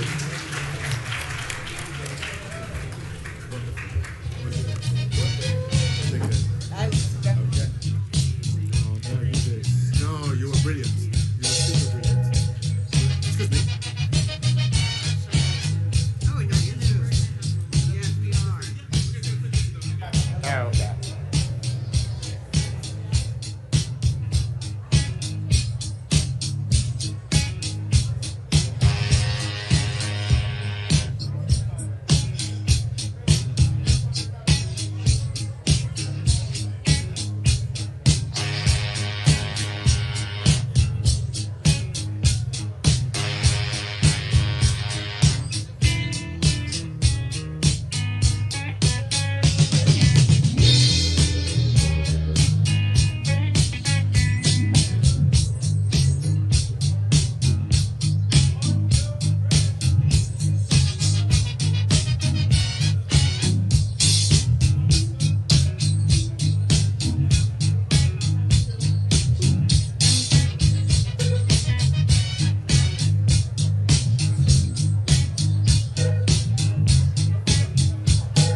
Ladies and gentlemen, please take your seats. Please take your seats so we may start the next panel.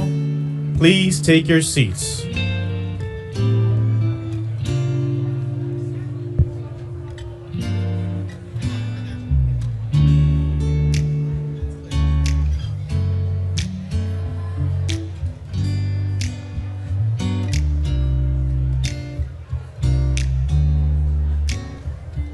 Ladies and gentlemen, please take your seats. Please take your seats.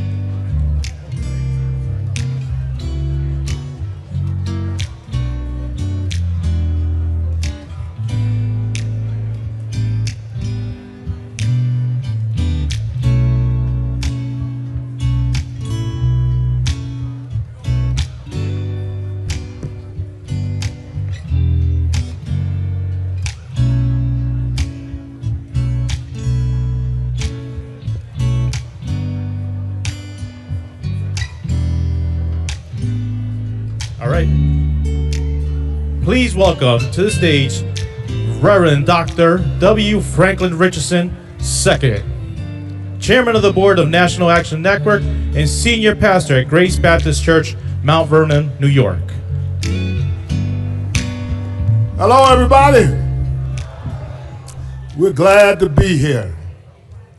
And we thank God for all that He's done and is doing in this week. Haven't we had a great meeting this week? A great meeting. I need the name.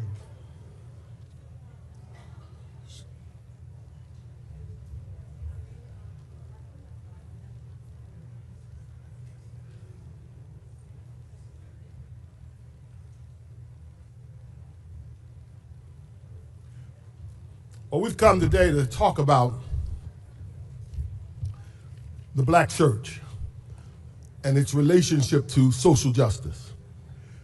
Earlier today, I was in the ministers' luncheon, and I talked about how the social justice movement in America among black people would not, could not, and will not survive without the black church.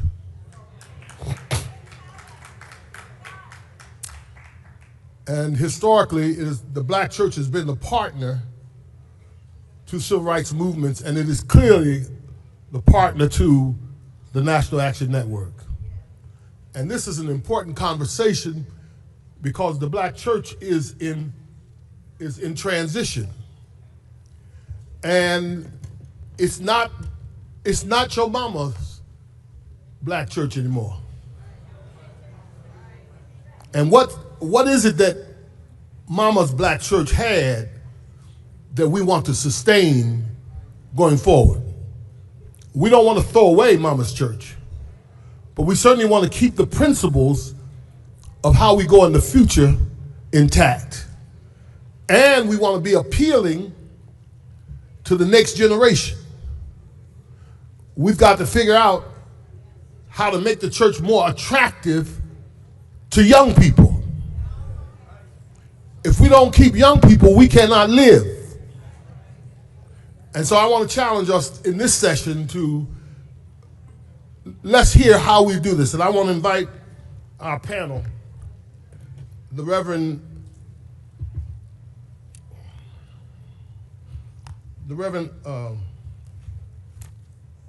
excuse me, I know them, but I don't want to mess them. George Parks. Come on, George. I know you're here. Rudy McKissick, Dr. Rudy McKissick.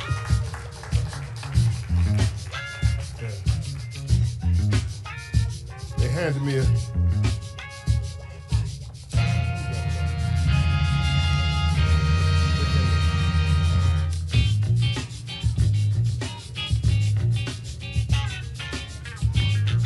Thank you, darling.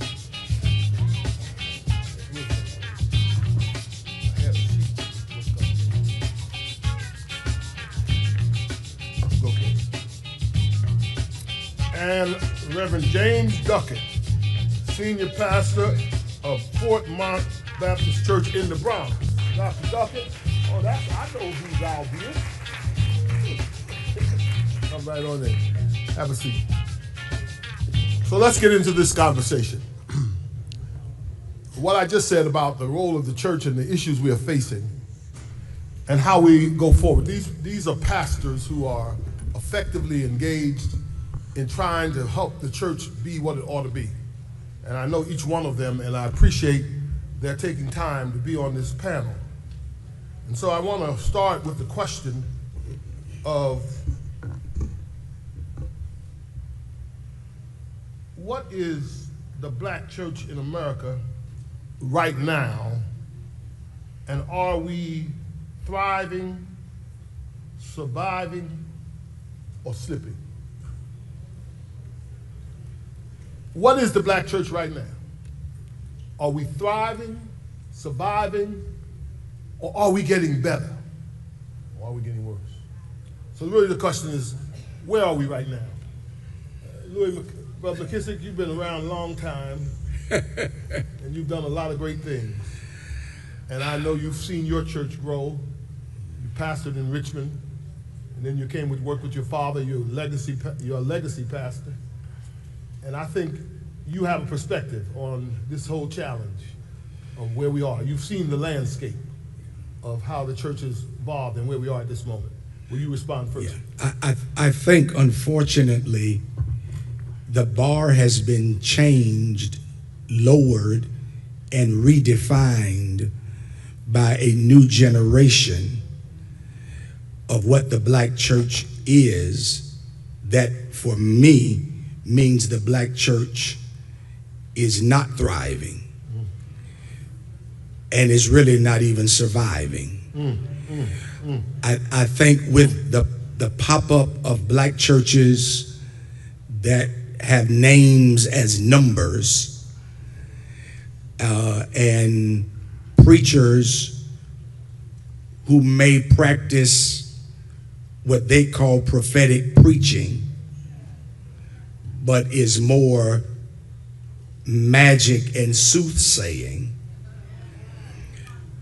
has put the black church in a position where we are no longer the weapon of liberation and the voice for the disenfranchised that we used to be and should continue to be.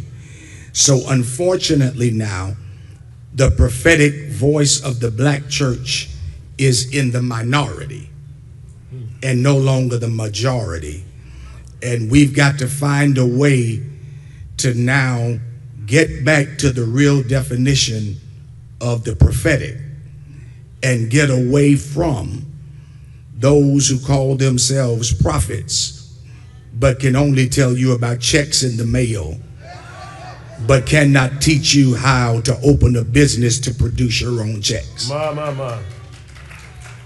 Following that same question vein, has the black church lost influence? In some ways, yes, but in some ways, no. I contend in some ways, yes, and then in other ways, no, that the black church still remains. Can you hear me now? The black church is still the only redemptive agent, especially of America. We have our challenges, but if the world is ever going to get better, it's going to take the black church. And I think we have to continue to repeat that type of rhetoric so we can begin to believe in ourselves and we stop taking our cues from white evangelicals for what Christianity looks like. Because they have proven to us time and time again that they have weaponized Christianity and theology, and their politics and money have always come before their Jesus. All right. Very good. But Doctor,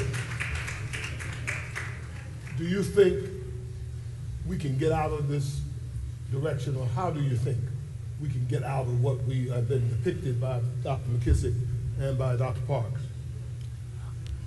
Well, I do stand in agreement with both of them, and I think we can get out of it, or I believe that we can get out of it by having a clear motion and motto. a clear mission, because too many times our missions as the black church are confused. And because of the confusion, I believe we have become theologically silent in political places where we should be loud and stand up preachers.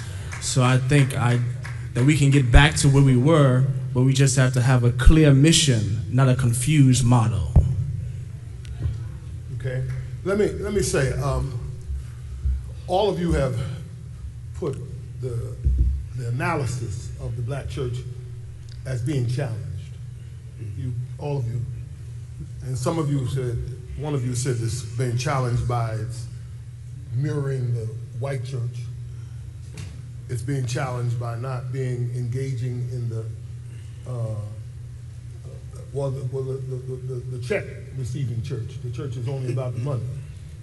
And so I want to know, what do you all think is the best corrective measure, one corrective measure that we can make? And remember, it's going to be a long journey. Yeah. We ain't going to fix what's wrong in the black church in this here meeting today. We hope to reveal it, but we want to go and say, what is the one thing you think, as we begin the road to the restoration of the black church, what's the one thing that you think we need? What's the priority? I think to differentiate between prophetic preaching and prophetic witness. The church needs to reestablish prophetic witness, and here's what I mean by that. Prophetic preaching names Pharaoh, names systems. Prophetic witness refuses to partner with Pharaoh.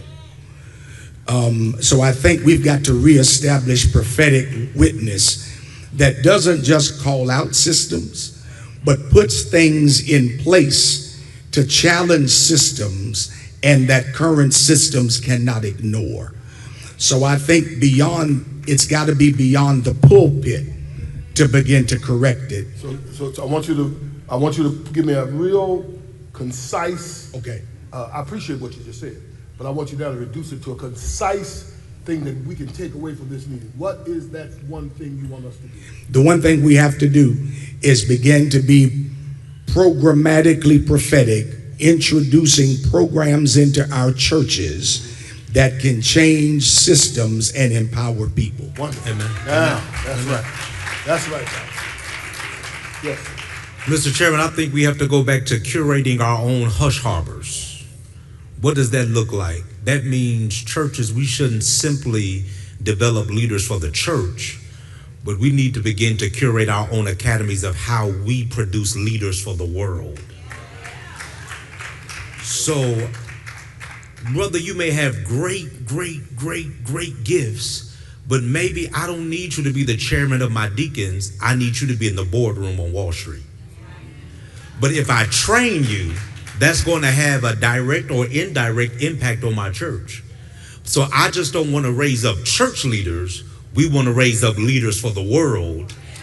And those two don't have to be an enemy of one another. So let me ask you now. What is this, based on what you just said, what is the succinct one thing? Create leadership academies in your church that's just not for church leadership. All right, that's beautiful. You're going to train the people in your church to have a sense of engagement. Engagement. And what's going leaders on in the world. A global consciousness. A global consciousness. And you got, all right. Brother Doctor? All right, thank you. Thank you, thank you. So I do believe that the church should stop being so critical and become constructive and connected. What happens is when we're critical of each other, we don't connect with each other. And I think the construction starts when we learn how to work together in unison, in collaboration. All right. All right, so now, what is the population that we ought to be focusing on, and how can we reach that population? What is the focus? Because I think we can observe that many of our churches have gone out. Many of our churches have gone out of business since COVID. they say this year they're quoting that 15,000 churches will go out of business. And that is an indictment on the church's relevance. So how do we become more relevant, more engaging, more appealing? We got to leave this meeting with some answers to the observations we're taking. The observation is we see with our own eyes that the church is diminishing in growth. We see that it's not appealing to young people. We see it looking at our congregations. We're isolated. We're not engaged in the issues that are affecting people's lives. We're not fighting for their rights. Now, how do we get out of this? This is a serious dilemma we're in. And I want you to lead us in trying to give some pastors are sitting out here today and members are sitting out here. How can I make my church work? How can I make it better? How can I fill it up? You know, one of the problems about fill up is that we have a tendency to do anything to fill it up. Yes. Yes. We entertain any kind of thing you want if we can get the people in there. That's all we care about. But how do we be faithful to the ministry, make it attractive to the next generation? Yes, Dr. So I believe if we go back to the basics, so the church was the hub for black education. The church was the hub for black empowerment. All right. The church was the hub for black stewardship. And somehow we have lost the basics of the black church. And I believe if we go back to the basics and having the public school teacher be the Sunday school teacher, having the person who is a community-oriented teaching the importance to the next generation, how we have overcome. I think if we get back to the basics and our mission as the black church, the reason why I believe the black church has seen a decline is because we do not know why we're coming to church other than to shout. Is it? Yeah. I think, I hope I don't get in trouble. I think one of the things we've got to do is stop celebrating a memory of what your church used to be. To attract this current generation, they don't understand the charge to keep with deacon singing devotion. That's true. You've got to understand the culture without becoming the culture, and return, to use what Dr. Parks talked about, to being an incubator to train leaders for marketplace, global consciousness. Because the reality is this generation, they are so attracted now to streaming that your preaching is not what's going to bring them into your church. That's right. You've got to do something beyond your pulpit that scratches where they're itching. And sometimes we're so busy keeping Jurassic Park happy that we're doing nothing to attract the younger generation. That's right. And I think we've got to now come to a place where we create incubators and create programs and activities where young people can be trained and where young minds can be used and heard, so that the church really becomes a weapon of empowerment and not just a Sunday morning meeting place. Dr. Richardson, I want us to be reminded that we may need to reframe a bit. Christianity has been on the decline in North America for some time. So this is not a new problem, and this is just not a black church problem. That's why so many majority culture churches have aimed to solicit our people. So this is just not a black church issue. This is Christianity in North America is on the decline. Right. But we also have to consider how we do ministry now. Sunday morning has to be the gathering of the overflow of all of our different kinds of engagement. So the key word is meaningful biblical engagement, and the black church has never been monolithic. So you're not going to get at Metropolitan what you'll get at some other church. And we don't make any apologies for that, because this generation, only thing they really want to know is if you're authentic. Very good. So authenticity goes a long way. It's not if you wear jeans or if you wear a suit. They just want to know if you are authentic and if you have engagement and if you are lifting up the historical Jesus Christ that we claim that we believe in the Bible. Well said. I think that you have to, each of you and all of us,